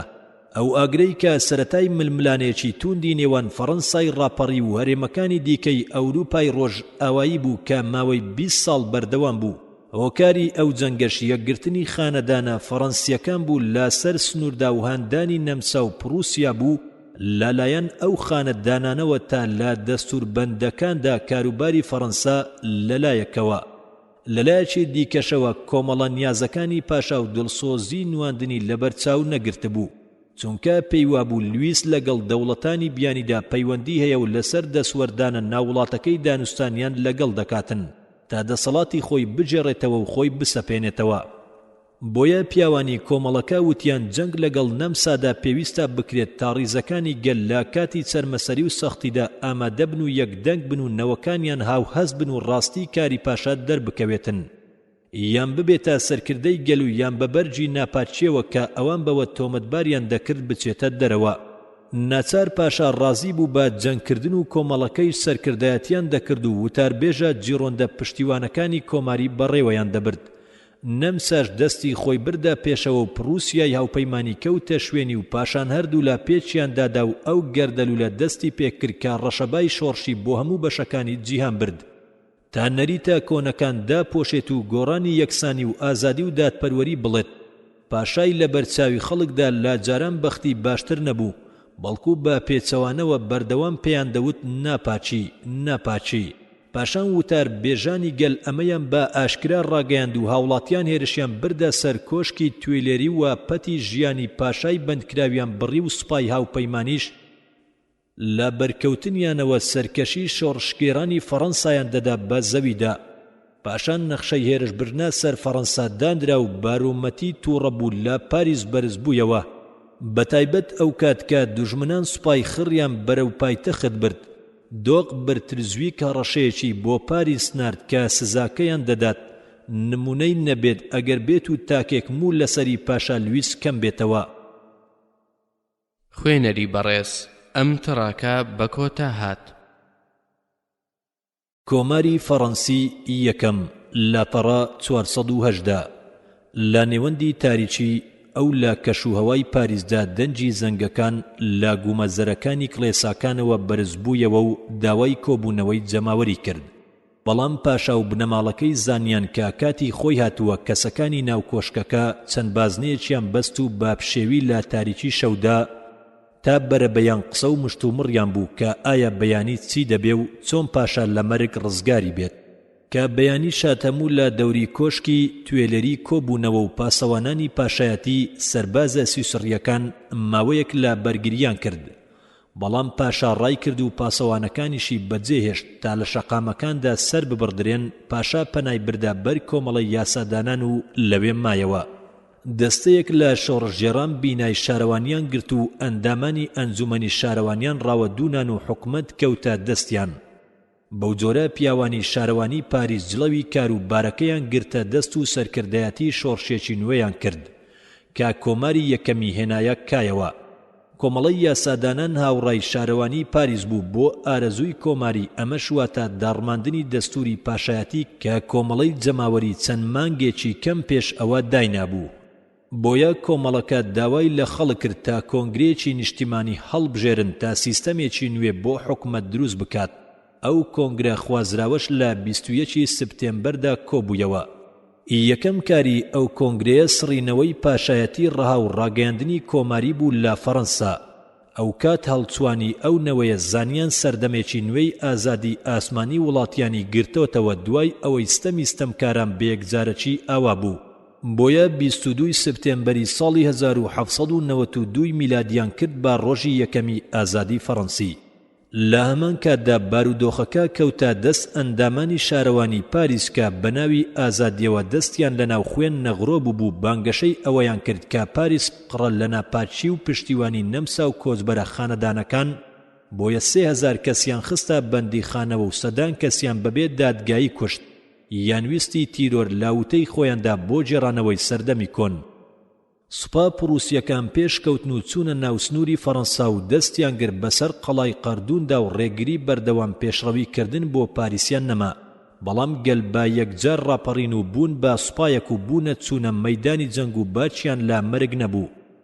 دانتۆن پشتگیری ئەوە بوو ئاگرێکی گەرم لە دەرونیدا بە کۆمەڵە وشەیەکی گەرمتر لە پشکۆ و کڵپەی دەسەند. جەنەڕاڵ دیمۆریا کشاو لە ڕێگەی برونزیەکەیەوە مەرگخوازانە هەنگاوینە تا ناوچاری کردن باشکست و دارمان لە ڤاڵما. چەند هەفتەیەک دوای ڕووداوی ڤاڵمی خاچی فەڕەنسا یەک سەربازی پروسی یان نەسازی تێدا نەما، چونکە فەرمانڕەوایانی نەمسا یان قڕوسیا چاوەڕوانی بەرژەوەندیەکی لەو جەنگە دەکرد. لەو ماوێدا فەڕەنسیەکان چوونە سنووری ئەڵمانیاوە و دەستیان کرد بەسەر چەند شارێکی ڕایندا، هەروەک دەستیانگر بەسەر زەویە نەمساویەکانی ساڤوایشدا. کۆنگرەی نوێی کەوتە بیرکردنەوە لەسەر ئەنجامی پاشا و دەیپرسی ئایا چی لێ بکرێت. حیزبی شاخ کە حیزبی تونڕەوی کۆماری بوو داوایان دەکرد دادگایی بکرێت وەک ناپاکێکی گەل. یارمەتی دوژمنانی داوە، بۆیە بە زۆرینەی دەنگ بڕیاردرا لە سێدارە بدرێت و سەری لە جەستەی بکرێتەوە بێ ئەوەی هیچ کەس دەستی یارمەتی بۆ پاشای هیوا بڕاو درێژ بکات. لە سێدارەدانی پاشا وڵاتانی ئەوروپای تووڕە کرد و هەموو هەستان و یەکیان گرت تا لەسەر ئەو کارە خراپە ئەنجومەنی نیشتیمانی سزا بدەن. فەڕەنساش بانگەوازی چوونە جەنجی وەرگرت. و ڕایگەیاند ئامادەی یارمەتی هەر گەلێک بکات کە بیەوێ ئازادی خۆی بەدەست بهێنێت. ئەندامانی یەکێتی ئەوروپی هێرشێکی هەمەلایەنیان دەست پێکرد بۆ تێکشکاندنی خۆبەزلزانی کۆماری ئینگلیس چاوی دانا لەسەر گرتنی کەناراوەکان. ئیسپانیا بڕیاریدار شاخەکانی برنج ببڕێت و هێرش بباتە سەر باشوور و بیدمۆنیتۆنەکان بڕیاریاندا لە شاخەکانی ئەلبەوە بدەن با سەریاندا. نەمسا و بروسیاش بەرەی ڕۆژهەڵاتیان کرد بە بنکەی جموجۆڵ و بزاوتی خۆیان. مەترسی لە هەموو لایەکەوە گەلی فەڕەنسای گرتەوە و کۆماری گەنج و تازە دروست بوو لە نێو ڕمەکانی دوژمندا خۆی دەبینیەوە کە لە هەموو لایەکەوە با سەریدا دەبارین. ناچار دەبوو گەل لە کاتی سەرمەسەریدا یەک بگرن. حیزبەکانی ناو کۆنگرەی نیشتیمانی لەژێر سێ ئاڵادا کۆبوونەوە. حیزبی توندڕەوی شاخ کە لە هەواداریدا بۆ کۆمار و شۆڕش توندڕەو بوو باهۆی پایەی باڵای ئەندامانی لە کۆنگرەدا. ئەو ناوەی لێنرا بوو. ئەحزابە توندترین یعقوبیەت توندوتیژیەکانی لەخۆ دەگرت و بانگەوازی دەکرد بۆ سڕینەوەی هەموو دیمەنە کۆنەکانی فەڕەنسا و هێنانەکایی دەوڵەتێکی نوێ کە تێیدا ئازادی و دادپەروەری و یەکسانی زاڵ بێت. لەو پێناوەشدا هێز و توندوتیژی بەکار بێت و هاوڵاتیانی پاریسهان بدرێت تا هەر کەسێک ناحەز و دوژمنی کۆماری دەزانن لە ناوی ببەن. حیزبی جڕۆینی دیش کە حیزبی مامناوەندی نەیاری یعقوبیەکان بوو ئەو ناوەشی بۆیە لێندرا چونکە زۆرینەی سەرکردەکانی لە هەرێمی جڕۆینداوە هاتبوون. حیزبی دەشت کە ملکەچی بوو حیزبی کە شاخ جیرۆندی وەلاناو دەشتی لەخۆ گرت و سەرکردایەتی وڵاتی کرد و تیرۆری گەورەی ڕاگەیان تا فەڕەنسا لە بارگرژی ڕزگار بکات. بارەکە ڕووی کردە فەڕەنساوە چونکە نەمسا و پروسیا و ئێستا دەترسان رووسیا دەرفەتی سەرقاڵبوونیان بە فەڕەنساوە بقۆزێتەوە تا لە پۆڵەندا پشتی زیاتر لەوەی شیاویەتی لە دابەشکردنی دووەمی پۆڵەندا بۆ خۆی ببرێت. بەڵام دەوڵەتان گەیشتە بارێکی نەخۆشی و بەما بە یەکدەنگ و یەکڕیز بوون هەرکە ئیسپانیا و ئیمپراتۆریەتی ڕۆمانی پیرۆزیش چوونە پاڵیان. فەڕەنسا کەوتە جەنگ لەگەڵ هەموو دراوسێکانی دەوریدا. سوپاکانی نەمسا بەسەر دیموریەدا سەرکەوتن و فەڕەنسیەکانیان لە زەویە نزمەکان دەرکردن. کاتێک دیمۆریە هەواڵی کوشتنی پاشای بیست دڵتەنگ بوو. هەروەک ئەمە کۆنگرەی کەمتەر خەم کرد سەبارەت بە بەخشینی یارمەتی پێویست بۆیە. سوپاکەی بەجێهێشت و دایە پاڵ دۆرمی و سەدان سەربازیشی لەگەڵدا بوو. خوێنەری بەڕێز ئەم تڕاکە بە کۆتا هات. سەردەمی تیرۆر لاپەڕا 422 لە دەستدانی زەویە نزمەکان و ناپاچی نواندنی چاکترین سەرکردەکانی فەڕەنسا کاریگەریەکی قوڵی هەبوو لەسەر دەرونی ئەندامانی کۆنگرا. بۆیە پێیان وابوو پاراستنی ژیانی کۆماری نوێی فەڕەنسی لە دەست خراپەی پاشا هێرشبەرەکانی دەرەوە و دوژمنانی ناپاچی ناوەوە پێویستی بە کاری خێرا هەیە. نەوەک چاوەڕوانی کردنی دەستورێکی پڕوردەکاری کە کۆنگرە لە کاتی مەترسیدا بینوێنێت. بەو پێیە پێویستە حکومەتێکی چاڵاک و یەکلا هەبێت کە قەوارەی کۆمارەکە بپارێزێت و سوپا ئامادە بکات و سەرکردەکانی ڕێک بخات بۆیە کۆنگرەکە بڕیاریدا حکومەت بخاتە دەست لێژنەیەکی نۆکەسی.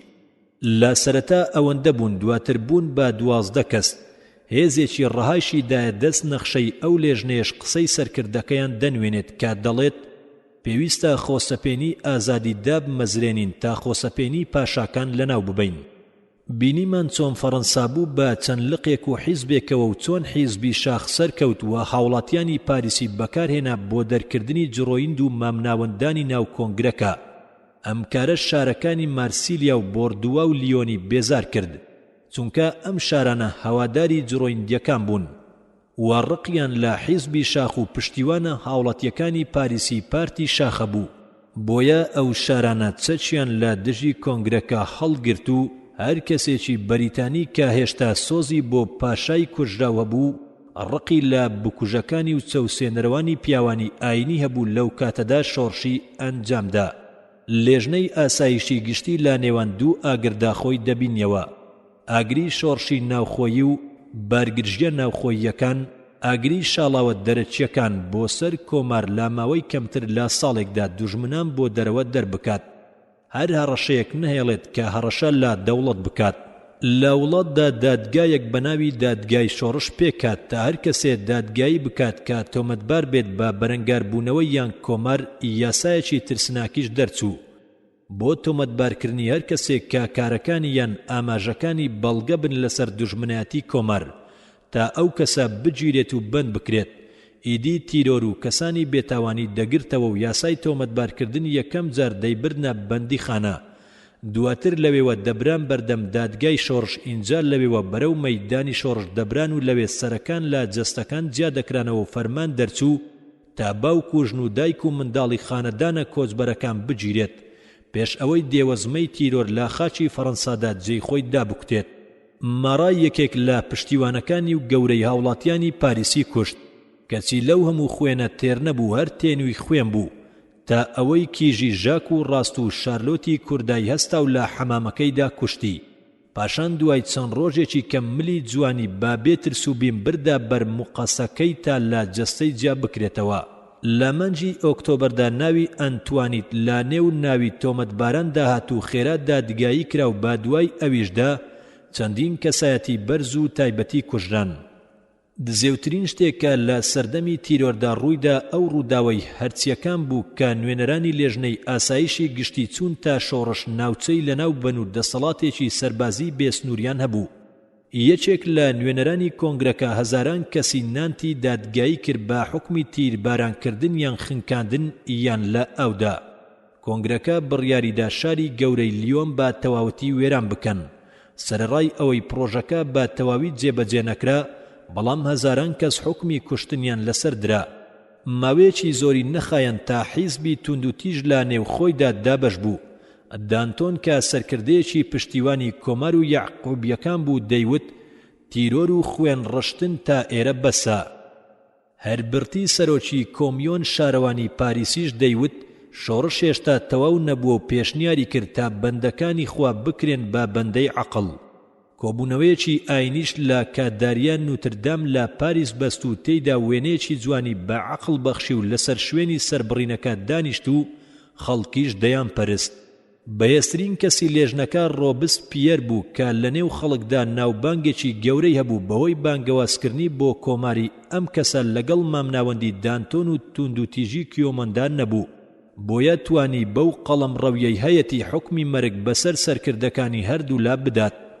نەدەگونجا ڕۆیس پیەر لە دیکتاتۆریەتی خۆی بەردەوام بێت، چونکە کاتێک دادگای شۆڕش بوو با چەند بەشێکەوە و کەوتە سەربڕین تا هەموو دوژمنەکانی لەناو ببات. ترس لە نێو دڵی هاوڕێکانیدا کە ئەندامانی کۆنگرە بوون دروست بوو، بۆیە بڕیاریاندا خۆی بینێرن بۆ مەقسە لەوێ سەری لە جەستەی بکەنەوە و پێش ئەوەی دەست پێشخەری بکات. فەرمانی کرد بە گرتنی و ئەویش داوای یارمەتی لە کۆمیۆن کرد، بەڵام کۆنگرە پاریسی دژ بە کۆمیۆن هاندا. ئەو کات دێوەزمەی تیرۆر و تۆقاندن بە بێدەنجی بەرەو مەقەسە لا بڕاو لە پشتیوانانیشی بە دوایدا چوون. کۆنگرە بە نەمانی ڕۆبسبێر لەو تاکە کەسە ڕزگاری بوو کاتوانی درێژە بە ژیانی سەردەمی تیرۆر بدات. کاتێک لە ناوبرا لە وڵاتدا پەرچەکردارێکی خێرا ڕوویدا، چونکە لە دیمەنەکانی لە سێدارەدان بێزار بووبوون. ئیدی دادگای شۆڕش زۆر بە کەمی حکمی لە سێدارەدانی دەردەکرد، بەڵکو لای دەکردەوە بەلای ئەوانەدا کە پشتیوان و سەرکردەی شەرمەزاریەکانی شۆڕشەکە بوون، وەک جەلادی گشتی و ئەو کەسانی فەرمانی سەربڕینەکەی نانت و لیۆنیان دەرکرد. چەند هەفتەیەکی دیاریکراوی نەبرد تا یانەی یعقوبیەکان داخرا و کۆمیۆن لە کار خرا و پەردەدرا بەسەر بەشی تیرۆر و تۆقاندنی ڕۆمانی شۆڕشی فەڕەنسیدا. کۆنگرە لای کردەوە بەلای ئەو ئامانجەی کە لە پێناویدا هەڵبژێردرا بوون. ئەویش دانانی دەستورێکی نوێ بوو تا شوێنی ئەو دەستورە شانشینە بگرێتەوە کە کۆمەڵەی جەماوەری داینابوو. بۆیە بڕیاریدا دەسەڵاتی یاسادانان بدرێتە دەست ئەو دوو ئەنجومەنە، ئەنجومەنی پێنجسەدی و ئەنجومەنی پیران. دەسەڵاتی جێبەجێکاریش درایە دەست ئەنجومەنی کارجێڕی کە لە 5 کەس پێک هاتبوون، ئەو دوو ئەنجومەنەش هەڵیان دەبژاردن. لە مانجی تشرینی یەکەمی ساڵی 1795 میلادیدا کۆنگرێک پاش 3 ساڵ فەرمانڕەوایی فەڕەنسای پڕ لە کێشە و مەترسی و بارگیرشی بێوێنەی خۆی هەڵوەشاندەوە. سەرڕای ئەوەش کۆنگرەکە هۆکارێکی چەوساننەوە بوو، بەڵام ئینکاری ئەوە ناکرێت کە لێژنەکانی فەڕەنسایان بەرەو کەناراوی ئاشتی بردو لە تەنگەبەری توندی ساڵی 1793 میلادی ڕزگاریان کرد. وڵات لە جەنجی ناوخۆیی و کۆبوونەوەی چڕوپڕی دوژمنان تێپەڕی. چەند لێژنەیەکی دیکە سەرقاڵ بوون بە بواری پەروەردە و فێرکردن و لە دەستی پیاوانی ئاینیەوە خستیانە دەست حکومەت و یاساکانی وڵات یەکخران. وڵات لە پشێوی ڕزگاری بوو لەگەڵ ئەوەی ڕۆژمێری نوێی زۆر نەژیا، بەڵام سیستەمی مەتری بە پێوانەی ئەو کێشانەی کێشی تەرازوو گرنگەهێنانی لە ئەوروپا بڵاو بوونەوە. زۆربەی دەوڵەتانی جیهان ئەو شێوازانەیان گرتە بەر. پێویستە سیستەمەکانی سەردەمی تیرۆر و داڕمانی دراوی بەرق و بارگژیەکانی لە ئەنجامی یاسا توندە نەچەسپاوەکانی کۆنگرە لەبیر نەکەین. حکومەتی کارجێڕیش بارەکەی زۆر چاک نەکرد و وڵات چاوەڕێی دەستێکی بەهێزی دەکرد تا دەسەڵات بگرێتە دەست و سیستەم بگەڕێنێتەوە. ئەویش دەستی ناپلیۆن بۆناپۆرت بوو کە لە ساڵی 1800 میلادیدا باریە سەر فەڕەنسا. خوێنەری بەڕێز، ئەم تڕاکە بە کۆتا هات. دەوڵەتی لائیکی عەلمانی لاپەڕا 426. زۆربەی جار فەڕەنسیەکان سیستەمی عەلمانی خۆیان وەکو نمونەی باڵای بواری کۆبوونەوەی سیاسی دەخەنە ڕوو، نەوەک تەنها فەڕەنسییان ئەوروپیەکان، بەڵکو بۆ هەموو مرۆڤایەتیەکان لە کیشوەرە جیاجیەکانی جیهاندا. ئەو سیستەمەش چەند بنەڕەتێکی نوێگەری و ڕۆشنگەری هەبوو کە پێشتر نەبوو. ئەزموونی فەڕەنسیش تا ئەمڕۆژ نمونەیەکی باڵا و بەرچاوە لای زۆربەی کەمینەی بیریارانی سیاسی و لە جیهانی ڕۆژ ئاوادا بێت یان لە شوێنەکانی دیکەی جیهاندا بێت. ئەوەی دەبێت لە بیری نەکەین دەرەنجامی گوداری موژدەبەری عەلمانی بوو بە هەردوو لقی فەڕەنسی و ڕۆژ ئاواییەوە کە ئەزموونی فەڕەنسی بە چەندیدێکی دەسەڵات خوازی ترسناک لە ئیش و بانگەشەکانی ئازادی و یەکسانی و ئازادی خوازیەوە لە خۆی دەگرت. هێندەش بەسە لێرەدا ئاماژە بە چەند دیاریەکی دەسەڵات خوازی پەیوەست بە نمونەی کۆماری عەلمانی فەڕەنسی بکەین. لائیکی فەڕەنسی لەگەڵ دیدێکی دەسوەردانێکی ڕاشکاوانە و توندی دەوڵەتی دامەزراوە، ئەم دیدە دەسوەردانە لە سەر پاڵپشتی بیردۆزەیەک وەستاوە کە دەوڵەتی لائیکی بە زامی یەکبوونی کۆمەڵایەتی و سیاسی و پاسەوانی پێناسی گشتی دادەنێت. ئەمەش بەوەی توانای بێسنووری لەسەر تێپەڕاندنی دابەشبوونە کۆمەڵایەتی و بەهائیەکان کە پەیکەری سیاسی کووناکون دەکەن پاشان تەواو و زۆری بۆ دەربڕینی بەرژەوەندی گشتی کە بەرژەوەندیە لاوەچیەکانی وەکو تاکە کەسیەکانی تاک و کۆمەڵایەتیەکان تێدەپەڕێندرێت. ئەم بیرۆکەیە لەسەر لاساییکردنەوەی ڕۆشنگەرایانی تازە دەرکەوتووە کە لەسەر ڕەوانبێژی سیاسی و توانای کۆکردنەوەی ویستی گشتی و هەمووەچی واتە توانای دەربڕینی بەسوود لەبەر بەرژەوەندیە گشتیەکان وەستاوە کە بەرژەوەندی هەموو تاک و کۆمەلگاکان دەگرێتەوە.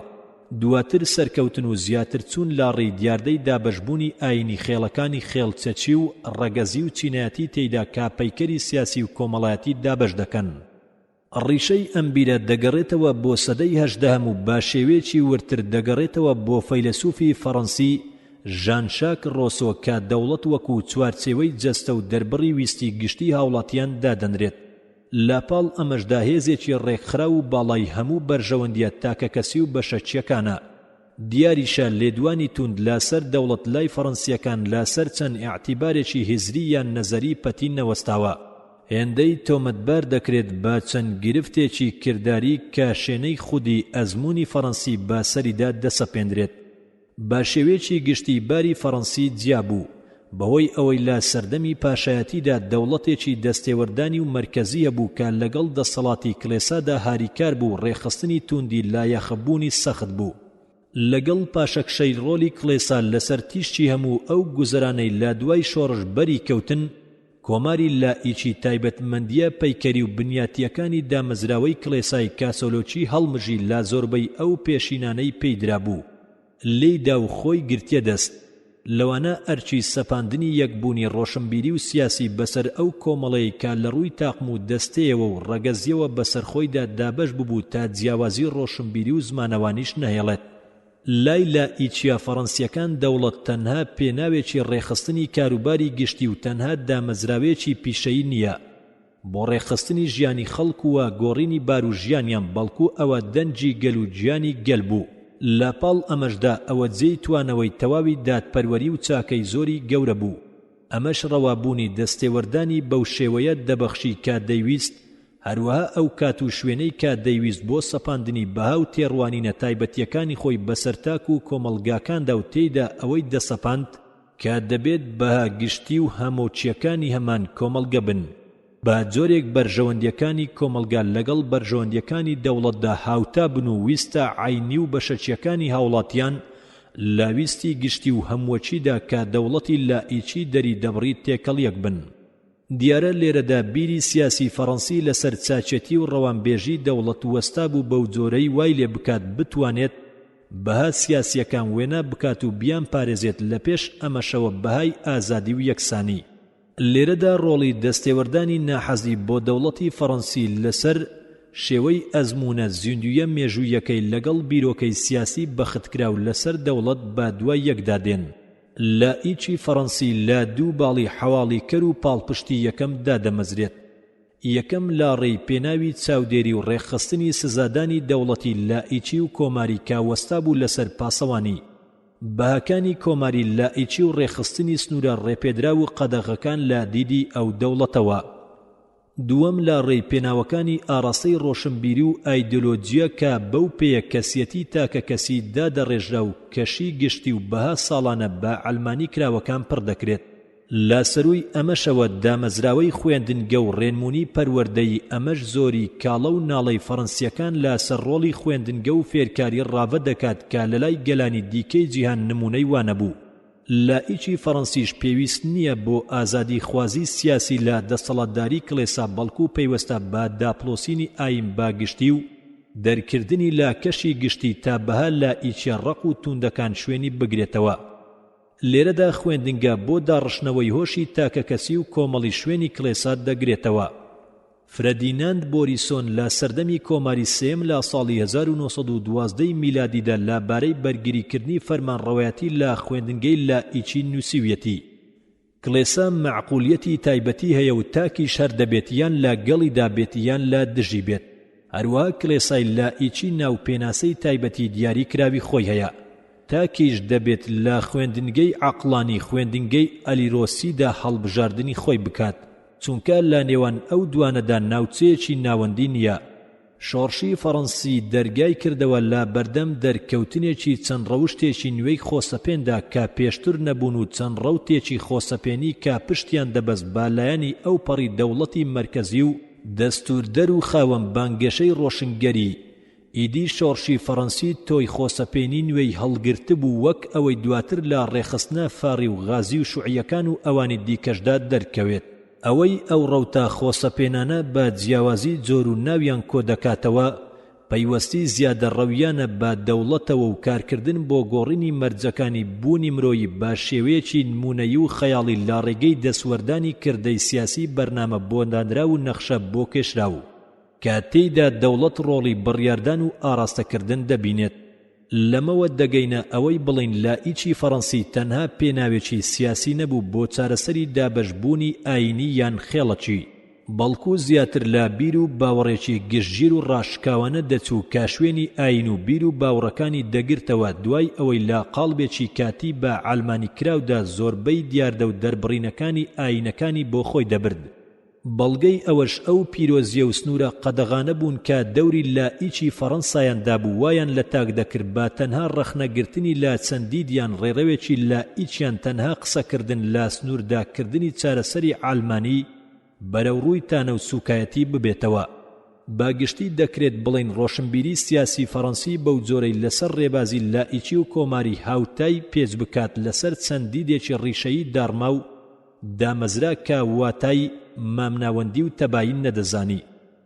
ئەمەش باڕوونی خۆی دەنوێنێت لە سەرکەوتنی یاعقوبیەکان و گۆڕینی مەیدانی سیاسی و ڕۆشنبیری فەڕەنسی بۆ مەیدانی جەنگێکی کراوە لە چوارچێوەی ئەوەی کە ئەو کات پێی دەوترا ساڵەکانی تریشیان ئەوەی ڕۆبێ بسەر و ناوی نابوو تیرۆری ئازادی. لێرەشدا مەبەسمان لە باری ترستەنها دەمێکی شۆڕشی فەڕەنسی نییە، ئەوەی لە نێوان قەسابخانەکانی ئەیلولی 1792 میلادی تا کەوتنی ڕۆبسێ پەر لە تەموزی 1794 میلادی بەردەوام بوون لە هێندەی ئەوەی ڕێڕەوێکی تەواوی بەڕێبردنی دەسەڵات و تێڕوانینی سیاسی بوو کە هەر لە سەرەتاوە لەگەڵ شۆڕشدا بوون و چەندە یەکێک بەردەوام بوو تا ئەو ڕۆژ هێشتا لە فەڕەنسادا زاڵە و وڵاتی بەدەستە. مەبەست لێرەدا ئەو ڕێکردەی دەسەڵاتەیە کە بەهێز و یەکلاکردنەوەی ڕێشەیی بەخشی لەگەڵ سیاسەت و باس و خواستی کۆمەڵایەتی با چەند بانگەشەیەکی نوێگەری و ڕۆشنگەری دەوێت. ئەمەش ئەو تیرۆرەیە کە لە نێوان بەکارهێنانی ڕوون و ڕاشکاوی توند و تیژی ڕێکخراو و لەلایەن دەستگا دامەزراوەکانی دەوڵەت و نێوان توند و تیژی بێدەنگدا دێت و دەچێت. توند و تیژی بێدەنگ چەند یاسایەکی و توند و تیژی پارێزەری تیرۆری ڕێکخراوی دەوڵەتی دانا. لە ڕاستیدا ترسی فەیلسوفی پارێزگاری ئینگلیزی ئەدمۆند بێریک لە شوێنی خۆیدا بوو کاتێک پێش ئەوەی دیمەنی شۆڕشە بێت بە سەریشی دیاردەکەیدا واتە لە ساڵی 1790 میلادی ئەوەی نووسی بوو چاوەڕێی گەشتێکی دوور و درێژ و سەخت لە جیهانی پشێوی و دنیای تاریکیدا بۆ فەڕەنسیەکان دەکات. ئەمەش بەو پێی لە دیدی جێگیردا شۆڕشی فەڕەنسی پەیوەندی بە مجەڕە و نمونەکانەوە هەیە لە جیاتی ئەوەی پشت بە ئەزموونی زیندوی سیاسی ببەستێت. ئەوەش دەجێڕێتەوە بۆ کەمینەیەک و ئەزموونێکی ڕووکەشی شۆڕش بە بارودۆخێکی سیاست و کۆمەڵایەتی سیاسی داخراو. لە دیمەنەکانی ئەو پێوەستیەش بە چەند وێناکردنێکی نمونەیی بۆ کات و مێژوو کارکردن بوو بۆ دروستکردنی مێژوو ڕەوتێک لە کۆمەڵایەتی سیاسی ڕەها و پچڕانێکی ڕەها لەگەڵ ڕابردوودا. سەرڕای هەوڵدان بۆ دروستکردنی واتایەکی پەتی و بەرزی نیشتیمانیەتی کە هیچ پەیوەندیەکی با واقع و ئەگەر و کرانە کردەیەکانەوە نەبێت. ئەمە سەرڕای حەزی خەڵکی ئەو شۆڕشە بۆ توانەوەی ڕێشەیی و دوور لە جیاتی گەڕان بە دوای توانەوەی گونجان و لێکتێگەیشتنی مامناوەند. با چاوپۆشی لە پاڵنەرە پارێزەرەکان بەڵکو لە دەمارگیری لە زۆربەی ئەو بارانەدا کە بیریاری ئینگلیزی لە سایەیدا بوو. گرنگی نزیکبوونی لە شۆڕشی فەڕەنسی خۆی حەشار دەدات لەو دەرباسکردن و پرسیارکردنانەی کە پێشکەشی دەکردن نەوەک لە جۆری ئەم وەڵام دانانەوەنەی کە دەیخستە ڕوو. ئەمەش گرنگی دەبەخشێت بە تێڕەمانە ورد و ڕاستیەکانی لەسەر شۆڕشی فەڕەنسی. دیارە لێرەدا زۆر کەمە دید و نیستینەکان و وردەکاری لەسەر تیۆری شۆڕشی فەڕەنسی بکەین. پێدەچێت ئەمەش بگەڕێتەوە بۆ دەرکەوتنی ئەو دروشمە ئازادی خوازی و تۆمارانەی مافە سەرەتاییەکانی ئەو شۆڕشە کە ڕووی ترسێنەر و ئۆتۆقێنەری شۆڕشەکەیان داپۆشی بوو. هەروەک دەرکەوتنی شۆڕشە شوعیەکان کە لە سەردەمی ئێمە نزیکن و ئاشکرابوونی ئاڕاستە توند و تیژە دەسەڵات خوازەکانیان دڕندەیی و ئابروچوونەکانی شۆڕشی فەڕەنسایان لە بیری خەڵک بردەوە. بەتایبەت کە کەمینەی سیاسی و هزری فەڕەنسی کەوتەوە چوار دەورانی ڕووداوی شۆڕش با شێوەیەکی ئاهەنگجێڕان. بەو جۆرە درڕندەیەکانی شۆڕشی فەڕەنسی لە پشت قەسابخانەکانی ستالین و جەنگەکانی هیتلەردا شاردرایەوە و چەند دیمەنی دیکتاتۆری پلۆریتاری کە هەبوون لاچوون و توند و تیژی سەرپێچی کۆمەڵی ناموسرولینەکان هات و یعقوبیەکانیش لە بواری لێکۆڵینەوە مێژووی و سیاسیەکاندا جێپەی داکوتە. خوێندنەوەی ڕاست و دروستی ئەزموونی فەڕەنسی چ لە نشینگەی سەرەکی خۆیان یان لا وڵاتی دیکەدا کە قەڵەمڕەوی ئیستیعماری خۆی لەسەردا نابوون پێمان دەڵێت چەند دیمەنێکی دەسەڵات خوازی توند و دیاردەی جەختکردنەوەی توند لە سەرڕۆڵی سەرەتایی و دەسەڵات خوازی دەوڵەت لە دیاریکردنی گۆڕانە سیاسی و کۆمەڵایەتیەکان و بنیادی کۆمەڵایەتی سیاسیدا با شێوەیەکی بەرزتر و باڵاتر لەسەر قاڵی و پێویستیەکانی خەڵک بوونی هەبووە. ئەوەی نمونەی مەترسی فەڕەنسی زیاتر دەکات و جێپەی زیاتر دادەکوتێت زیاتر لەوەی دەستگرتن بێت بەسەر دەوڵەتدا لەلایەن دەستەیەکی لائیکی توند و کەنارگیر لە چواردەورە کۆمەڵایەتیەکەی و بێپەیوەندی با ڕۆشنبیری و بەرژەوەندیەکانی خەڵکەوە وەک ئەوەی لە چەند وڵاتی عەرەبی ملکەچی ئەزموونی داگیرکاری توندی فەڕەنسیدا هەبوو بەتایبەت لە وڵاتی مەغریبی عەرەبی کاباری ئەو دەوڵەتە بوو بە بەشێک لە پێناوێکی جەنگی بەردەوام کراو لا ڕوبەڕووبوونەوەی کۆمەڵگەکەیدا کە بە چەقبەستووی و دواکەوتووی وەسف دەکرا. ئەگەر لە ئیچی فەڕەنسی چەندین کەم و کورتی هەیە کە هێشتا لە جەستەی فەڕەنسیدا ماون و تا ئەمڕۆژ با دەستیانەوە دەناڵێنێت ئەو خوشکە لە ئیچیەکانی دیکەی کە خۆیان کۆپی کردبوو لەسەر ئەو بیرە هۆکارەکانیان نیشان داوە و هەڵەکانیان با وردی زانیوە بەهۆی نامۆبوون لە خەڵک با بەراورد لەگەڵ لە ئیچی فەڕەنسیدا. بۆیە شتێکی کتوپڕنیە کە زۆربەی ڕێخستنەکانی دەسەڵاتی عەرەبی ئەوانەی نەریتی کۆماری فەڕەنسایان وەرگرتووە لە هەڵسو کەوتی لەگەڵ گەلەکانیاندا دواکەوت و پڕهەڵە بن. خوێنەری بەڕێز ئەم تڕاکە بە کۆتا هات. ساڵ و ناو لاپەڕە 433 ساڵی 1700 میلادی هەڵبژێردراوی برند نەبرەک ئیمپراتۆری ڕازی کرد تا نازناوی پرووسیای پێ ببەخشێت. ساڵی 1701 میلادی سەرەتای جەنگی میراتگری ئیسپانی. ساڵی 1712 میلادی پەیماننامەی ئۆترخەت. ساڵی 1725 میلادی کۆتایی دەسەڵاتی پوتروسی گەورە لە رووسیا. ساڵی 1740 میلادی تاکو 1786 میلادی فریدریچی گەورە لە پرووسیا. ساڵی 1756 میلادی تا 1763 میلادی جەنگی حەوت ساڵە. ساڵی 1756 میلادی تا 1763 میلادی سەرکەوتنی ئینگلترا لە ململانەی لەسەر ئەمریکا. ساڵی 1757 میلادی فریدریک توانی لە جەنگ ڕووسباخ بەسەر فەڕەنسا و ئەڵمانیادا سەرکەوێت. ساڵی 1715 میلادی تا 1774 میلادی دەسەڵاتی لویسی پازدەهەم. ساڵی 1774 میلادی تا 1793 میلادی دەسەڵاتی لویسی شازدەهەم. ساڵی 1776 میلادی ڕاگەیاندنی سربەخۆیی ئەمریکا. ساڵی 1789 میلادی کۆبوونەوەی ئەنجومەنی چینەکان. ساڵی 1772 میلادی تا 1793 میلادی بۆ 1795 میلادی دابەشکردنی یەکەم و دووەم و سێمی پۆڵەندا. ساڵی 1791 میلادی کۆبوونەوەی کۆمەڵەی یاسادانان. ساڵی 1792 میلادی ڕاگەیاندنی کۆماری فەڕەنسی یەکەم. ساڵی 1792 میلادی جەنگ لەگەڵ نەمسا و پرووسیا. ساڵی 1793 میلادی یەکگرتنی وڵاتان دژ بە فەڕەنسا. ساڵی 1793 میلادی لە سێدارەدانی لویسی شازدەهەم. ساڵی 1794 میلادی کەوتنی ڕۆبسپێر. ساڵی 1795 میلادی کۆتایی کۆنگرەی نیشتیمانی. خوێنەری بەڕێز ئەم تڕاکە بە کۆتا هات. بەشی پێنجەم ئەوروپا لە سەدەی 19هەمدا 1800 تاکو 1940 میلادی. باسی یەکەم ناپلیۆن بۆناپۆرت. باسی دووەم کۆنگرەی ڤیەننا. باسی سێیەم ئەوروپا دوای کۆنگرەی ڤیەننا. باسی چوارەم شانشینە ئەوروپیە بچووکەکان دوای کۆنگرەی ڤیەننا. باسی پێنجەم ئیمپراتۆریەتی ئەڵمانی. باسی شەشەم ئیمپراتۆریەتی بەریتانی. باسی حەوتەم شۆڕشی پیشەسازی و کۆمەڵایەتی لە سەدەی 19هەمدا. باسی هەشتەم بەرفراوانبوونی چوارچێوەی مێژوویی ئەوروپی. باسی نۆیەم ئیمپراتۆریەتی عوسمانی. باسی دەیەم جەنگی جیهانی یەکەم. باسی یەکەم ناپلیۆن بۆناپۆرت لاپەڕا 435.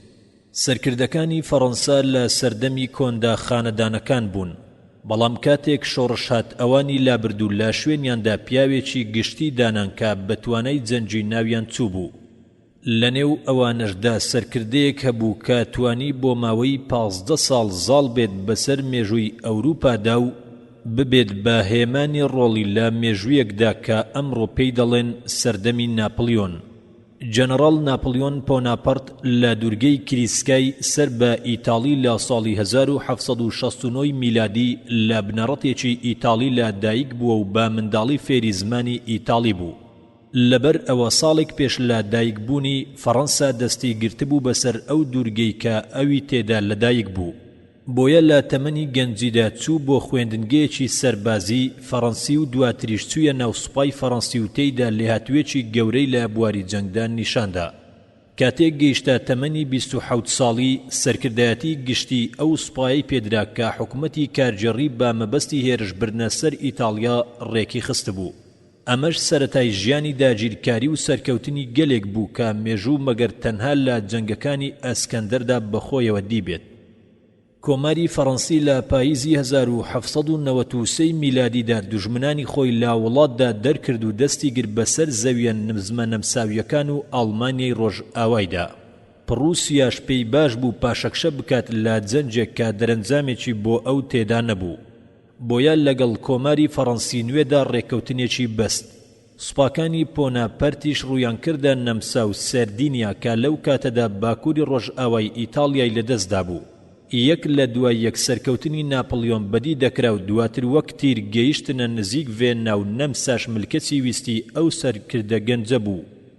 ڕێکەوتنی لەگەڵ بەست و دانینا بە شکستی خۆیدا و دەستبەرداری زەویە نزمە نەمساویەکان بوو بۆی. هەروەک بەڵێنی پێدا کە نەمسا یارمەتی بدات تا بگاتە هەموو کەناراوی ڕاینی ڕۆژئاوایی.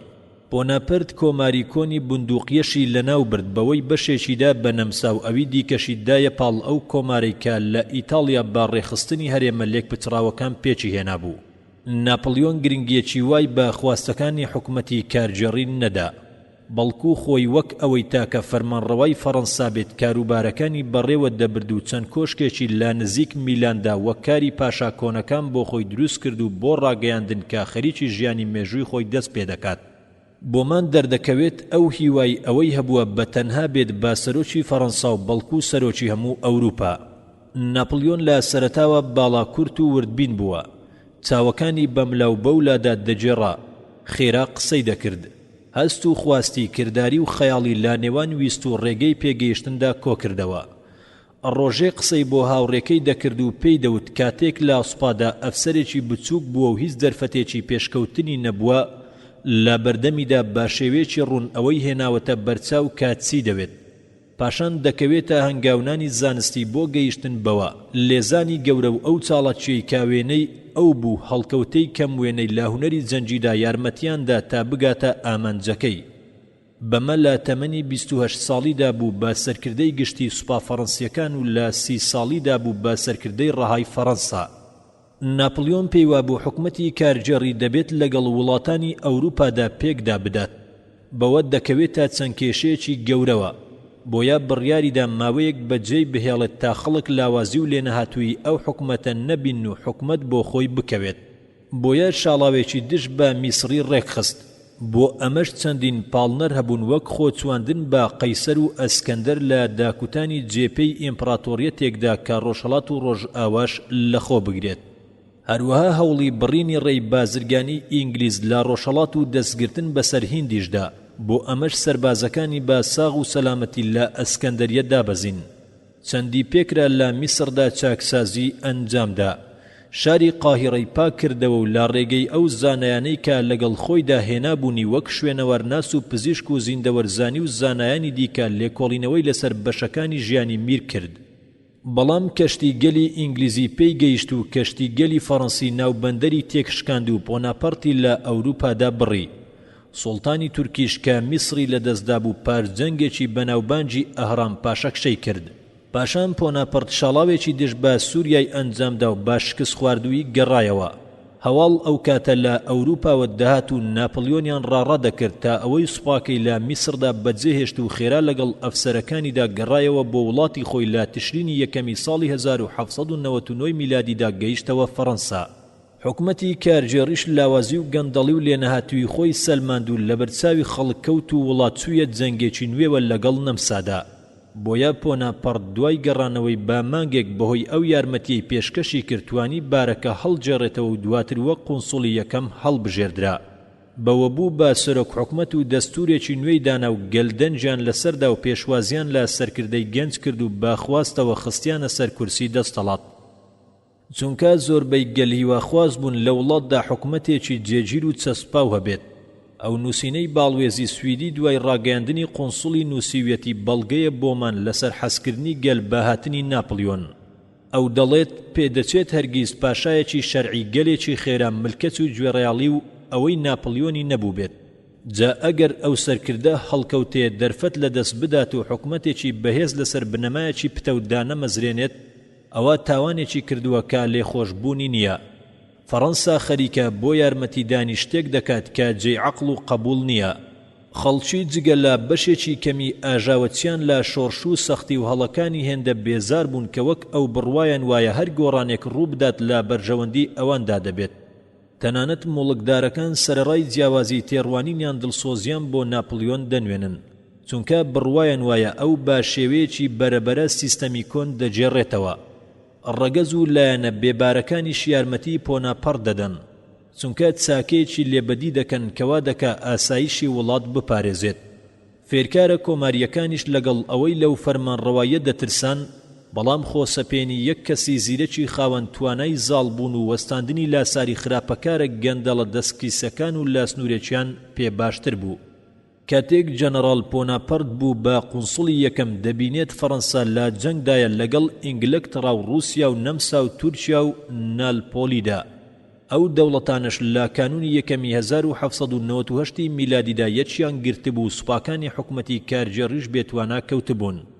دواتر لە ئیتاڵیا هەموو کارەکانی ناپلیۆنیان لەناو بردبوون، بۆیە بە ئەرچی خۆی دەزانی کە قەڵەمڕەوی فەڕەنسا لە دەرەوە بجێڕێتەوە و لەناو خۆیشدا سیستەم بجێڕێتەوە.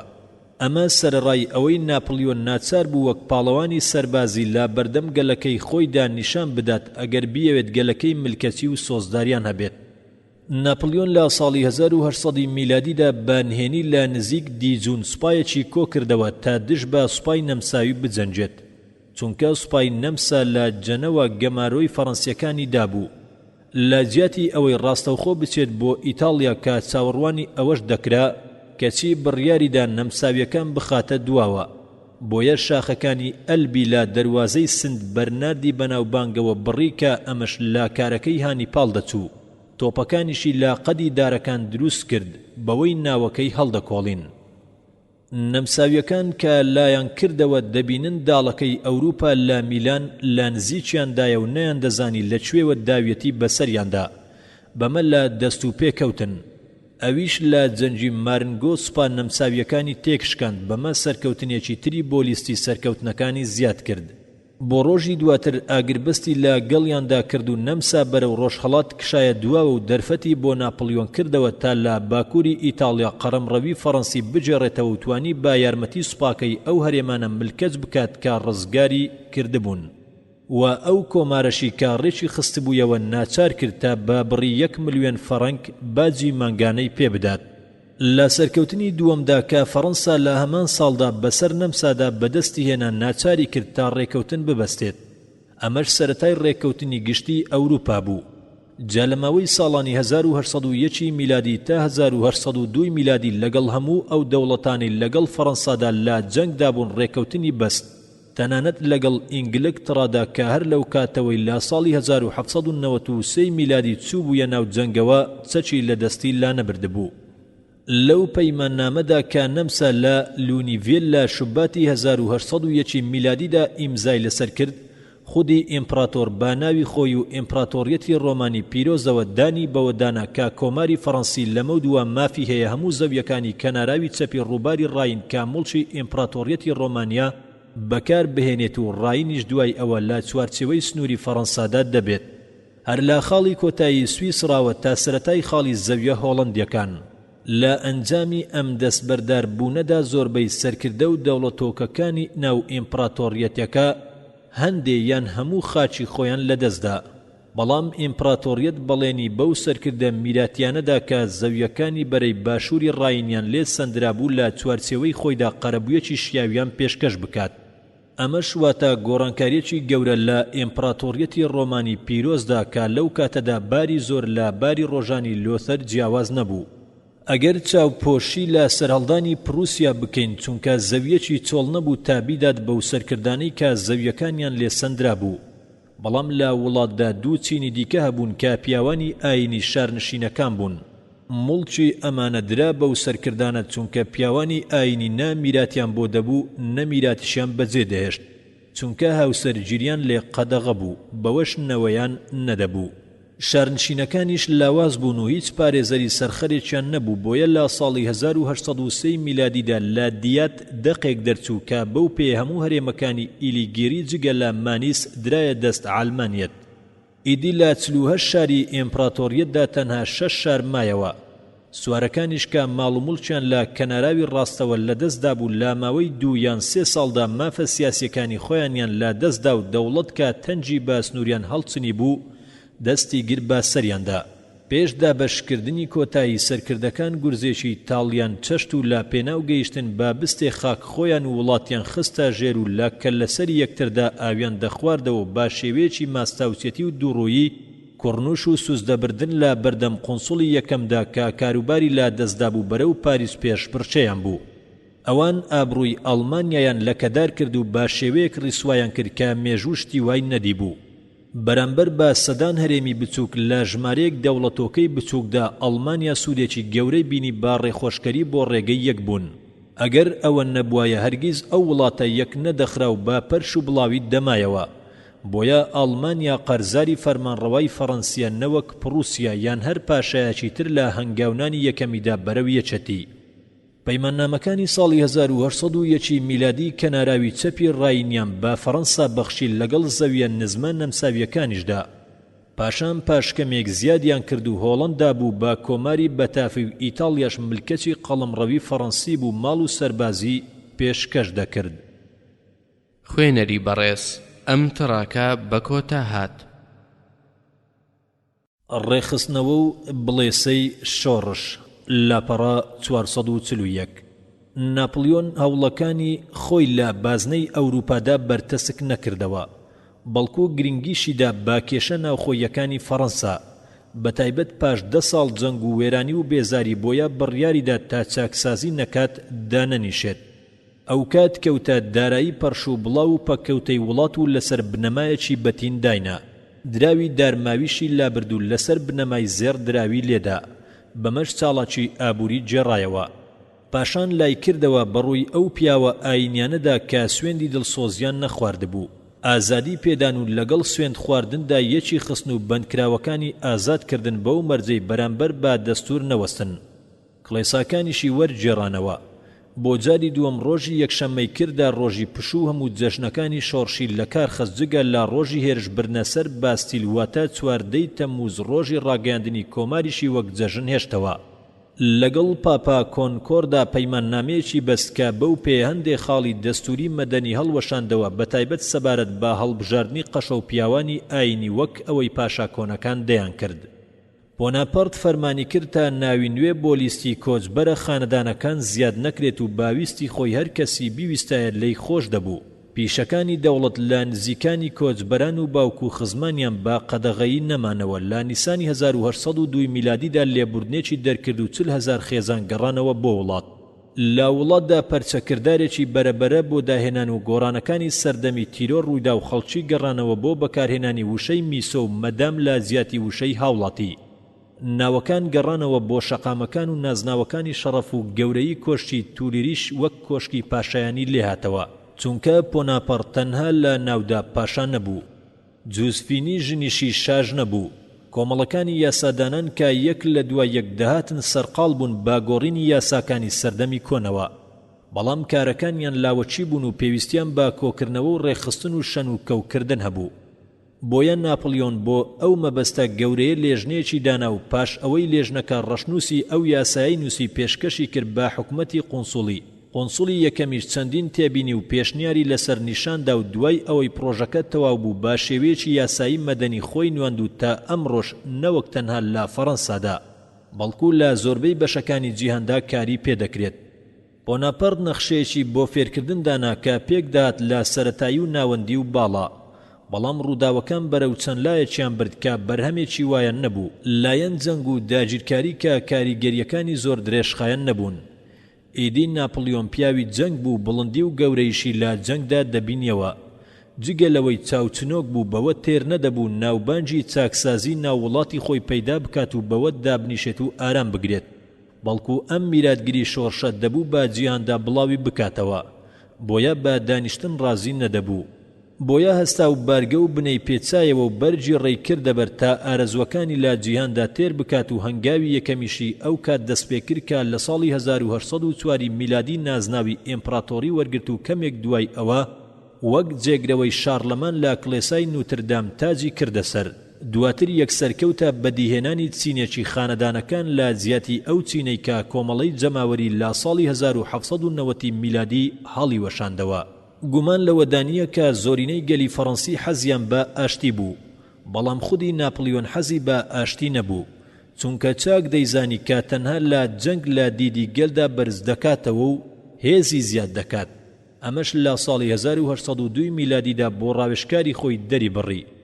جارێکی دی لە ساڵی 1804 میلادیدا ئەوەی دەربڕی کە ئەوروپا هەرگیز سەقامگیر نابێت تا نەکەوێتە ژێردەستی یەکسەرکردەوە.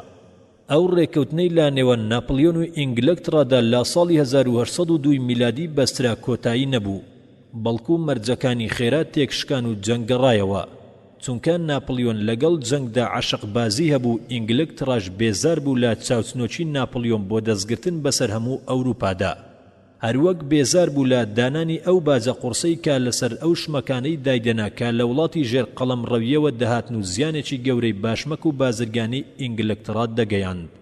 گەلی ئینگلیزی هیوادار و ئاوەتەخوازی ئاشتی بوو، بەڵام ئاشتی واتە دەرفەتکردنەوە بۆ ناپلیۆن تا بە یەکجارەکی بازرگانی ئینگلترا لەناو ببات، چونکە هەموو دەوڵەتانی ئەوروپا لەگەڵ ناپلیۆندا لە ڕۆژگارێکی دەسەڵاتیدا ڕێکەوتنیان بەست، بەڵام ئینگلترا بەتەنها چەکی دانەنا تا ئەوەی ئیمپراتۆریەتی فەڕەنسا بە دیلی کەوتە بەردەستی. ئەم چەک دانەنانەشی پێشینەیەکی جاری پێشووی هەبوو. لە ساڵی 1803 میلادی بۆ جاری دووەم جەنگی نێوان فەڕەنسا و ئینگلترا ڕاگەیاندرا و ناپلیۆن ڕێینەدا کەشتیە ئینگلیزیەکان بێنە کەناراوی ڕۆژ ئاوای ئەوروپا کە لە هۆڵەنداوە بۆ باشووری ئیتالیا درێژ دەبوویەوە. لە پۆڵۆن لەسەر کەناڵی ئینگلیزی سوپایەکی کۆکردەوە کە دڵی ئینگلیزەکانی پڕ کرد لە ترسنەوەک ناپلیۆن هێرش بباتە سەر وڵاتەکەیان، بەڵام لەبەر سەختی و مەترسیەکانی گواستنەوە نەیوێرە ئەوە بکات. دەوڵەتانی ئەوروپا کەوتنە کۆبوونەوە لە دژی. پرووسیا و ئینگلترا و نەمسا یەکیان گرت بۆ لەناوبردنی ناپلیۆن. ئەو کات ناپلیۆن بڕیاریدا هێرش نەباتە سەر ئینگلترا و لە ساڵی 1805 میلادیدا سوپاکەی بەرەو ڕۆژ هەڵات برد. سەرکردەیەکی نەمسا خۆی دایە دەست ناپلیۆن و هەموو سەربازەکانیشی لەگەڵدا بوو. ئەمەش لە یەکی مانجی ئۆکتۆبەردا بوو. پاشان ناپلیۆن لەگەڵ دانوبدا بەبێ بەرگریەکی وا بەرەو خوار کشا. هەرکان نیوەی نۆڤەمبەر هات سوپا فەڕەنسیەکان لە نیوەی ڤێننادا بوون. پاشان بەرەو باکوور چوو تا بەرەو ڕووی سوپا نەمساویە ڕووسیەکان بێتەوە. ئەمەش لە سەرەتای دیسەمبەردا بوو. لەوێ لە جەنگی ئۆسترایلیتسدا شکستێکی توندی تووشی سوپاکەی کرد و رووسیا پاشەکشەی کرد و ئاگر بەستی بەست. نەمساش ناچار بوو بە بەستنی پەیمانێکی سەرشۆڕانە کە پەیمانی برسبرگ بوو. بەو پێ دەستبەرداری زۆری زەویە ئیتاڵیەکان بوو بۆ ناپلیۆن و ڕازی بوو نازناوی پاشا بدات بە فەرمانڕەوای باڤاریا و فەرمانڕەوای ورتمبەرگ کە هەردووشیان دۆستی ناپلیۆن بوون. ناپلیۆن نەیدەویست ئەڵمانیا یەک بخات، بەڵکو دەیویست ژمارەیەکی دیاریکراوی وڵاتانی یان کۆمەڵە دەوڵەتێکی سربەخۆ بگرێتە دەستکا بتوانێت بە ئاسانی بە سەریاندا زاڵ بێت و ڕێچیان بخات. بۆیە لە پەیماننامەی برسبرگدا دەقێکی دانا کاتەیدا دەسەڵاتێک بە فەرمانڕەوایانی ئەو ناوچانە دەدات کە تازە هاتوونەتە کایە، کە ئەو دەسەڵاتە لە دەسەڵاتی فەرمانڕەوایانی نەمسا و پرووسیا کەمتر نەبێت. ئەمە شواتە ڕاگەیاندنی هەڵوەشانەوەی ئیمپراتۆریەتی ڕۆمانی پیرۆز بە شێوەیەکی ڕەسمی. ئیدی ئیمپراتۆر دەسەڵاتی بەسەر هەرێمە گرنگەکاندا نەما. بۆیە ئیمپراتۆر فەرەنسیسی دووەم لە ئۆکسستی ساڵی 1806 میلادیدا لە کورسی دەسەڵاتی دابەزی و بە شێوەیەکی ڕەسمی گۆڕ بۆ ئیمپراتۆریەت هەڵکەندرا و بە شێوەیەکی خێراکات و سەردەمخۆڵی بەسەردا کرد و تەرمی ئیمپراتۆریەتی لەناو گۆڕ و لەژێر گڵدا داپۆشی. پاش ئەوەی فەڕەنسیسی دووەم بەرجی ئیمپراتۆریەتی داماڵی ناپلیۆن کردیە بەری خۆی و خۆی بە ئیمپراتۆری نەمسا ناونات تا ئەوە ببێت بە دروشمێک بۆ خۆی و دەسەڵاتی بەسەر هەموو ماڵ و مڵکی خێزانەکەیدا. بەو جۆرە بوو بە فەڕەنسیسی دووەمی ئیمپراتۆریەتی دەوڵەتی ڕۆمانی پیرۆز و فەڕەنسیسی یەکەمی ئیمپراتۆری نەمسا. لە هەمان کاتدا ناپلیۆن دەستەیەک لە دەوڵەتانی ئەڵمانیای باشووری خستە ژێر دەستی خۆی کە بە یەکێتی ڕاین ناسرا بوو. دیمەنی ئەو یەکێتیە هەوڵدان بوو بۆ ڕێخستن و چاکردنی باری وڵات، بەڵام ناوەڕۆکەکەی فراوانکردنی ئیمپراتۆریەتەکەی پۆناپەرت بوو بە گرتنی دەوڵەتانی ڕۆژهەڵاتی ڕاین. ناپلیۆن پاش جەنگی ئوستەرلیتز بە شێوەیەکی ڕاستەوخۆ کۆتایی هاتن بە دەسەڵاتی پاشای ناپۆلی و دۆستی ئینگلیزی ڕاگەیاند. پاشان فەرمانی کرد بە سەرکردە فەڕەنسیەکان تا ناپۆلی بگرن. لە ساڵی 1806 میلادیدا جۆزیفی برای کرد بە پاشای ناپۆلی و سەقلیە و لویسی ڕایشی کرد بە والی هۆڵەندا و مۆرای زاوایشی کرد بە دۆقی کیفا و بووک لە وڵاتانە و وڵاتانی هاوپەیمانە ئەڵمانیەکانیشی ئەو دەوڵەتەی پێکێنا کە ناوی نەبوو ئیمپراتۆریەتی ڕاستی فەڕەنسی.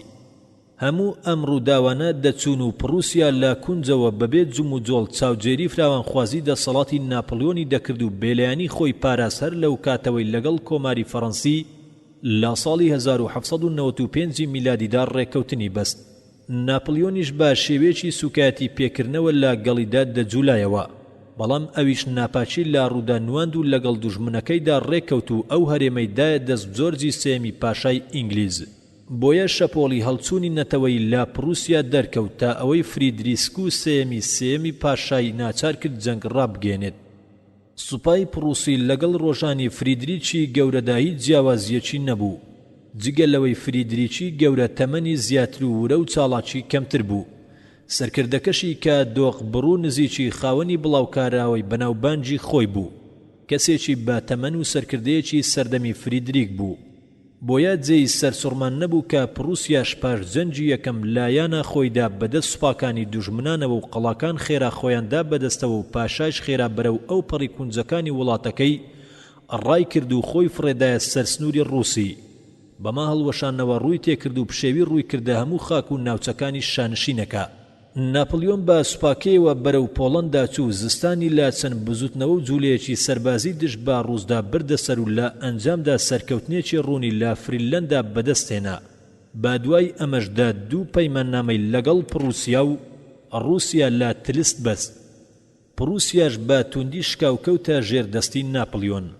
بەمەش فریدریک و ولیەمی سێمی پاشای هەموو مڵک و خاچی ڕۆژ ئاوای ڕووباری ئەلبا و ئەو زەویانەشی لەدەستدا کە پرووسیا لە دابەشکردنی دووەم و سێمی پۆڵەندەدا دەستی کەوتبوون. هەندێ لە سەرکێشان لە خاچی پۆڵەندیدا شانشینێکی نوێیان دروست کرد و ناویان نا دۆقیەی گەورەی وارسۆ. بۆناپەرت هاوڕێیەک و شوێنکەوتەیەکی خۆی کرد بە فەرمان ڕەوایی، ئەویش پاشای سەکسۆنیا بوو، هەروەک لە خاچی پرووسیای ڕۆژ ئاواییدا کە دواتر لەگەڵ هانۆڤەردا یەکی گرت شانشینی وشقالیای بۆ جیرۆمی برای دامەزراند. ڕووسیا شەڵسوکەوتێکی تایبەتی لەگەڵ کرد و لەگەڵ قەیسەردا ڕێکەوتن لەسەر ئەوەی جیهاندا بەش بکەن. ڕۆژ ئاوا بۆ ناپلیۆن و ڕۆژهەڵاتیش بۆ قەیسەر بێت، بەڵام لە سەرنجامی پۆڵەندا و پرووسیادا پێچیان دادا، چونکە ناپلیۆن بەڵێنی بە پۆڵەندیەکاندا بوو وڵاتەکەیان یەک بخات، چونکە پۆڵەندیەکان یارمەتی زۆریان دابوو، بەڵام قەیسەر زۆرترین بەشی پۆڵەندای لەدەستدا بوو، بۆیە بەڵێنەکەیان سەری نەگرت. سەبارەت بە پرووسیاش بۆناپەرت دەیویست بیبات بۆ خۆی، بەڵام قەیسەر دەیویست بربەستی نێوانیان بێت، بۆیە نیوەی برد و نیوەکەی دیکەشی پەیوەستی ئیمپراتۆریەت کرا. بەڵام سەرسەختترین دوژمنی ناپلیۆن لە دەست داگیرکاری ئەوروپی و خەنجەری ناپلیۆن بە دوور مایەوە ئەویش ئینگلترا بوو. جا لەو کاتەی ناپلیۆن لە ساڵی 1805 میلادیدا چەند گورزێکی توند و یەک لە دوای یەکی ئاراستەی نەمسا دەکرد، نلسۆن توانی کەشتی گەلی فەڕەنسی دووەم لە ترافلکا لە نزیک کەناراوی ئیسپانی تێک بشکێنێت.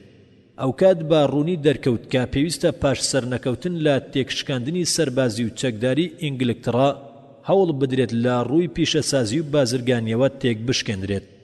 ئینگلترا لە مایسی 1806 میلادیدا گەماروی خۆی بۆ کەناراوی نێوان ئەلباتە برستڕاگەیاند و ناپلیۆنیش بە فەرمانێک کە لە بەرلین دەری کرد دیکریت و بەرلین وەڵامی دایەوە و تێیدا هەموو جۆرە بازرگانیەکی لەگەڵ دوورگەی بەریتانیەکاندا قەدەغە کرد و ڕێینەدا لە هیچ ناوچەیەکی ژێر قەڵەمڕەویدا شمەک بۆ ئینگلترا بنێردرێت. هەروەک هەموو هاوڵاتیانی ئینگلیزی ناوخاچی ژێرداگیرکاری فەڕەنسیان شانشینە هاوپەیمانەکانی فەڕەنسای بەدیلی جەنگدانا و بەو پێ دەستگرتن بەسەر ماڵ و مڵکیاندا ڕەوا کرا. فەرمانی کرد تا هەموو پەیوەندیەکی بازرگانی لەگەڵ ئینگلترادا بپچڕێنن.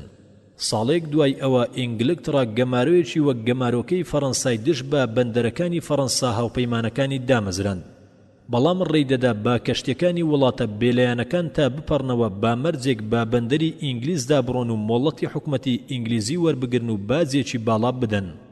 ناپلیۆنیش ڕایگەیان هەموو ئەو کەشتیانەی ملکەتی ئەو یاسار سەرشۆڕکەرانە دەبن بەرەو ڕووی مەترسی و وێرانکاری لەلایەن هێزی فەڕەنسیەوە دەبنەوە.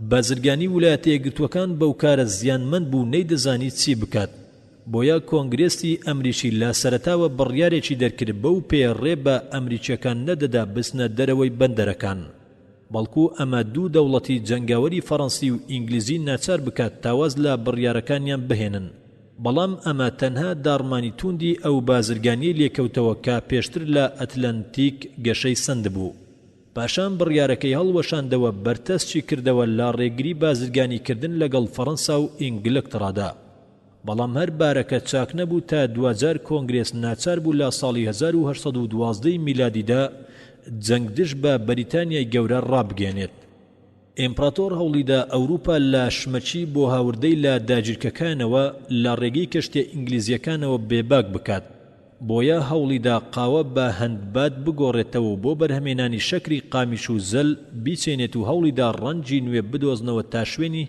هاوردەی ناوچەی هێڵی یەکسانی بگرنەوە بەڵام ئەو تەنگژەی لە ئەنجامی نالەباری بازرگانیەوە کەوتەوە بێزاری و تووڕەیی لێکەوتەوە بەتایبەت لە رووسیادا خەڵک لە کەللەڕەقی ناپلیۆن بێزار بوون و ڕقیان لە دەسەڵاتی کەوت و بە تامەزوراییەوە چاوەڕوانی ئەو ڕۆژەیان دەکرد کاتێیدا ئەستێرەی ناپلیۆن لە ئاسماندا بکەوێتە خوار بۆ ئەمەیش هەوڵی خۆیان دەدات تا ناپلیۆن بخەن و 2000 با هیواکەیان گەیشتن خوێنەری بەڕێز ئەم تڕاکە بە کۆتا هات ناپلیۆن لەو پەڕی بەهێزیدا لاپەڕا 449 بێگومان فەڕەنسا قەرزاری ناپلیۆنە چونکە ئەو سیستەمی بۆ جێڕایەوە و بەرهەمەکانی شۆڕشی ساڵی 1789 میلادی پاراست دەبێ ئەوە لەبیر نەکەین کە ناپلیۆن چاکترین کوڕانی خۆی خستە ناو مەیدانەکانی جەنگەوە تا خواستەکانی تێر بکات و ئەو ئیمپراتۆریەتە دابمەزرێنێت کە خەونی پێوە دەبینی بۆیە هێزی خۆی کۆکردەوە بەڵام هەناسەی خۆ بەزلزانی ناو دەرونی گرتەوە هەوڵیدا بە چەند چاکسازیەکی گەورە دڵی گەل ڕازی بکات بۆیە لە ئەلب و ڕاینەوە ڕێی چاک کرد و پاریسی باشەقام و باخچە و بینا و پرد و کەوانی سەرکەوتن ڕازاندەوە تا چیرۆکی جەنگ و سەرکەوتنەکانیان بۆ بیرەوەری گەل بجێڕنەوە بەهۆی ئەو هەوڵانەوە پاریس بوو بە جوانترین پایتەختی نوێ دوای ئەوەی پێشتر شارێکی ناوشارەکانی سەدەکانی ناوەڕاست بوو ناپلیۆن پاش پەیماننامەی تلست بڕیاری ئیسپانیا و پرتوگال ملکەتی دەسەڵاتی خۆی بکات پرتوگالی دۆستی ئینگلیز و دەرگایەکی فراوان بوو بۆ چوونی بازرگانیان بۆ ناو ئەوروپا و تێکشکاندنی گەمارۆ ئیسپانیاش بەهۆی نالەباری و پێکدادانی ئەندامانی بنەماڵی دەسەڵاتدارەوە لاواز بوو بۆیە با یارمەتی ئیسپانیا پرتوگالی گرت با مەرجێ لە گەڵیدا دابەشی بکات پاشان خێرا ئیسپانیای قودا و کالوروسی چواردەمی ناچار کرد تا دەستبەرداری کورسی دەسەڵات بێت بۆی بەو پێی دۆست و هاوپەیمانی خۆشەویستێتی لە جیاتیدا جۆزیفی برای دانا و مۆرای زاوایشی بردە سەر کورسی ناپۆلی کە پێشتر جۆزیفی لەسەر بوو بەمە ئیسپانەکان تووڕە بوون و با یەکجار ڕاپەڕین تا بەرگری لا وڵاتی خۆیان بکەن و گوێیان لا مەرگ نەما لەمەشدا سوپای ئینگلیزیەکان با ڕێبەری ولنگتۆن یارمەتیاندان و جۆزیفیان لا کورسی دەسەڵات لابرد لێرەدا دوو هۆکار بەرەو ڕووی ناپلیۆن بوونەوە کە پێشتر پێکەوە بەدی نەدەکردن ئەوانیش بریتی بوون لە یەک هەستی نەتەوەیی چونکە ئیسپانیا وەک ئەڵمانیا یان نەمسا پەرش و بڵاو و جیاجیا نەبوو بەڵکو گەلێکی یەکەتی بوو کە بە پێی سەردەم تێک ئاڵاویەک بوو بە پێی مێژوو دەمارگیری گەشەی سند بوو دووەم کڵێسای کاتۆلۆچی چونکە ناپلیۆن ڕایگەیان کە دەستی گرتووە بەسەر ماڵ و مڵکی کڵێسادا بەمە پاپا بێبەریبوونی لا دژ دەرکرد و ناپلیۆنیش گرتی و لا بەندیخانەدا سزایدا بۆیە هەستی کاتۆلیکەکان لا دژی وروژە کاتێک هەواڵی ڕاوەدوونانی جۆسیفی بیست ئیمپراتۆری فەڕەنسا خۆی هات بۆ وڵاتی سەرکێش و قەشەکان و 200,000 جەنگاوەری لەگەڵدا بوو لەگەڵ سوپای 100,000 کەسی ئیسپانیادا پێچی دادا و بە ئاسانی تێکی شکاند پاشان لە دیسەمبەردا مەدرید خۆیدا بەدەستەوە ئەو کات ناپلیۆن دادگاکانی پشکنین و باجی دەرەبەگایەتی و بربەستی گومرجی ناوخۆی و سەیەکی دێرەکانی نەهێشت واتە تۆی ئەو شۆڕشە فەڕەنسیەی چاندکە لە شوێنانی دیکەش چاندی بۆ مانجی دووەمیش ناپلیۆن لە پاریس خۆی ئامادەکرد بۆ جەنگێکی نوێ لەگەڵ نەمسادا جۆزیف بەتەنها لە سەرکورسی دەسەڵات مایەوە و بەرەو ڕووی ئەو سەرکێشە ئیسپانیانە بوویەوە کە لێهاتووی سەرکردە گەورەکان و زۆر سەربازانی فەڕەنسی نەیانتوانی لە ناویان ببەن 2000 دۆق لینکتۆن توانی بە شێوەیەکی بەرەبەرە فەڕەنسیەکان بەرەو ئەودی و برنس ببات. ئەمەش سەرەتای داڕمانی ناپلیۆن و گرنگترین هۆکاری شکستی ناپلیۆن بوو. ئیمپراتۆری نەمسا دەرفەتی سەرقاڵبوونی ناپلیۆن لە ئیسپانیای قۆستەوە و جەنجی ڕاگەیان تا هەرێمەکانی سەر بە ناپلیۆن کەم بکاتەوە. لە ئەنجامدا ئەو کارەی با نەمسا کرد بەوەی لە جەنجی واگرام لە نزیک ڤێننا بەبێ ئەوەی کەس یارمەتی بدات ناپلیۆن با سەریدا سەرکەوت. بەوە دەسەڵاتی ناپلیۆن لە ساڵی 1810 میلادیدا لە ناپۆلیەوە بۆ بڵتیق درێژ بوویەوە. ئیمپراتۆر کوڕێکی دەویست کە لە دوای خۆی بچێتە شوێنی، بەڵام جۆزیفی ژنی منداڵی نەبوو، بۆیە بڕیاریدا تەلاقی بدات و جارێکی دی هاوسەرگیریەکی نوێ ئەنجام بدات.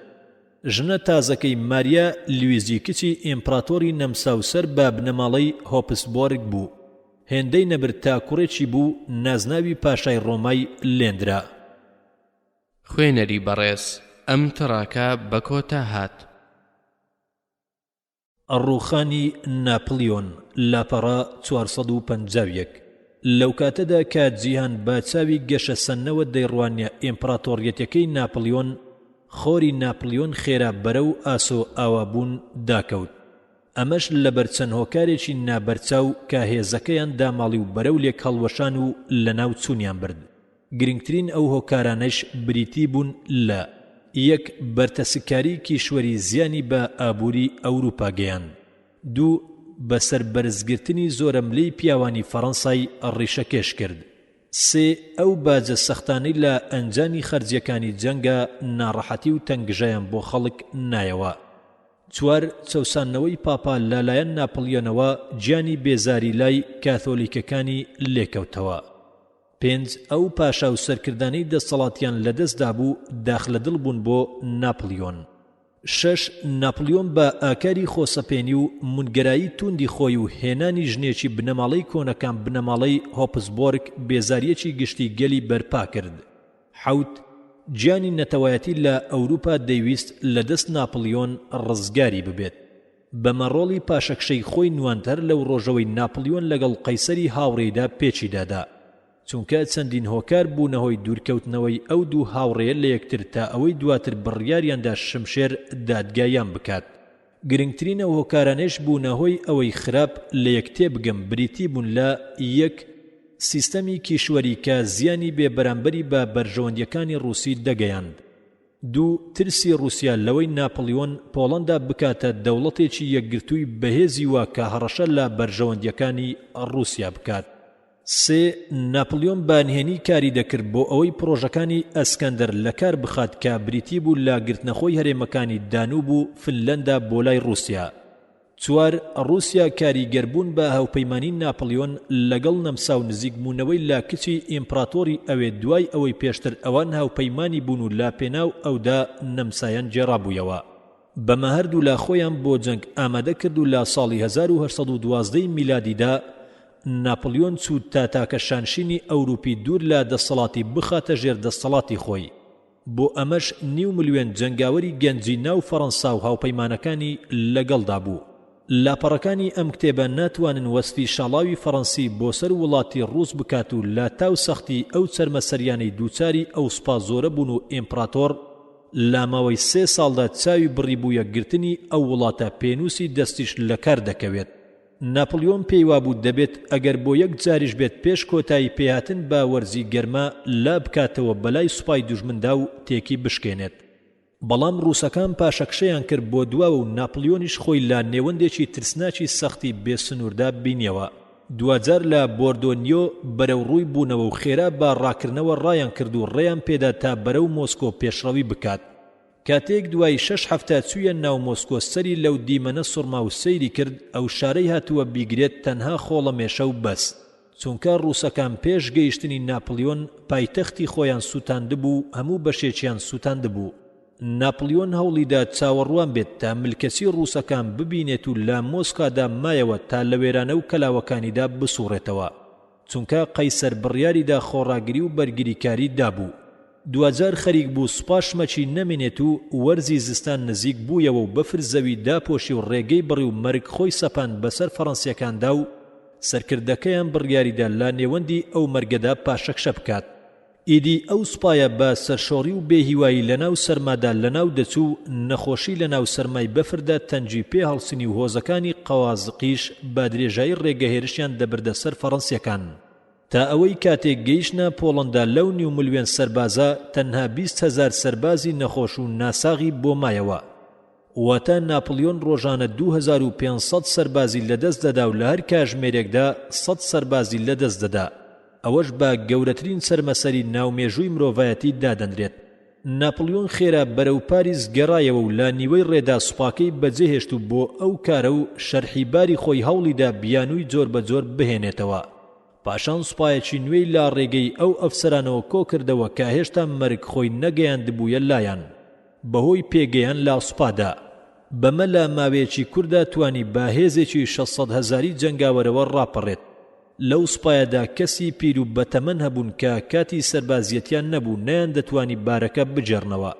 لێرەوە ئەڵمانیە کە ناپلیۆن ڕوخساری نغڕۆی ناوخۆڵ و قڕاو کردبوو لە جەنجی یانە هەستا بە پەیماننامەی تلست ئەڵمانیە کە چاودێری دەرکەوتنی دەرفەتی دەکرد و هەوڵی دەدا لا بکاتەوە بەلای پڕوسیادا تا سەرکردە و ڕێبەری لێوەربگرێت ئەڵمانیە کە سۆزی نەتەوایەتی سنگ و دڵی داگرتبوو پاڵی پێوەدەنا تا خۆی بۆ باری کۆتا ئامادە بکات و بەرەو مەرجی دەبرد سەرکردە و ڕێبەران و بیریاران بەتایبەت لە پڕوسیادا دیتیان ئەو چەرمەسەریەی تووشی وڵات بووە دەبێتە دەرەنجامی بێگومانی دەرخستنی وڵات بۆیە دەبێت بۆ ڕزگاربوون لە دواکەوتووی چەند چاکسازیەکی توند ئەنجام بدەن و ڕاپەڕن بۆیە کۆیلایەتی لە کارخرا سیستەمی دەرەبەگایەتی لابرا ئەو جیاوازیانەی کۆمەڵگەیان بۆ چەند چینێک دابەشکردبوون نەهێڵدران سوپای کۆنی بەکرێگیرا و کرا بە سوپایەکی نوێکە لەسەر بنەمای سیستەمی سەربازی زۆرە ملەی گشتی دامەزرێنرا لەگەڵ ئەوەی ناپلیۆن ڕێی نەدەدا پڕوسیا لە یەک کاتدا زیاتر لە 42,000 سەربازی هەبێت بەڵام پیاوانی سوپات توانیان 150,000 جەنگاوەر ئامادە بکەن و بەردەوام مەشقیان بە 42,000 سەرباز دەکرد و دوای ماوەیەکی کەم هەمویان دەگۆڕی بەو جۆرە ئەو 150,000 جەنگاوەریان ئامادەکردن لە هەمان کاتدا گیانێکی نوێ دەرکەوت کە گیانی خۆشەویستی نیشتیمان و قوربانیدان بوو لە پێناویدا فیختەی فەیلسوف لە زانکۆی بەرلین بابەتی لەسەر ڕەگەزی جەرمانی و ڕۆشنبیری جەرمانی دەوتەوە با گوڕتوینەوە تایبەتمەندیەکانی ڕوون دەکردەوە و بانگەشەی ئەوەی دەکرد داهاتوو بۆ ئەڵمان دەبێت و دەبێت وەک خۆروابن بۆیە کە هەواڵی شکستی ناپلیۆن هات هەموو گەل بەجارێک هەستان و هاواریان دەکرد جەنگ بەبێ چاوەڕوانی پاشا لاوازەکەیشی فریدریکولیەمی سێمیان ناچار کرد تا جەنگ ڕابگەێنێت و بداتە پاڵ رووسیا بەمە ناپلیۆن بەرامبەر بە سوپا و سەرکردە و پاشایانە نەوەستا کە دەمێک بوو داڕما بوون بەڵکو بەرەو ڕووی گەلێکی ڕێکخراو بوویەوە کە بڕیاری دابوو با خوێنی خۆی ئازادی خۆی بسەنێتەوە ئەو جەنگانش لەو ماوەیەدا ڕوویاندا دواتر ناسران با جەنگە ئازادی خوازەکان سەرەتا ناپلیۆن سەرکەوت و چوویە نێوەندی ئەڵمانیاوە و تا ئەوێ سوپات دوژمنە هاوپەیمانەکانی رووسیا نەمسا توانیان ببنە یەک و یەکانگیریەک بکەن و هەوڵ بدەن ڕێ لە فەڕەنسا بگرن ئەمە وای لە فەڕەنسا کرد خێرا پاشەکشە بکات ئەم پاشەکشەیەش پاش جەنگێکی سێ ڕۆژە لە نزیک لینیریک لە 16 تا 19 ئۆکتۆبەر بوو باشکستێکی سەخت بۆ فەڕەنسا ئەو جەنگە ئەمڕۆ پێی دەوترێت جەنگی گەلان کاتێک ناپلیۆن لە ڕووباری ڕاین بە سوپایەکەوە دەپەڕیەوە ئەو ئیمپراتۆریەتی کە دایمەزراندەبوو بەرەو داڕمان دەچوو ئەو سیستەمە سیاسی بۆ ئەڵمانیا و هۆڵەندای دانابوو داکەوت و ئەندامانی یەکێتی ڕاین دایەنە پاڵ هەوپەیمانان و جیرۆم ناپلیۆن کوڕەکەی ناپلیۆن لا وستیڤالیا ڕای کرد و هۆڵەندیەکانیش فەرمانڕەوا فەڕەنسیەکانیان لا وڵاتی خۆیاندا دەرکردن و ئیسپانیەکانیش لە ماوەی ساڵی 1913 میلادیدا توانیان بە هاریکاری ئینگلیز و ڕێبەری ولینگتۆن وڵاتەکەیان لە فەڕەنسیەکان چێوماڵ بکەن سەرڕای هەموو ئەم چەرمەسەریانە ناپلیۆن ئامادە نەبوو بە ڕێکەوتن ڕازی بێت ئەو ڕێکەوتنەی کە دەیوت فەڕەنسا بەتەنها خاچی خۆی بۆ بمێنێتەوە بۆیە هاوپەیمانان بەرەو پاریسون هەرچەندە سوپای فەڕەنسی چەندین پاڵەوانیەتی بێوێنەی لە مەیدانی جەنگدان نیشاندا بەڵام پاریسیان گرت بۆیە سەرکردەی فەڕەنسی ناچار بوو دەستبەرداری کورسی دەسەڵاتی خۆی و بنەماڵەکەشی ببێت دەرفەتی پێدرا تا لە دوورگەی ئەلبادا کە لە دەریای سپی بوو نازناوی ئیمپراتۆری هەبێت و لەوێ دەسەڵاتی هەبێت و لە ڕۆژانی تەمەنی بباتە سەر اینجا هاوپەیمانان لویسی 16هەمی برای ئیمپراتۆریان جێڕایەوە بۆ سەر کورسی فەڕەنسا و نازناوی لویسی 18هەمینیان پێدرا. فەڕەنسایان جێڕایەوە بۆ سنوورەکەی ساڵی 1792 میلادی لە ڤێننا کۆنگرێک بەسرا بۆ سیاسەتمەدارانی دەوڵەتە سەرکەوتووەکان تا سنوور دیاری بکەن ئەو کێشانە چارەسەر بکەن کە لە ئەنجامی جەنگەکانی ناپلیۆنەوە هاتبوونە کایە. هەروەها ئەو زەویانەی داگیری کردبوون دابەشیان بکەن. سەرەڕای ئەوەی هاوپەیمانان دژ بە ناپلیۆن یەکدەنگ بوون، بەڵام لە نێو خۆیاندا خێرا لەسەر دابەشکردنی نەخشەی ئەوروپی کەوتنە ناکۆچی و دووبەرەچی. کاتێک دەوڵەتانی ئەوروپا لە نێو خۆیاندا لە ململانێدا بوون، ناپلیۆن دەرفەتی بێزاری گەلی فەڕەنسی لە پاشای نوێ و کەموکوڕی دەوڵەتانی قۆستەوە و لە دوورگە بچووکەکەی ڕای کرد و بە 1200 کەسەوە چوویە ناو فەڕەنسا و لە 1 مارسی ساڵی 1815 میلادیدا گەیشتە پاریس و سوپایەکی زۆری لەگەڵدا بوو. ئەم سوپایە لە ڕێگەکەدا پەیوەستی بوون. بەمە هاوپەیمانان ناکۆچەکانیان لەبیرکردن و خێرا کەوتنە لە ناوبردنی دوژمنەکانیان. دۆق و لینکتۆن بە 100,000 هێزی ئینگلیزی و ئەڵمانی هۆڵەندیەوە لە زەویە نزمەکانەوە هات. بلوخر بە سوپایەکی گەورەی پڕوسیەوە ئامادەی یارمەتیدانی بوو. نەمسا لە نزیک ڕاین هێزەکانی خۆی کۆ کردەوە. ناپلیۆنیش چەندە سوپای پێکۆکرایەوە کۆی کردنەوە و چوون بەرەو زەویەکانی بەلجیکا تاڕێ لە دوژمنان ببڕێت و یەک لە دوای یەک و بەجیاجیا لەیان بدات، لەگەڵ ئەوەی سەرەتا توانی لە سوپای پڕوسی بدات. بەڵام سوپاکانی ولینگتۆن لە واترلۆ دایان بە سەریدا. پاشان بلوخەر هات بۆ یارمەتی ولینگتۆن، بەمە سەرکەوتن بەسەر سوپای فەڕەنسیدا. ناپلیۆنیش زانی هیوای بەرگریکردن نەماوە، چونکە دوژمنەکانی بڕیاریاندا بوو بە هەر بازێک بێت بیشکێنن. بۆیە ڕای کرد بۆ پاریس و بۆ جاری دووەم دەستبەرداری دەسەڵات بوو. دوایی خۆی دایە دەست ئینگلیز و ئەوانیش بردیانە سەر بەردەکانی دوورگەی سنت هێلانە لە نێوەندی ئەتلەنتیکدا. لەوێ ماوەی 6 ساڵ یادەوەریەکانی خۆی نووسیەوە و دواتر بە دیلی و بە تەنهایی لە وڵاتی غەریبیدا مرد. هاوپەیمانانیش لویسی 18هەمیان بۆ جاری دووەم جێڕایەوە بۆ سەر کورسی دەسەڵاتی باو باپیرانی و فەڕەنسایان ناچار کرد تا بازی ئازادیەکەی بدات. هەروەک چەند زەویەکی سەرسنووریان لێ داگیر کرد. بزوتنەوەیەکی بەهێزی دواخوازی ڕەجعی دەستی گر بەسەر ڕۆژ ئاوادا کە دژ بە هەموو بنەماکانی شۆڕشی فەڕەنسی بوو. بەمە خەڵکی سەرکەوتنی هاوپەیمانانیان بەوە ڕاوەدەکرد کە سەرکەوتنی پاشایەتی خۆسەپێنی و چینە باڵاکانی پیاوانی ئاینی و خانەدانەکان بێت. بۆ ماوەیەکی کەم چینی ناوەڕاستدایە دواوە و دواتر گەڕایەوە ناو مەیدانەکە، چونکە گەشە سندنی ئەو چینە زادەی شۆڕش نەبوو، بەڵکو شۆڕش زادەی ئەو چینە بوو. گەشە سندنیش چەندنەوەیەکی گرتبوویەوە و نەدەکرا بە بزوتنەوەیەکی کاتی دواخوازی لەناو بچێت. بۆیە دەڵێن چینی ناوەند بەردەوام بوو لە پەیڕەوی ئەو ڕێبازە سیاسیەی خۆی کاوشەی ئازادی خوازی لەخۆ دەگرت و هەوڵی بۆ دەدا. گرنگترین دیاردەکانی ئەو ڕێبازەش بریتی بوون لە یەکسانی لە بەردەم یاسادا و لەناوبردنی هەموو شوێنەوارێکی ماف و جیاکاری خانەدان و پیاوانی ئاینی تا هەموو ئەندامانی وڵاتی یەک شێوە ماف و ئەرچیان هەبێت. دووەم نەرمی نواندنی ئاینی و دەربازبوون لە دەستێوەردانی کڵێسا لە بواری بیر و باوەڕی تاک و ئازادی تاکە کەسی و بانگەوازکردن بۆ ئاسانکاری و نەرمی نواندن لەگەڵ خاوەن بیر و باوەڕ و ڕۆشنبیریەکانی دیکەدا. سێم دەسەڵاتداری گەڵزاڵ بێت بەسەر دەسەڵاتی پاشا و دەسەڵاتە پیرۆزەکەیان گۆڕی بە دەسەڵاتی پیرۆزی گەل. چینی ناوەند گرنگی باوشەی گەل و نەوەکانی گەل و ئەندامانی گەل دەدا، بەڵام چینی گشتی بەرەبەرە لەگەڵ هەموو بربەستەکانی ڕێدا خۆی فرێدایە ناویەوە.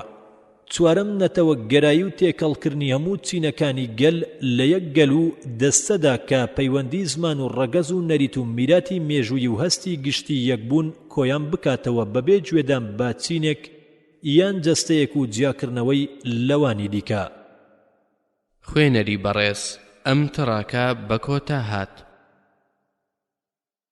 باسی دووەم کۆنگرەی ڤێننا لاپەڕا 458 کەم بەشی مێژووی سیاسی ئەوروپا هەیە کە لە گرنگیدا بگاتە باسی ئەو کۆنگرەی کە لە ڤێننا بەسترا بە مەبەستی جێڕانەوەی ئەو نەخشەی ئەوروپا کە ناپلیۆن ماوەی چەندین ساڵ دەستکاری کردبوو. ئەو کۆنگرەیە زۆربەی سەرکردە و پاشا و سیاسەتمەدارە گەورەکانی لەخۆ گرتبوو. مەبەستیشی جێڕانەوەی نەخشەی ئەوروپا نەبوو بۆ ئەو بارەی کە لە پێش ناپلیۆن لەسەری بوو، چونکە ئەوە کارێکی ئاسان نەبوو، چونکە هەر یەک لە دەوڵەتە گەورەکان بە خەیاڵی نەخشەیەکی تایبەت بۆ دابەشکردنی هاتبوونە پێشەوە کە بەو هۆیەوە گەورەترین پشکیان دەست بکەوێت. سیاسەتمەدارانی ڤێننا لەسەر نەخشەکە کەوتنە گفتوگۆ و قسەیان لەسەر ئاشتی و پێویستی جێڕانەوەی ئاشتی دەکرد پاش ئەوەی نزیکەی 23 ساڵ جەنگ درێژەی کێشا بوو. بەڵام ڕقبوونیان لە ناپلیۆن و شۆڕشی فەڕەنسی بەرچاوی کوێرکردن و بیریان چوو جیهانی ساڵی 1815 میلادی نییە، بەڵکو هەموو بیر و نیازی خۆیان لە سێ خاڵدا بەرتەسک کردەوە. یەکەم جێڕانەوەی کورسیەکانی دەسەڵات بۆ خاوەنە شەرعیەکانی خۆیان، واتە پاشا کۆنەکان. دووەم دابەشکردنی دەستکەوتەکانی سەرکەوتنەکە. سێم تۆڵەسەندنەوە لە فەڕەنسا و تێکشکاندنی، ئیدی گەشە سندنی دوو بنەمە و ڕێبازی نوێیان لە جیهانی سیاسەتدا لەبیر کردبوو. ئەو دوو ڕێبازەش بریتی بوون لە یەک دیموکراتیەتیان ئازادی تا کە کەس کە لەلایەن شۆڕشی فەڕەنسیەوە هاتە کایەوە. دووەم نەتەوایەتیان ئازادی و سربەخۆیی گەلانکە لە جەنگەکانی ناپلیۆنەوە هاتە کایە. دیموکراتیەت کە بانگەوازی دەکرد تا تاک خۆی لە حکومەتدا بەشداری بکات یان لە ڕێگەی کەسێکی دیکەوە بەشداری بکات و ماف و ئەرچیان یەک بێت با لە هەر چینێکدا بێت. هەروەها لە دەسەڵاتی پاشادا زۆردار و خۆسەپێنەکان ڕزگاری بکات. ئەمە سرودی شۆڕش و گۆرانی سەرزاری نەوەکانی دواتر بوو. جەنگەکانی ناپلیۆنیش هۆکار بوون بۆ نانەوەی ڕێبازی نەتەوایەتی. ئەو هێرشە توندانەی کە بردنیە سەر دراوسێکانی بێداری کردنەوە وەک ئەو چەکوشەوە بوو کە ئاسنگەر دەیدات بە پارچە ئاسنێکدا و بەهێزتر و توند و تۆڵتری دەکات. بەو جۆرەش ئەو گەلانەی چەندینەوە بوو لە تێکەڵوەشان و بێداربوونەوە و کەوتنە داوی ئەوەی دەرفەتیان پێ بدرێت خۆیان کێشەکانی خۆیان چارەسەر بکەن و ڕێی ژیانێکی سربەخۆ بگرنەبەر کە دوور بێت لە هەر دەستێوەردانێکی بیانی. پیاوانی ڤێننا ئەم بنەمایان لەبیر کرد و کەناریان خست و لەسەر چێشتەکەی ململانەیان بوو. یەکەم مەسەلەش کاکەوتە بەرچاو کێشەی پۆڵەندا و ساکسۆنیا بوو، وەک ئەوەی رووسیا نیازی بەدیهێنانی دەوڵەتێکی هەبێت لە پۆڵەندا، ئەو دەوڵەتەش ملکەتی قەیسەر بێت. پرووسیاش یارمەتیدا بەو هیوای رووسیا یارمەتی بدات تا ماڵ و خاچی ساکسۆنیا لە جیاتی زیانەکانی بەرەی ڕۆژهەڵاتی بەدەست بخات. بەو بانگەشەی ئەوە چاکترین سزایە بۆ پاشای ساکسۆنیا بەرامبەر بە پەیمانبەستنی لەگەڵ ناپلیۆن دوای ئەوەی هەموو ئەندامانی یەکێتی ڕاین لی جیابوونەوە. بەڵام نەمسا و ئینگلیکترا بەمە ڕازی نەبوون، چونکە نەمسا دەترسا بەرفراوانبوونی قەڵەمڕەوی پرووسیا هاوسەنجی نێودەوڵەتی لە ئەڵمانیا تێک بچێت. ئینگلیکتراش دەترسا قەڵەمڕەوی ڕووس بەرە و ڕۆژئاوا بکشێت. خەریک بوو جەنگ لە نێوان دەوڵەتە گەورەکاندا هەڵبگیرسێت ئەگەر گەڕانەوەی ناپلیۆن لە ئەلبا نەهات بایاوە مەیدان. بۆیە خێرا بۆ پەرزدانەوەی مەترسی نوێ ڕێکەوتن.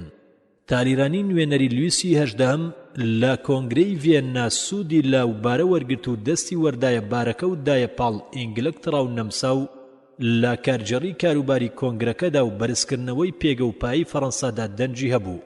دوجار توانیان کێشەکە چارەسەر بکەن و ڕێب بە قەیسەر ئەسکەندەر درا تا شانشینی پۆڵەندا لا دۆقیەی وارشۆی گەورە پێک بهێنن.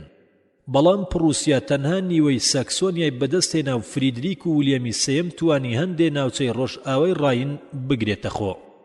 فەڕەنسا گەڕێنرایەوە بۆ ئەو سنوورەی کە لە پێش شۆڕشدا هەیبوو. کۆمەڵێک قەرەبووشی بەسەردا سەپێنرا. هێزەکانی دوژمن بۆ ماوەی 5 ساڵ سنووری باکوور و باکووری ڕۆژهەڵاتیان داگیر کرد. کەنارخستنی فەڕەنسا و ڕێگرتن لە پێشڕەویشی لە داهاتوودا ناوچە و دەسەڵاتە بچووکەکانی چواردەوری فراوان بوون. ئەوانیش ئەمانە بوون: زەویە نزمەکان لە باکوورەوە بەلجیکا ناچار کرا تا لەگەڵ زەویە نزمەکاندا یەک بگرن، هەرچەندە لە زمان و ڕەگەز و ئایندا لە یەکتر جیاوازن. سویسرا لە ڕۆژهەڵاتدا یەکێتی سویسری لە 22 ویلایەت پێکات و لەلایەن دەوڵەتانی گەورەوە ناچارکران تا بێلایانی خۆیان بپارێزن. بیرمنت و سەردینیا لە باشووری ڕۆژهەڵاتدا شانشینی سەردینیا کۆماری جەنەوای کۆنی بەدەستێنا. ئەو کات سەردینیا هەریەکە لە ساڤۆنیس و بیدمنتی لەخۆ گرتبوو. سەنگەرنافیا نەرویج لە دانیمارک سەندراودرا بە سوید وەک دەستخۆشیەک بۆ ئەو هاریکاریەی سوید پێشکەشی هاوپەیمانانی کرد. پرووسیا بۆ میرانیای سویدی بەدەستێنا، بەمەش کەناراوێکی پەیوەست بە بەلتیقی بەدەستێنا، هەروەک سەیەکی ساکسۆنیا و ستڤالیای بەدەستێنا. بەمەش لەبەر دەرگای فەڕەنسا وەستا بوو بە هەڕەشە بۆی و لا پارێزگاریکردنی ئەڵمانیای ڕۆژ ئاواییدا شوێنی نەمسای گرتەوە. هەروەها بەندەری دانزگ زسوورانی ناوی زەوی پۆڵۆنی و هەرێمی بۆزنی بەدەستهێنا. نەمسایش چەند ناوچەیەکی کەناراوی ئەدریاتیکی ڕۆژهەڵاتی بەدەست هێنا و توانی دەسەڵاتی خۆی بەسەر لۆمباردیادا لە باکووری ئیتاڵیا بجێڕێتەوە دوای ئەوەی کۆماری بندوقیەی درایە پاڵ و بەرامبەر بەوەش ئەویش دەستبەرداری بەلجیکا بوو. نەمسا بەرەو باشوور و ڕۆژهەڵات چوو نەوەک ڕۆژ ئاوە. سەرڕای دەستکەوتنی ئەو زەویانەی کە بەدەستی هێنا لە ئیتاڵیادا قەڵەمڕەوی گەورەی بەدەستهێنا. ئەویش بەوەی سەرکردە گەلێکی ناو بنەماڵەی هۆپسبۆرگ کورسی دەسەڵاتی مۆدینا و بەرمە و توسکانیایان گرتە دەست. دەوڵەتە بچووکە ئەڵمانیەکان لەم دەوڵەتانە باڤاریا و وورتمبەرگ باشێکی سەکسۆنیا ئەو کیانەی خۆیان پاراستکە لە ناپلیۆنەوە بۆیان بەجێما بوو. هەرێمەکانی دیکەش ئەوان ناپلیۆن ژمارەی هەرێمەکانی لە 360ەوە کەم کردەوە بۆ 39 هەرێم و کردنی بەیەک. بۆیە کۆنگرەی ڤێنا بڕیاریدا ئەو ژمارەیە بهێڵێتەوە و یەکەتی لاوازی لێپێک بهێنێت کە نەمسا ڕێبەری بکات و سەرکردەکانیش نوێنەرانی خۆیان بنێرن بۆ نەمسا و لا شاری فرانکفۆرت کۆ ببنەوە. ئەو یەکەتیەش لە پێناو هەنگاوێک بوو بۆ تێکشکاندنی هیواد جەماوەریەکان و بزوتنەوە دیموکراتیەکان وەک دواتر باسی دەکەین. هەرێمە ئیتاڵیەکان باری ئیتاڵیا لەو پەڕی گرنگیدا بوو چونکە بە تەواوەتی ملکەتی فەڕەنسا بوو تا ساڵی 1810 میلادی. بەڵام لە ساڵی 1815 میلادیدا دووبارە دابەش بوویەوە وەک سەردەمی کۆنی خۆی و کەوتە ژێر سایەی فشاری ئیستیعمار و دێوەزمەی چەوساننەوە. ڕووسیا زۆربەی پۆڵەندای گرتە دەست. هەروەها ناوچەی ساربیای تورکیای بەدەست هێنا جگە لەوەی فنلەندای لە دەستخۆیدا هێشتەوە. بەریتانیای گەورە لە ئاهەنگی دابەشکردنی زەویە ئەوروپیەکانیدا بەشداری نەکرد. بەڵام هەوڵی خۆی بەرتەسک کردەوە لە فراوانکردنی داگیرکە دەریاییەکانی خۆیدا توانی ماڵتە و دوورگەکانی ئایۆنیا و وەهیلیکۆند و داگیرگەی ئەلکابو، مۆرتیۆس و چیانا و تۆباکۆ و تراندات بخاتە ژێر دەسەڵاتی خۆی. ئەو دابەشکردنەی دەستکەوتەکان کە لێرەدا باسمان کرد بەڵگەی ئەوەیە کە ئەو چیانەی ئەو کۆنگرێ لە خۆی دەگرت چۆن بووە. سەرەڕای ئەوەی 93 نوێنەر لە ڤێنە ئامادە بوون. کەچی خێرا ئەوە ڕوون بوویەوە کە هەموو شتەکان بەدەست گەورە دەوڵەتەکان و دەوڵەتانی بچووک هیچ بەدەستن. دەوڵەتە گەورەکانیش بریتی بوون لە پرووسیا و رووسیا و بەریتانیا و نەمسا. گرنگترین ئەو کەسانەیش کە لە کۆنگرەدا ئامادە بوون بریتی بوون لە میتەرنیخی وەزیری نەمسا و ئەسکەندەری قەیسەری رووسیا و تالیرانی نوێنەری فەڕەنسا. تالیران لە هەمویان بەهێزتر و ژێرتر بوو. هەر لە سەرەتاوە کەوتە نانەوەی دووبەرەچی و ناکۆچی لە نێوهۆڵی کۆنگرەکەدا. بەتایبەت نانەوەی ناکۆچی لە نێوان دەوڵەتە گەورەکاندا. ناکۆچی نێوان رووسیا و پرووسیا لەلایەک و نێوان ئینگلترا و نەمسا لەلایەکی دیکەوە. بەمەش ڕێگەیەکی کردەوە تا بچێتە ئەڵقەی مەرکەزیەوە. قەیسەری رووسیا لە نامۆترین کەسایەتیەکان بوو. زۆر خوای خۆش دەویست و حەزی لەوە بوو پاشاکان لە برایەتی ئاینیدا ببنە برای. دەیویست بە پاڵپشتی خوا چاکسازی بکات نەوەک بە پاڵپشتی گەل، چونکە زۆر خەیاڵ و هیوای هەبوو توانایەکی لاوازیشی هەبوو.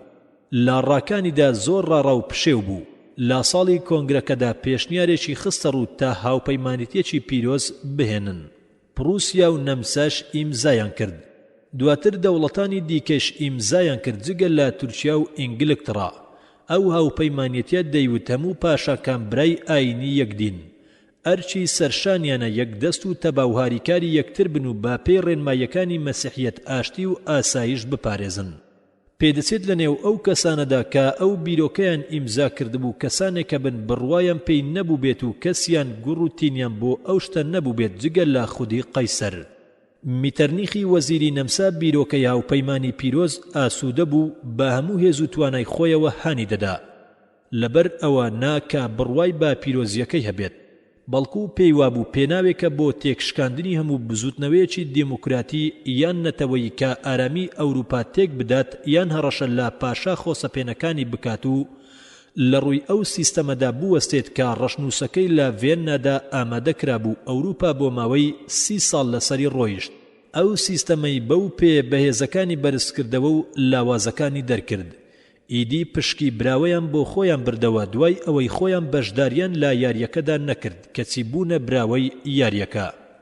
بەو جۆرە ساکسۆنیا و نەرویز و پۆڵەندا و بەلجیکا و ئەڵمانیا و ئیتالیا کە لە یاریەکە کرانە دەرەوە و لە بەردەم چاوسنۆچیە داگیرکاریەکاندا لە کۆنگرەی ڤێننادا سەری خۆیان لەدەستدا، پشکی گەورە و یەکەمیش بۆ دەوڵەتە گەورەکان و پشکەکانی دیکەشیان بۆ خۆیان برد. دەوڵەتە بچووکەکانیش هیچ پشکێکیان بۆ نەمایەوە و بێبەشکران. کۆنگرەی ڤێننا هەوڵیدا ئەوروپا بجێڕێتەوە بۆ سەدەی هەژدەهەم بەوەی سەردەمی سەرکردە و بنەماڵە و پاشاکان بجێڕێتەوە. ئەو گیانە نەتەوایەتی ناپلیۆنی لە کورسی دەسەڵاتدا بەزان پێی قبول نەبوو لە بەرچاویدا دەوڵەتانی گەورە سوکایەتی و ئابڕووی بکەن و ملکەسی دەسەڵاتی سەرکردە و پاشاکانی بکەن. بۆیە سەر لە نوێ کەوتە جەنگ تا ئەوەی سلماندی سەردەمی دواکەوتەیی و گەڕانەوە بەرەو دواوە کۆتایی پێهاتووە و بەسەر چووە و ناگەڕێتەوە. خوێنەری بەڕێز ئەم تڕاکە بە کۆتا هات.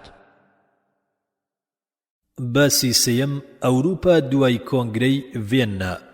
فەڕەنسا 1815 میلادی تاکو 1817 میلادی لاپەڕا 464.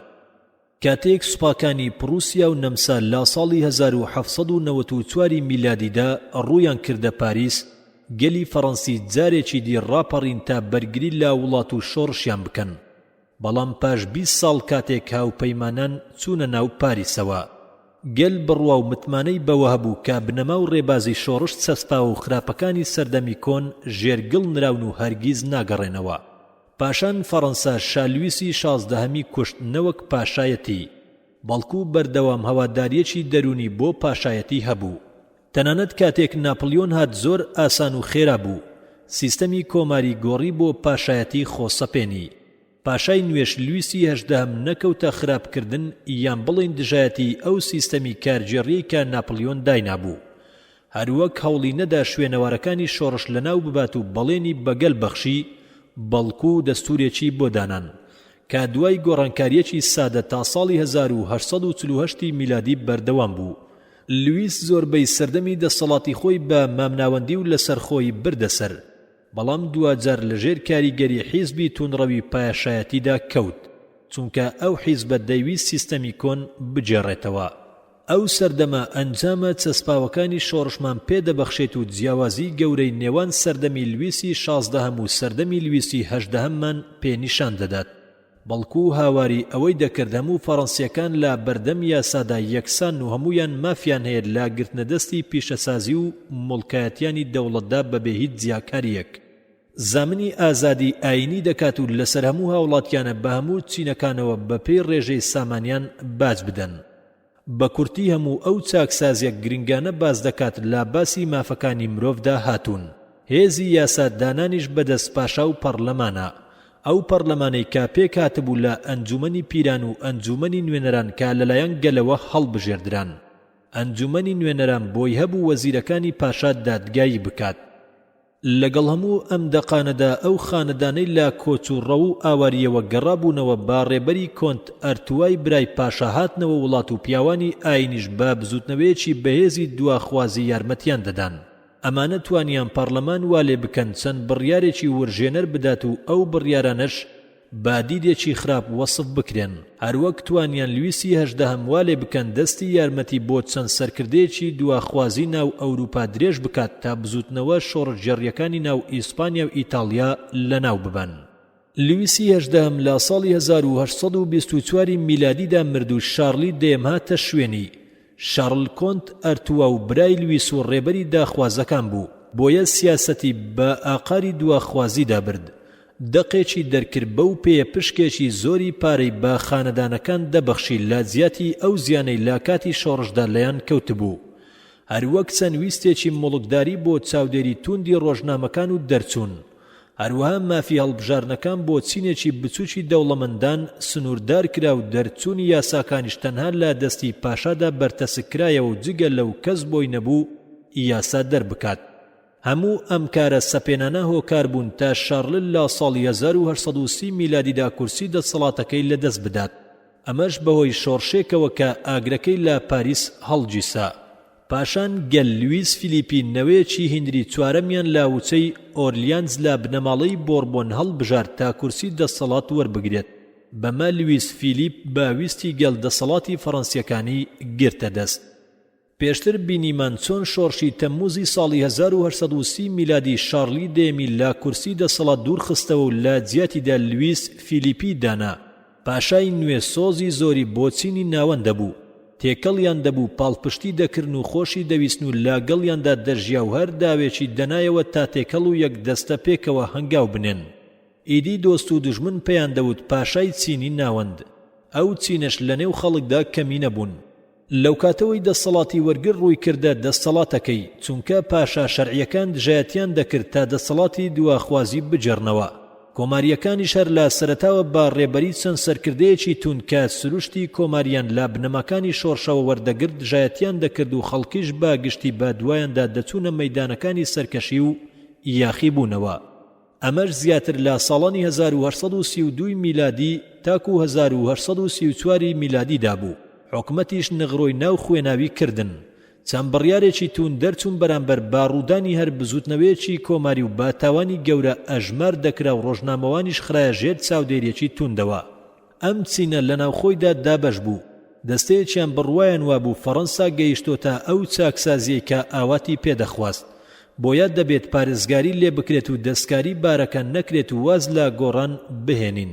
دەستەیەکی دیکە کە کەمی نەبوون پێیان وابوو وڵات لا یەکەم هەنگاوی گەشە سندندایە و پێویستە بە خێرای گەشە بکات و بازنەی هەڵبژاردنەکان فراوان ببن. مێژوونووسی بەناوبانگ تیەر ڕێبەری ئەم حیزبەی دەکرد. هەروەک مێژوونووسێکی بەناوبانگ کە گیزۆ بوو ڕێبەری دواخوازەکانی دەکرد. شالویسیش بە تەواوەتی هەواداری ڕووتی و داخوازی بوو. هەر لە یەکەم ڕۆژی دەسەڵاتیەوە هەواداری خۆی بۆ نیشاندا. لە ساڵی 1940 میلادیدا کینزۆی گەورەی دواخوازەکانی بۆ پێکێنانی وەزارەت و ئەویش وەزارەتی پێکێنا و زۆرینەی لای ئەومانەوە بەپارە و بەرتیل پشتیوانێکی زۆری لە دەوری خۆی کۆکردەوە. کەمینەی ئازادیش بەردەوام خەباتیان دەکرد و نەدەوەستان تا زۆرینەی دواخواز تێک بشکێنن. ئەمەش بانگەوازکردن بۆ فراوانکردنی مافی دەنگدان تا بەرتیلکاری ڕێ بۆ نەکرێتەوە و کاریگەری شەخصی نەمێنێت. تیر و دار و دەستەکەی ئاهەنگ و بۆنەیان دەکرد لە پێناوی و بڵاوکردنەوەی بانگەوازەکەیان. ئەو کۆبوونەوانش بە هەموو وڵاتدا بڵاو بوونەوە و وتاربێژان بە کۆمەڵە ڕستەیەکی ئاگرین هێرشیان دەکردە سەر بارودۆخەکە و کڵپەیان لە دەرونی گوێگران دەدا. ئەمە خەڵکی وروژان تا لە فیبرایاری ساڵی 1948 میلادیدا پاش کۆبوونەوەیە کە حکومەت دەیویست ڕێی پێبگرێت بە خەڵکی ڕاپەڕین. ئەو کات پاشا دەستبەرداری کورسی دەسەڵات بوو بۆ کوڕەزاکەی خۆی. بەڵام دوای ئەوە کار لە کارترازا بوو بۆیە خۆی و ماڵ و منداڵی لا وڵات دەرکران. خەڵکی بەرەو کۆمەڵەکە چوون و هاواریان دەکرد بڕوخێت بنەماڵەی بۆڕۆن بە دوێنێ و ئەم ڕۆیانەوە بژی کۆماری حکومەتێکی کاتی لا سەر دەستی چەند سیاسەتمەدار و ڕۆژنامەوانێک پێکات. لە ناو ئەوانشدا لامارتینی نووسەری بەناوبانگ بوونی هەبوو. هەروەک لویس بڵانک بەشدار بوو. ئەم کەسە یارمەتی پاڵپشتە شۆڕژێڕیەکانیدا تا پاشا بڕوخێنن. ئەو بزوتنەوە توند و تیژانە وایان کرد وڵات پێویستی با دەستێکی بەهێز هەبێت دەستوری نوێی سەرۆک کۆماری دەستنیشان کرد و دەبوو ئەو کەسەش لەلایەن خودی جەماوەرەوە هەڵبژێردرێت. بۆ ئەمەش برازاکەی ناپلیۆن دەستنیشان کرا. لویس ناپلیۆن کە بەردەوام لە خەبات و هەوڵدا بوو. بەڵام سەرکەوتون نەدەبوو لە جێڕانەوەی ناوی بنەماڵەکەی خۆی بۆ کەسایەتی خۆی تا ئەوەی 2000 دەرفەتی هاتە بەردەست. بۆیە خۆی بۆ سەرۆک کۆمار کاندید کرد و بەهۆی ناوی ناپلیۆنی یەکەم و یادەوەریە کۆنەکانی کەسایەتیەکەوە دەنگێکی باشی بەدەستێنا. دەستور مەرجی دانابوو کە سەرۆک کۆمار دەبێت تەنها 4 ساڵ لە دەسەڵاتدا بمێنێتەوە. ناپلیۆنیش توانی ئەو ڕۆژەی تاجی خرایە سەر دیکتاتۆریەت ڕابگەینێت و حکومەتێکی نوێ پێک بهێنێت. پاش ساڵی 1952 میلادی ئیمپراتۆریەتی دووەمی ڕاگەیاند و ناپلیۆنی سێمی باخواستی گەلبوو بە ئیمپراتۆری فەڕەنسیەکان. ناپلیۆن هەوڵیدا پلەپایی خۆی بپارێزێت بۆیە یارمەتی ئیتاڵیایدا تا نەمسا لە وڵاتدا دەربکات وەک دواتر باسی دەکەین. پاشان هەوڵیدا ئەو بزوتنەوەی ڕابوەستێنێت کە خۆی یارمەتی دەدا. ئەمەش لا ترسی ئەوەی نەوەک ئەو دەوڵەتە تازە پێگەیشتووە گەشە نەکات. بەڵام نەیتوانی بزوتنەوەکە ڕابوەستێنێت. هەروەها ئیمپراتۆر بوو بە دوای دەستی کەسایەتی لێزان و فێڵزان بسمارک کە دوای ئەوەی لەو جەنگەی دژ بە نەمسا بەرپای کرد توانی لە بەرژەوەندی خۆی بەکاری بهێنێت چەکوشێکی توندی لێدا و لە جەنجی 70 ساڵەدا لە ناوی برد. لە ئەنجامی ئەمەدا کۆماری سێمی فەڕەنسی ڕاپەڕی. خوێنەری بەڕێز ئەم تڕاکە بە کۆتا هات.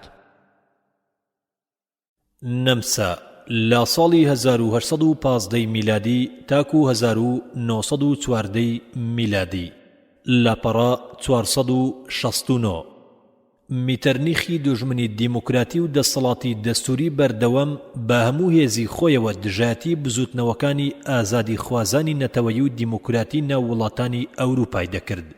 ئیدی لای گرنگ نەبوو لە کوێدا ئەو بزوتنەوانە سەر هەڵدەدەن، خێرات دەکەوتە دژایەتی کردنیان، بەڵام لە ئەنجامدا هەموو هەوڵەکانی شکستیان هێنا هەرچەندە جارجارە سوکە سەرکەوتنێکی بەدەست بهێنایە تا ئەوەی ساڵی نێوان 1815 میلادی تا 1848 میلادی تێپەڕ بوون. لەو ماوەدا دێوەزمەی میتەرنیخ خۆی زاڵ کردبوو بەسەر ئەوروپادا. دوای ئەو ساڵانە سیستەمەکەی لێک هەڵوەشا و بەرەو داڕمان چوو.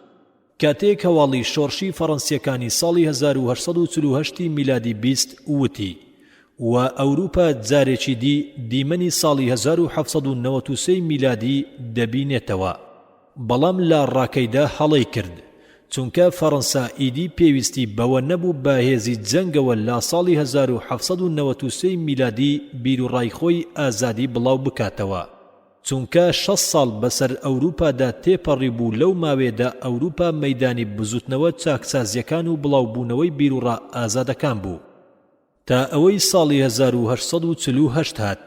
لەو کاتەدا بانکخوازانی دیموکراتیەت و نەتەوایەتی لە هەموو بەشەکانەوە لە بەرلینەوە تا بالێرمۆ بە توندی فویان دەکرد بە کەڕەنای شۆڕشی دژ بە خۆسەپێنی و وێرانکاری و خواردنی مافی گەلان و دیدە نەتەوایەتیەکاندا. ئەوروپای ساڵی 1848 میلادی جیاواز بوو لە ئەوروپای ساڵی 1793 میلادی.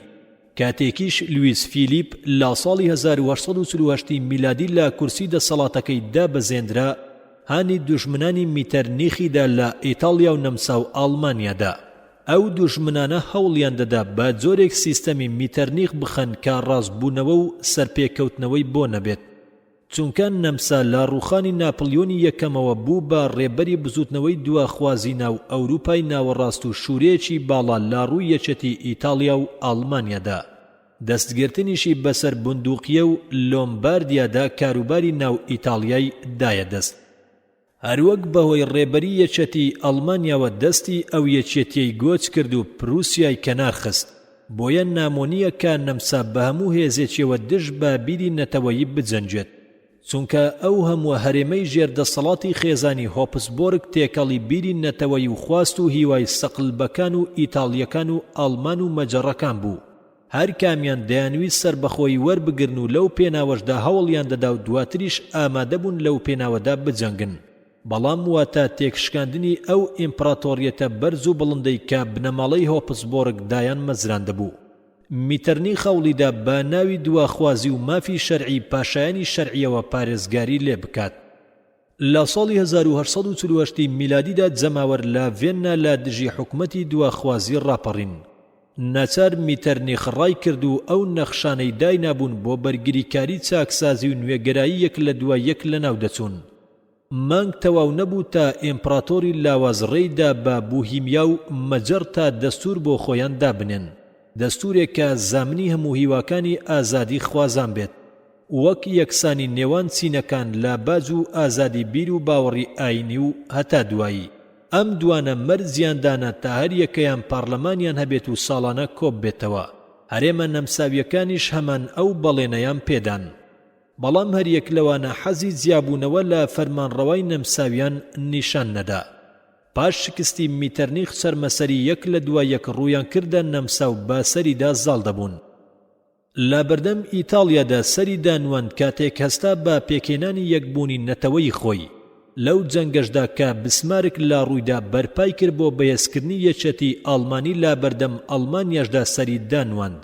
پاش ئەو گورزانش کە بەری کەوتن ناچار بوو سیاسەتی خۆی لە ئەوروپادا بگۆڕێت بۆیە ڕووی خۆی بە لایەنێکی دیکەی نوێدا وەرچەرخان کە ئەویش بەلقام بوو بەمەچوویە ناوپرسی ڕۆژهەڵاتیەوە و تێیدا ڕۆڵی دەبینی تا بۆمبی جەنگی ساڵی 1940 میلادی لە دەستی ئەوەوە کەوتە زەوی بەو جۆرە لە مەجەر نزیک دەبوویەوە دوای ئەوەی ئەڵمانیا ڕاوە دووینە ئەو کات لەگەڵ مەجەردا دەوڵەتێکی دوانە گیری پێکێنە بە ناوی دەوڵەتی نەمسا و مەجەر فەرەنسیس جۆزیفیش بوو بە پاشای دوو دەوڵەتی سربەخۆ یەکەم نەمسا کە 17 هەرێمی لەخۆ دەگرت نەمسای باکوور و نەمسای باشوور و بوهیمیا و مەراڤیا و کرینشیا و هەتا دوایی دووەم مەجەر کە کەڕاتیا و سلۆڤانیاشی لەخۆ دەگرت بەڵام هەر یەک لەو دوو دەوڵەتە پەرلەمانی تایبەتی خۆیان هەبوو یەکێک لە ڤێننا و ئەوی دیکەش لە کێشەها و بەشەکانیدا یەکدیدیان هەبوو ئەو یەکێتیان نامۆیە لەگەڵ ئەوەی بەرهەڵسکاری ڕەگەزە سلاڤیکیەکانی ناو هەردوو وڵاتی هەبوو کەچی بەردەوام بوو سلاڤەکان حەزیان دەکرد ڕەگەزی ئاڵمانی نەمسا و مەجەردا دەسەڵاتی هەبێت تا ئەوەی جەنگی جیهانی یەکەم لە ساڵی 1940 میلادی دەستی پێکرد و لە ساڵی 1980 میلادیدا ئەو یەکێتیەی لێک هەڵوەشاند خوێنەری بەڕێز ئەم تڕاکە بە کۆتا هات یەکێتی ئەڵمانیا 1815 میلادی تاکو 1870 میلادی لاپەڕا 472 هیوان نەتەوەیەکانی ئەڵمانیا هەر لە چەرمەسەری یاناوە بەرەو ئەوە دەچوون یەکەتیەک بەدی بهێنن کە هەموو هەرێمەکان لەخۆ بگرێت و بەرامبەر چاوسنۆچیەکان بوەستێت و وڵات بپارێزێت بەڵام کۆنگرەی ڤێننا نەچوو بەدەم هاواری نیشتیمانی ئەڵمانیاوە و گوێی نەدا بە بەدیهێنانی ئەو یەکێتیە خوازراوە بەڵکو چاوپۆشی کرد لە هەموو ئەو داگیرکاریەی ناپلیۆن کە لە خاچی ڕانیدا ئەنجامیدا بوو گرنگترین دەرەنجامەکانی داگیرکاری ناپلیۆنیش لەو ناوچەدا بریتی بوون لە یەک دەستگرتنی فەڕەنسا بەسەر خاچی ڕۆژئاوای ڕانیدا ڕێخۆشکەری کرد بۆ یەکێتی زەویە ئەڵمانیەکان چونکە هۆکارێک بوو بۆ لە کارخستنی هەرێمە ئیلی گیریەکان و داماڵینی سربەخۆی سوارەکان و زۆربەی شارەکان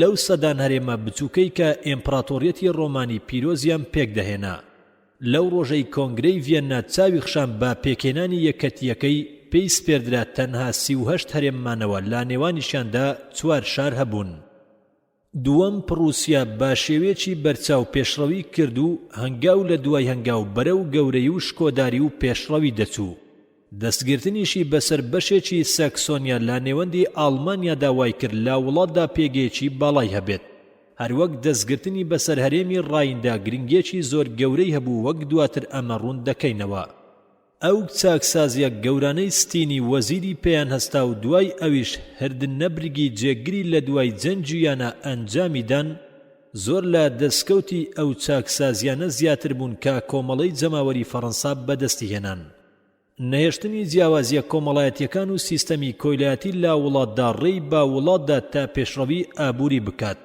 ڕێخستنەوەی سوپایش ڕێخۆشکەر بوو بۆ سەرکەوتنەکانی ساڵی 1866 میلادی تاکو 1870 میلادی و بەدیهێنانی یەکێتی ئاڵمانیا لەژێر سەرکردایەتی پڕوسیادا سێم داگیرکاریەکانی ناپلیۆن هەستی نەتەوایەتیان ورژاند و بانگەواز بۆ بەشداریکردنی گەل لە حکومەتدا و ڕزگاربوونی گەل لە قەڵەمڕەوی بیانی هاتە کایە کارڕق و چینەی دش بە پاشایەتی خۆسەپێنی جارانی لێکەوتەوە کاتێک کێشەی یەکێتی ئاڵمانی لە ڤێننادا خرایە بەرباس و لێکۆڵینەوە پڕوسیا پێشنیاری ئەوەی کرد ئەو یەکێتیە لەسەر ئەو ڕێڕەوە بێت کە ویلایەتە یەکگرتووەکانی ئەمریکا لەسەری دەچوو بەما حکومەتی مرکزی توانای دیاریکردنی سنوردارکردنی ئاکاری ویلایەتەکانی هەبێت لە هەموو بەرژەوەندیەکانی هەموواندا بەڵام نەمسا ڕازی نەبوو چونکە دەیزانی هەرگیز هەموو ناوچەکانی لە یەکێتیەکی دروست و حەقیقی ئەڵمانیدا یەک ناگرن چونکە ڕەگەزی سلاوی لە خاچی ڕۆژ ئاواییدا زۆرە لە کاتێکدا هەنگاریە و هەرێمەکانی باشوور لە هەر کاریگەریەکی خوێنی ئەڵمانی دوور بوون بۆیە پێی باش بوو یەکەتیەکی لاواز لە ئەندامانی سربەخۆ پێک بێت کە خۆی سەرکردایەتی بکات و هەڵسوکەوتی پێ بکات هیوا و داواکەشی هاتە دی و یەکەتیەک دروست کرا کە سەرکردەکانی کۆکردەوە نەوەک گەلەکان هەریەک لەوانەی کە لە خاچی ئاڵمانیادا پشتیان هەبوو چوونە ناوی و تێیدا پاشایانی نەمسا و پرووسیاش بەشدار بوون، چونکە هەندێ ناوچە زەویان لەناو ئیمپراتۆریەتی ڕۆمانی پیرۆزدا بوو. پاشای دانیمارکیش چوویە ناوی چونکە ناوچەی هولستینی لەدەستدا بوو و پاشای زەویە نزمەکانیش بەشداری تێدا کرد بەو پێی دۆقی لۆکسمبۆرگ بوو. بەو جۆرە کەسی لێکۆڵەر دەبینێت چەند پاشا و کەسانێکی بێگانە لەو یەکێتیەدا بەشداریان کردووە. لەگەڵ ئەمەشدا چەند ناوچەیەکی ئەڵمانی بەدەر لەو یەکێتیە مانەوە. ئەندامان ئەو مافەیان بۆ خۆیان هێشتەوە کە هاوپەیمانی ببەستن. هاوکات بەڵێنیاندا بۆ ڕێکەوتنێک نەبەستن کە هەڕەشە بێت بۆ سەر ژیانی ئەندامانی دیکە. یەکێک لە خاڵە لاوازەکانی ئەو یەکێتیە ئەوە بوو کە لەژێر سەرکردایەتی نەمسادا بوو. لە کاتێکدا ناپلیۆن لە چەندین ڕەگەز پێک دەهات. هەروەها دەبوو هەموو ڕاکان یەکدەنگ بن لەسەر کێشە و پرسە گرنگەکان و دەستور و چاک بکرێت و لەنێو ئەندامانیشدا چەند سەرکردەیەکە بوون کە بۆ ئەڵمانیان نامە و بێگانە بوون. کارەکانیشی بەرتەسک بووبوونەوە لە ڕکەبەری نێوان سەرکردەکان و سەرقاڵبوونی هەر کامیان بە کاروباری خۆیەوە نەوەک بە کاروباری ئاڵمانیاوە. بەڵام سەرەڕای ئەو لاوازیەشی 50 ساڵ درێژەی کێشا تا ئەوەی پرووسیا توانی نەمسا دەربکات و وڵات لەژێر ئاگری تۆپ و گولەدا یەک بخات. بەو جۆرە هیوای ئازادی خوازان بۆ بەدەستهێنانی یەکێتی ئاڵمانیا و ئاواتە نەتەوەییەکانیان لەناوچوون. ئەو هیوانەتەوەیانەی بەهۆی ئەو هیوانەتەوەیانەوە لە دەرونیاندا پەیدا بوون و بادەستی کۆنگرەی ڤێننا کوژران. سەبارەت بە بانگەواز بۆ دیموکراتیەتیش پشتیان لەوەی پێشوو چاکتر نەبوو. لە پرووسیادا شا فریدریک ویلیەمی سێم ئەو بەڵێنەی تێکشکان کە بەڵێنی حکومێکی دەستوری بەگەلدا بوو، چونکە ئەو کات لاواز بوو زوو ملکەچی دەنواند و میتەرنیخیش دەستی داخوازی و دژمنکاری دیموکراتیەت و دەسەڵاتی دەستوری خۆی بەسەریدا سەپاند و بەرەو سەدەی هەژدەهەم و خۆسەپێنی و چەوسانەوەی پاشاکانی دەبرد.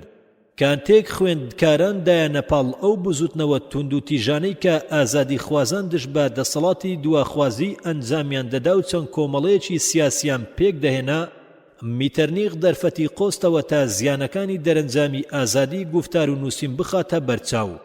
ئەو کاتە بانگەوازی بۆ کۆبوونەوەی نوێنەرانی ویلایەتە یەکگرتووەکانی ئەڵمانیا کرد لە کارلسباد. ئەمە وای لێکرد چەند بڕیارێکی تون دەربکات کە بەو پێ چاودێری خوێندنی زانکۆکانی دەکرد و هەر مامۆستایەک جێی مەترسی بێت دەری بکات و ڕێنەدات بە کۆمەڵەی یەکێتی خوێندکاران. هەروەها بڕیاریدا چاودێری ڕۆژنامە و گۆڤار و بڵاوکراوەکان بکات پێش ئەوەی دەرچن. ئەم شاڵاوانەی دشت بە ئازادی ڕۆژنامەوانی ئەنجام دران. ئەم دەسوەردانە کاروباری ڕێکردەی خوێندن لە زانکۆ و پەیمانگە گەورەکانی فێرکاریدا گیانی پێشکەوتن خوازی ناو ئەڵمانیای کۆچ خست و وڵات لە نێو سیستەمی میتەرنیخیدا دەتڵایەوە بۆ ماوەیەکی زۆر بەو جۆرە مایەوە و نەیدەتوانی خۆی لێ دەرباز بکات.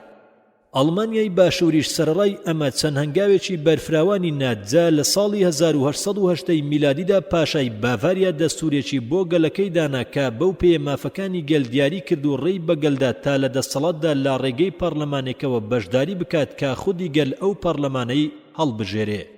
پاشان سەرکردەکانی بادن و ورتمبەرگ و هنس پێش ئەو هەنگاوەیان نا لەمەشدا ڕقبوونیان لە نەمسا دەستوەردانی لە کاروباریان پاڵپێوەنن تا ئەوە بکەن، چونکە پێیان باش بوو لە زیاتی ملکەچ بوون بۆ دەسەڵاتی نەمسا یان پرووسیا کەمێک لە دەسەڵاتی خۆیان بدەنە دەستگەلەکانیان. ئەمەش بە دەستورێک کە خۆشیان وابەستەی بوون. هەروەها هۆکارێکی دیکە یارمەتیدەرێکی گەورەی یەخستنی وڵات بوو، زلفرینیان یەکێتی گومرجی بوو.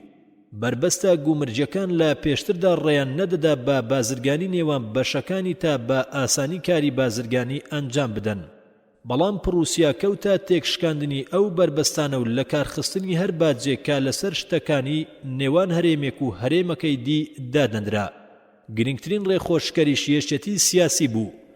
نەمسا لە دەرەوەی ئەو یەکێتیدا مابوویەوە، بۆیە بەمە ڕکەبەری لەسەر پێگەی سەرکردایەتی لەبەر ڕکەبەری ئەو مۆرکێکی نوێی وەرگرت.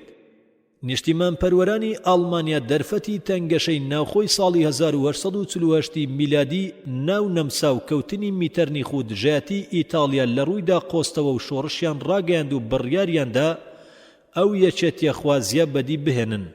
بەمە شای پرووسیا فریدریک ویلیەمی چوارەم ڕووی لە نەمسا وەرجێڕا و سیاسەتی دۆستایەتی و ملکەزبوونی لە ڕوودا هەڵگرت و بڕیاریدا سەرکردایەتی بزوتنەوەکەی ناو ئاڵمانیا بکات و ڕازی بوو ئەنجومەنی دامەزراندن بانگێش بکات تا دەستورێک بۆ پرووسیا دابنێت. بانگەوازەکە لە وڵاتدا بڵاو کرایەوە تا لە فرانکفۆرت کۆبوونەوەیەکی گەورە ببەسرێت و دەستورێکی نوێ بۆ ئاڵمانیا دابڕێژرێت. لە کۆتایی ساڵی 1848 میلادیدا بارەکە لە هەموو لایەکەوە موژدەی ئەنجامی باشی دەبەخشی. مەجەڕ و بوهیمیا دەستوریان دانا، هەرێمە نەمساویەکانیش چاوەڕوانی ئەو دەستورەیان دەکرد کە بەڵێنیان پێدرا بوو. لۆمباردیاش سەربەخۆی خۆی لا نەمسار ڕاگەیان، بوندوقیەش سەربەخۆی خۆی لا نەمسار ڕاگەیان. چوار دەوڵەتی ئیتاڵی دەستوریان دانا و کۆمەڵی نەتەوەیش لە فرانکفۆرت کۆبوونەوە تا بنەڕەتەکانی دەسەڵاتی دەستوری بۆ یەکێتی ئاڵمانیا دابنێن. لە 8 ئازاری ساڵی 1848 میلادیدا نوێنەرانی گەلی ئاڵمانی کە 600 کەس بوون لە شاری فرانکفۆرت کۆبوونەوە تا دەستوری یەکێتی ئاڵمانی دابنێن. بەبێ دوودڵی هەموو پرووسیایان بردە ناو ئەو یەکێتیە و تێیدا ملکەتی ڕەگەزی ئاڵمانی بوون، بەڵام تەنها بەشێکی نەمسایان بردە ناویەوە. ئەویش لەبەر ئەوەی فرە ڕەگەز بوو ئەو بڕیارە وای کرد بەدیهێنانی دەوڵەتێکی بەهێزی ئاڵمانی کردە شتێک کە هەرگیز نەگونجێت، چونکە ڕێی کردەوە بۆ ڕکەبەری دوو دەوڵەتی گەورە و پێکدادانی نێوانیان. چونکە عەقڵ قبوڵی ئەوەی نەدەکرد پرووسیا ئامادە بێت ملکەتی بەردەوامی بۆ نەمسا هەبێت یان ڕازی بێت ملکەتی خواستی نەمسا بێت. با پێی دەستوری نوێ بڕیاردرا سەرۆکایەتی ئیمپراتۆریەت میراتگیری بێت. بۆ ئەمەش پیاوانی فرانکفۆرت کەسایەتی فریدریک و ویلیەمی چوارەمیان وەک پاشای پرووسیا دەست نیشان کرد. بەڵام ئەو ڕازی نەبوو چاج بنێنە سەری. ئەمەش لەبەر چەند هۆکارێکی یەکەم هۆکاری ترسی لەوە هەبوو ئەگەر ئەوە قبول بکات نەمسا جەنجی لا دەشڕا بگەینێت و پێش ئەوەی خۆی بگرێت لە ناوی ببات. دووەم هۆکار دیدی دواخوازی و بڕوابوونی بوو بەوەی کۆمەڵەیەکی ناڕەسمی کاگەل نوێنەرایەتی بکات نەوەک سەرکردەکان. ئەم کۆمەڵەیە مافی ئەوەی نییە ئەو تاجەی پێ ببەخشێت، هەروەک ناتوانێت شتی وا بکات. چەند هۆکارێکی دیکەش هەبوون بۆ ئەو ڕازی نەبوونەی. ئەم هەواڵە وەک هەورە بروسکە دای بەسەر سەری نیشتیمان پەروەرە ئەڵمانیەکانی نێو فرانکفۆرتدا و هەوڵەکانی هەموو ئەو ساڵی لەناو برد و ئەندامان گەڕانەوە بۆ ماڵانی خۆیان و کۆمەڵەی نەتەوەییش لە کارکەوت. پاشان نەمسا داوای دەکرد دیاتی کۆنی بۆ بجێڕێتەوە، پرووسیاش ڕەزامەندی دەربڕی و بۆی جێڕایەوە. ڕێگەیەکی دیکە یەکەتیەکە زامنی سەرکەوتن بوو، ئەویش ڕێگەی یەخستن بوو با خوێن و ئاسن لە ژێر سەرکردایەتی پرووسیای نوێدا. ئەم سەرکردایەتیە توانی بەهۆی سێ جەنگەوە ئەڵمانیا یەک بخات و باهێزی بکات تا ئەوەی دواتر وای لێهات دەیویست ئەڵمانیا بکاتە هێزێکی گەورەی جیهانی. لە ساڵی 1914 میلادی دش بە دەوڵەتانی ڕۆژ ئاوا چوویە جەنگەوە وەک گەورە و خۆسەپێنان هەوڵ و تێکۆشانی خۆی ئەنجامدا. هەموو ئەو سەرکەوتنانەی پاشایانی ئەڵمانیا لە سەدەکانی ناوەڕاستدا خستیانە گەڕ بۆ یەکێتی وڵات شکستیان خوارد. لە سەردەمی بنەماڵەی هۆپسبۆرگدا وڵات بەرەو دواوە هەنگاوینە. لە جیاتی یەکبوون قەڵەمڕەوی سەرکردەکان لە ناوچەکانی خۆیاندا زیادی کرد و سەربەخۆیی خۆیان بەدەستێنا. کاتێک ناپلیۆن هات هەنگاوی یەکەمی بەرەو پرووسیا گرتە بەر، ئەویش بەوەی هەرێمە بچووکەکانی لکاند بە هەرێمە گەورەکانەوە. بەمە ئیمپراتۆریەتی کۆنی ئەڵمانی مرد و ئەڵمانیا بۆ ماوەی 2 ساڵ لەژێر دەستی فەڕەنسادا بوو. دوای ناپلیۆن کۆنگرەی ڤێنا یەکێتی لاوازی بێبەهای با ڕێبەری نەمسا دامەزراند. کاتێک کۆمەڵی یاسادانان کە لە فرانکفۆرت کۆبوویەوە هەوڵیدا یەکێتی پێک بهێنێت هیواکانی لەناوچوون، چونکە پرووسیا ئامادە نەبوو کورسی ئیمپراتۆریەت قبول بکات. بە هاتنی ویلیەمی یەکەم پرووسیا چوویە سەردەمێکی نوێی ناو مێژووی خۆیەوە، چونکە ئەم پاشایەت چاوچنۆک بوو چاوی بڕی بوویە دەرکردنی نەمسا لە پرووسیا، ئاڵمانی و پێکێنانی دەوڵەتێکی بەهێزیە گرت و لە هەرێمەکاندا دی بەڕێبەری پرووسیا لە نێو دەوڵەتانی گەورەی ڕۆژ ئاوادا جێی دیاری خۆی هەبێت. ئەو پێی وابوو جەنگ هەر ڕوو دەدات، بۆیان مەبەست و هەوڵی یەکەمی بەهێزکردن و ئامادەسازی سوپا بۆ کاتی جەنگە. پاشای پرووسی هەموو گەلی بانگهێش کردە لە ساڵی 1813 میلادیدا دژ بە ناپلیۆن چەک هەڵبگرن. یاسایەکیشی دەرکرد کە خزمەتی سەربازی لە پرووسیادا کرد بە پێویستی سەرشانی هەر پیاوێک جەستەی ساغ بێت و توانای هەڵگرتنی چەکی هەبێت. کاتێک ویلیەمی یەکەم هاتە سەرکورسی دەسەڵات یەکەم کارێک ئەنجامیدا زیادکردنی ژمارەی ئەو سەربازانە بوو کە ساڵانە دەچوونە ناو سوپاوە. لە 40,000ەوە بۆ 6,000 کەس چوو. هەموو سەربازانیشی ناچار کرد تا 3 ساڵ چەک هەڵبگرن. دوای ئەوەش سوپا بەجێ بهێڵن، بەڵام بۆ ماوەی 2 ساڵ وەک پێشکار ئیحتیاط بمێننەوە و لەو ماوەشدا لە کاتی پێویستدا بۆ خزمەتی سەربازی بەکاری دێنن. پاشان ویلیەم هەوڵیدا ئەو ماوەی پێشکاریە بۆ 4 ساڵ زیاد بکات، هەروەک سوپایەکی ڕاهاتووی 400,000 کەسی لا هەبێت. ئەمە جگەل لەوانەی دیکەی کاتەمەنیان بەرەو ماوەی سەربازی دەچێت. هەموو ئەمەش پێویستی بە دارایی هەبوو، بەڵام ئەنجومەنی نوێنەرانی پرووسی ئامادە نەبوو بڕی پێویستی دارایی بۆ بەهێزکردنی سوپا خەرج بکات. پاشایش بەردەوام نەخشەکەی خۆی جێبەجێ دەکرد. لە ساڵی 1826 میلادیدا ئۆتۆفۆن بسمارکی وەک سەرۆک وەزیران دەستنیشان کرد. ئەم کەسایەتیە کەسێکی ڕق و بەهێز بوو، هەوڵی دەدا یەکێتی ئەڵمانیا بێنێتە دی. بڕوای وابوو پێویستە ئەو یەکێتیە با ڕێبەری پرووسیا بێت. بسمارک یەکێک بوو لە بنەماڵە دیارەکانی ناو پرووسیا و زۆر ڕقی لە پەرلەمان و حەزی مشتومڕی ناو پەرلەمان و بێکردەوەیی هەبوو. خۆی کەسێکی کردداری بوو، جگە لە واقع بڕوای بە هیچ نەبوو. دووربین بوو، دەیزانی چی دەوێت و چۆنی دەوێت و دەبێت بۆ بەدەستهێنانی ئاوات و نیازەکانی چ ڕێگەیەک بگرێتە بەر. کەسێکی سیاسەتمەدار بوو، لە کۆنگرەی فرانکفۆرتیشدا وەک نوێنەر ئامادە بوو. لە پاریس و پۆرتوسبووکیشدا باڵوێزێکی سیاسی بوو. شارەزای ڕەوشی ئەوروپا بوو، لە کار و پیشەی خۆیدا پێشڕەوی چاچی کرد بوو. ئەو کەسە بوو کە لە بەردەم پەرلەماندا وەستا و دەستی ویلیەمی یەکەمی گرت و پرۆژەی بەهێزکردنی پرووسیا و یەکێتی ئەڵمانیاش لەسەردەستی ئەم جێبەجێ کرا. پێیوا بوو بۆ بەرزکردنەوەی پرووسیا بۆ پلەی یەکەمی نێوان دەوڵەتانی ئەوروپا دەبێت 4 هەنگاو بگرێتە بەر. یەکەم بەهێزکردنی سوپای ڕووسی تا بتوانێت لەوێوە نەخشە گەورەکانی خۆی جێبەجێ بکات. دووەم دەرکردنی ئەڵمانیا بە شێوەیەکی یەکجارەکی تا دەرفەتی کار و هیوا لە بەردەم پرووسیادا بکرێتەوە. سێم فراوانکردن و یەخستنی خاچی پرووسیا بە دەستگرتن بەسەر ئەو ناوچە ئەڵمانیانەی کە لە خاچی دەسەڵاتی هوو زلۆنی ڕۆژهەڵات و زەویەکانی ڕاینیاندا خۆیان جیا کردبوویەوە. چوارم ئەو دەسەڵاتە ئەڵمانیای باشوور کە ڕقیان لە پرووسیا بوو، گومانیان لە نیازیەکانی هەبوو، وایان لێ بکرێت بدەنە پاڵ یەکێتیەکە و با ڕێبەری ئەویش ڕازی بن.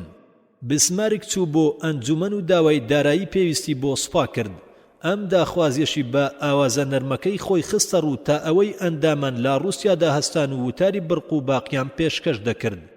ئەویش لا وەڵامدا وتی وتار و بڕیاری زۆرینە هەرگیزا و هەرگیز چارەسەری ئەو کێشە گەورانە ناکات، بەڵکو خوێن و ئاسن چارەسەریان دەکات. پاشان بۆ بەهێزکردنی سوپا بەبێ گوێدانە بڕیاری ئەنجومەن هەر کارێکی بویستایە دەیکرد و بەبێت چاوەڕوانی بڕیاری ئەنجومەن چی خەرجی پێویست بوایە دەیکرد. دوای ئەوە چاودێری بارودۆخەکەی دەکرد و بۆ دەرفەت دەگەڕات تا لە نەمسا بدات. تا لە ساڵی 1846 میلادی دەرفەتی بەدی کرد بۆ ئەوەی دەست بە پرۆژەکانی بکات. چونکە کۆتا میراتگری کورسی دەسەڵاتی دانیمارکی ڕەگەزی نێر لە ساڵی 1863 میلادی دامرد. هەرێمەکانی سلزوک و هلستینی ئاڵمانیش لەژێر دەسەڵاتی شەخسی پاشایانی دانیمارکدا چەند سەدەیەک مانەوە و بەشێک نەبوون لە شانشینی دانیمارکی. کاتێک بنەماڵەی فەرمانڕەوا هەڵوەشایەوە و پاشایەکی نوێ هاتە سەر کورسی دەسەڵات، ئەم دوو هەرێمە سربەخۆیی و جیابوونەوەی خۆیان ڕاگەیاند.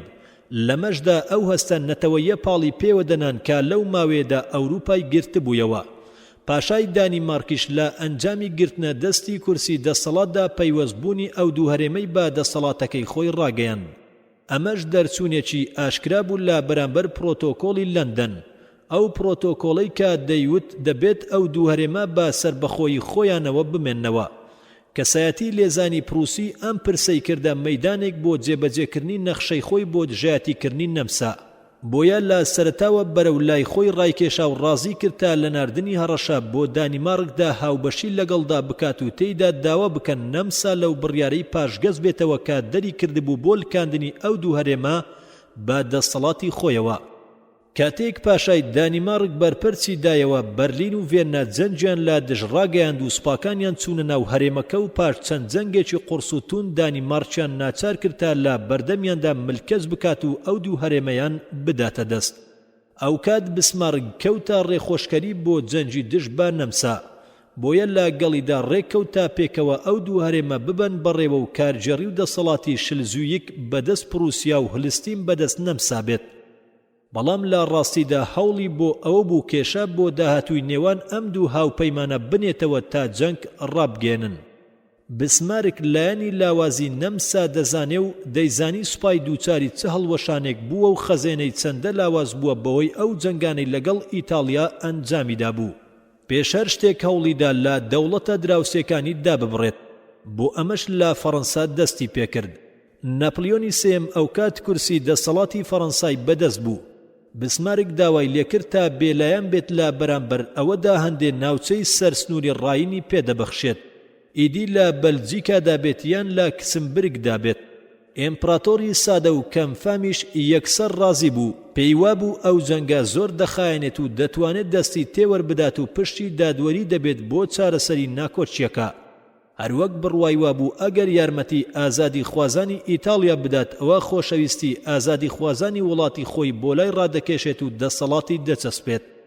بسمارک پێی وابوو بەرژەوەندی وا دەخوازێت لەگەڵ نەمسادا دۆستایەتی بهێڵێتەوە و دەرفەتی لێک تێگەیشتنی داهاتووی لەگەڵدا بهێڵێتەوە.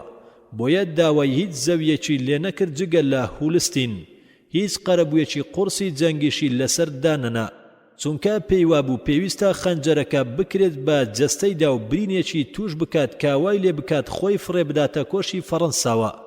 بۆیە خێرا هەنگاوێکی گرتەبەرکە لە گەڵیدا هەڵ بکات. ئەو دەیوت پێویستە پێش ئەوەی فەڕەنسا دەرفەتەکە بقۆزێتەوە زۆر بە خێرایی کۆتایی پێبێت، لەگەڵ نەمساش ڕێک بکەوێت. بۆ ئەمەش دەیوت ئێمە نەهاتووینەتە ئێرە تا دابنیشین وەک دادوەر قسە بکەین. هەرچی ئێمە ئەوەیە دەست بکەین بە دامەزراندنی یەکێتی نەتەوەیە ئەڵمانی باڕێبەری پاشای پرووسیا. بۆیە پێویستە لا پێناو ئەوەدا هەنگاو بنین و تەنها هەنگاوێک بنین کە زامنی ئەو یەکێتیە بێت. پاشای پرووسیا کە هێشتا سەرمەستی سەرکەوتن بوو بەو پشکە کەمەی جەنگ ڕازی نەبوو، بەڵکو بە ناچاری و بێزاری و بەو ڕێکەوتنە ڕازی بوو. ئەنجامی جەنجی 6 هەفتە وەک هەورە بروسکە دای بەسەر ناپلیۆنی سێمدا و چی نووسراوی لە خەیاڵدا بوو بۆ جێبەجێکردنی هیوا و پلانەکانی هەمووی تێکچوون، چونکە بۆی دەرکەوت سوپای پرووسی زۆر ئەو توانایی نییە و سیاسەتەکەشی با دەستی خۆی لەناو دەبات. سەبارەت بە دەستکەوتیش هیچی بۆ نەبوو، بەڵکو با دەستی بەتاڵی گەڕایەوە ناو گەلەکەی. ئیدی جەنگەکە لەگەڵ هیواکانی ئەودا نەبوو. ئەو هیوای وابوو کە جەنگەکە زۆر بخایەنێت، کەچی وا نەبوو. بۆیە دەرفەتی بۆ نەگونجات تا دەست وەربداتە جەنگەکە، چونکە بسمارک پێویستی بە دادوەر و نێوەن نەبوو، بەڵکو خۆی بەبێ هیچ کەسێک کێشە سەختەکانی چارەسەر دەکرد. ئیدی جێی نامۆیی نییە کە دەوڵەتێک یەکگرتووی ئەڵمانی بەهێزە بوو کە لەسەر دەرگای فەڕەنسا ڕاوەستا بوو بەردەوامە ڕەشەی لێ دەکرد. فەڕەنساش لاواز بوو توانای جەنگ و بەرگریکاری نەبوو. ناپلیۆن و سینی لەو شکستەی دووچاری بووە ڕزگاری بێت و ڕووی خۆی سپی بکاتەوە. بۆیە داوای قەرەبووی لێکرد و دەیوت بە باڤاریای سەرکەناراوی چەپی ڕاین ڕازیە. بەڵام بسمارک خێرا ئەو داوای گەیاندە لای پاشای باڤاریا بەو جۆرە سوودی لە گەمژەی ئێمپراتۆریەت وەرگرت و دۆستێکی پەیدا کرد کە پێشتر لی دەترسا. ئەو کات ناپلیۆن داوای لۆکسمبۆرگی یان بەلجیکای کرد. بسمارکیش ئەمەی کردە هۆکارێک بۆ ورژاندنی ڕایگشتی ئەوروپی دژ بە فەڕەنسا، چونکە بێلایانی لۆکسمبۆرگ لە کۆنگرەی نێودەوڵەتی لە ساڵی 1867 میلادیدا بڕیاری لەسەردرا. بۆ بەلجیکاش بسمارگ ئەو دەستنووسەی بڵاو کردەوە کە دانرا بوو بۆ داگیرکردنی، ئەمەش بۆ ورژاندنی بەریتانیا و ئاگر بەردانە گیانی. سەرڕای ئەمەش نابەردەوام ئیمپراتۆر لەسەر نەخشەیەکەم و هەوڵەکانی چاکسازی دارایی یان سوپای تووشی شکست کرد و خەرجی کۆشک و زێدەڕەوی تێدا دەکرا و دەربار و کارمەندانیش دابەش بوون و بێزاری لەناو خەڵکدا بڵاو بوویەوە. سەبارەت بە سیاسەتی دەرەکیش پشتی سەرکەوتنی بەرنەکەوت، بەڵکو ناپلیۆن هەوڵیدا لە مەکسیک جێپێی خۆی بچەسپێنێت کە چی نەیتوانی، چونکە ئەو هەرێمە یەکگرتوانەی لە جەنجی ناوخۆییدا بوون وازیان لە جەنجی ناوخۆهێنا و باڕوویدا وەستان و ئەو کاریان بەدەست درێژیەک دەزانی کاجێی قبول نەبێت. بەڵام سەرڕای هەموو ئەمانە بسمارک لە هێرش بردندا پەلەی نەکرد، بەڵکو بەرچاوڕوونی و لەسەر خۆی هەر کارێکی دەکرد. هەنگاوی خۆی گرتە بەروتوانی فەڕەنسا لە دەوڵەتانی ئەوروپا دوور بخاتەوە. دوجار بۆ دەرفەت دەگەڕات تا ئەوەی دەرفەتی هاتە بەردەم. ئیسپانەکان کورسی دەسەڵاتی وڵاتی خۆیاندا دەستمیر لیۆپۆلید هۆنزلدان کە کەسێکی نزیکی پاشای پرووسیا بوو. کاتێک لیۆپۆڵد ئەمەی قبول کرد گەلی فەڕەنسی ورژان و ڕایگەاند ئەمە هەڕەشەیەکی ڕاشکاوانەیە بۆ ژیانی فەڕەنسا و جێی قبول نییە. ئیدی باس لە جێڕانەوەی ئیمپراتۆریەتی شارلی پێنجەم و یەکێتی ئیسپانیا و ئەڵمانیا دژ بە فەڕەنسا دەکرا. لەو کاتەدا میر لیۆپۆڵد جارێکی دی ئامادە نەبوو کورسی دەسەڵات وەربگرێت، بەڵام دەستە و تاقمی جەنگی فەڕەنسی بێدەنگ نەبوون و بەوە ڕازی نەبوون، بەڵکو فشاریان لەسەر شاویلیەم دانا و داوایان لێکرد تا ڕێگە نەدات هیچ پاشایەکی بنەماڵەی هوو هنزلۆن ببێت بە پاشای ئیسپانیا. بسمارێک هیوای وابوو هەستی خەڵک لە وڵاتەکەیدا یەک بگرێت و ناکۆچیەکان نەمێنن، بەمەش هەرێمەکانی باشوور بداتە پاڵ پڕوسیا دژ بەو دوژمنە هاوبەشەی کە هەیانە. ئەمەش وەک ئاسانکاریەک بۆ یەکێتی لەگەڵ باکووردا. بەمەش هیواکەی خێرات دێتە دی، چونکە ئاڵای جەنگ بەرز نەکرایەوە تا هەموو ئەڵمانیا لەژێر ئەو ئاڵایەدا یەکی گرت. سوپای پڕوسی با چاکترین شێوەی زۆر لێهاتووی سەرباز و چەک و سەرکردە و ئامادەی جەنگ بوو.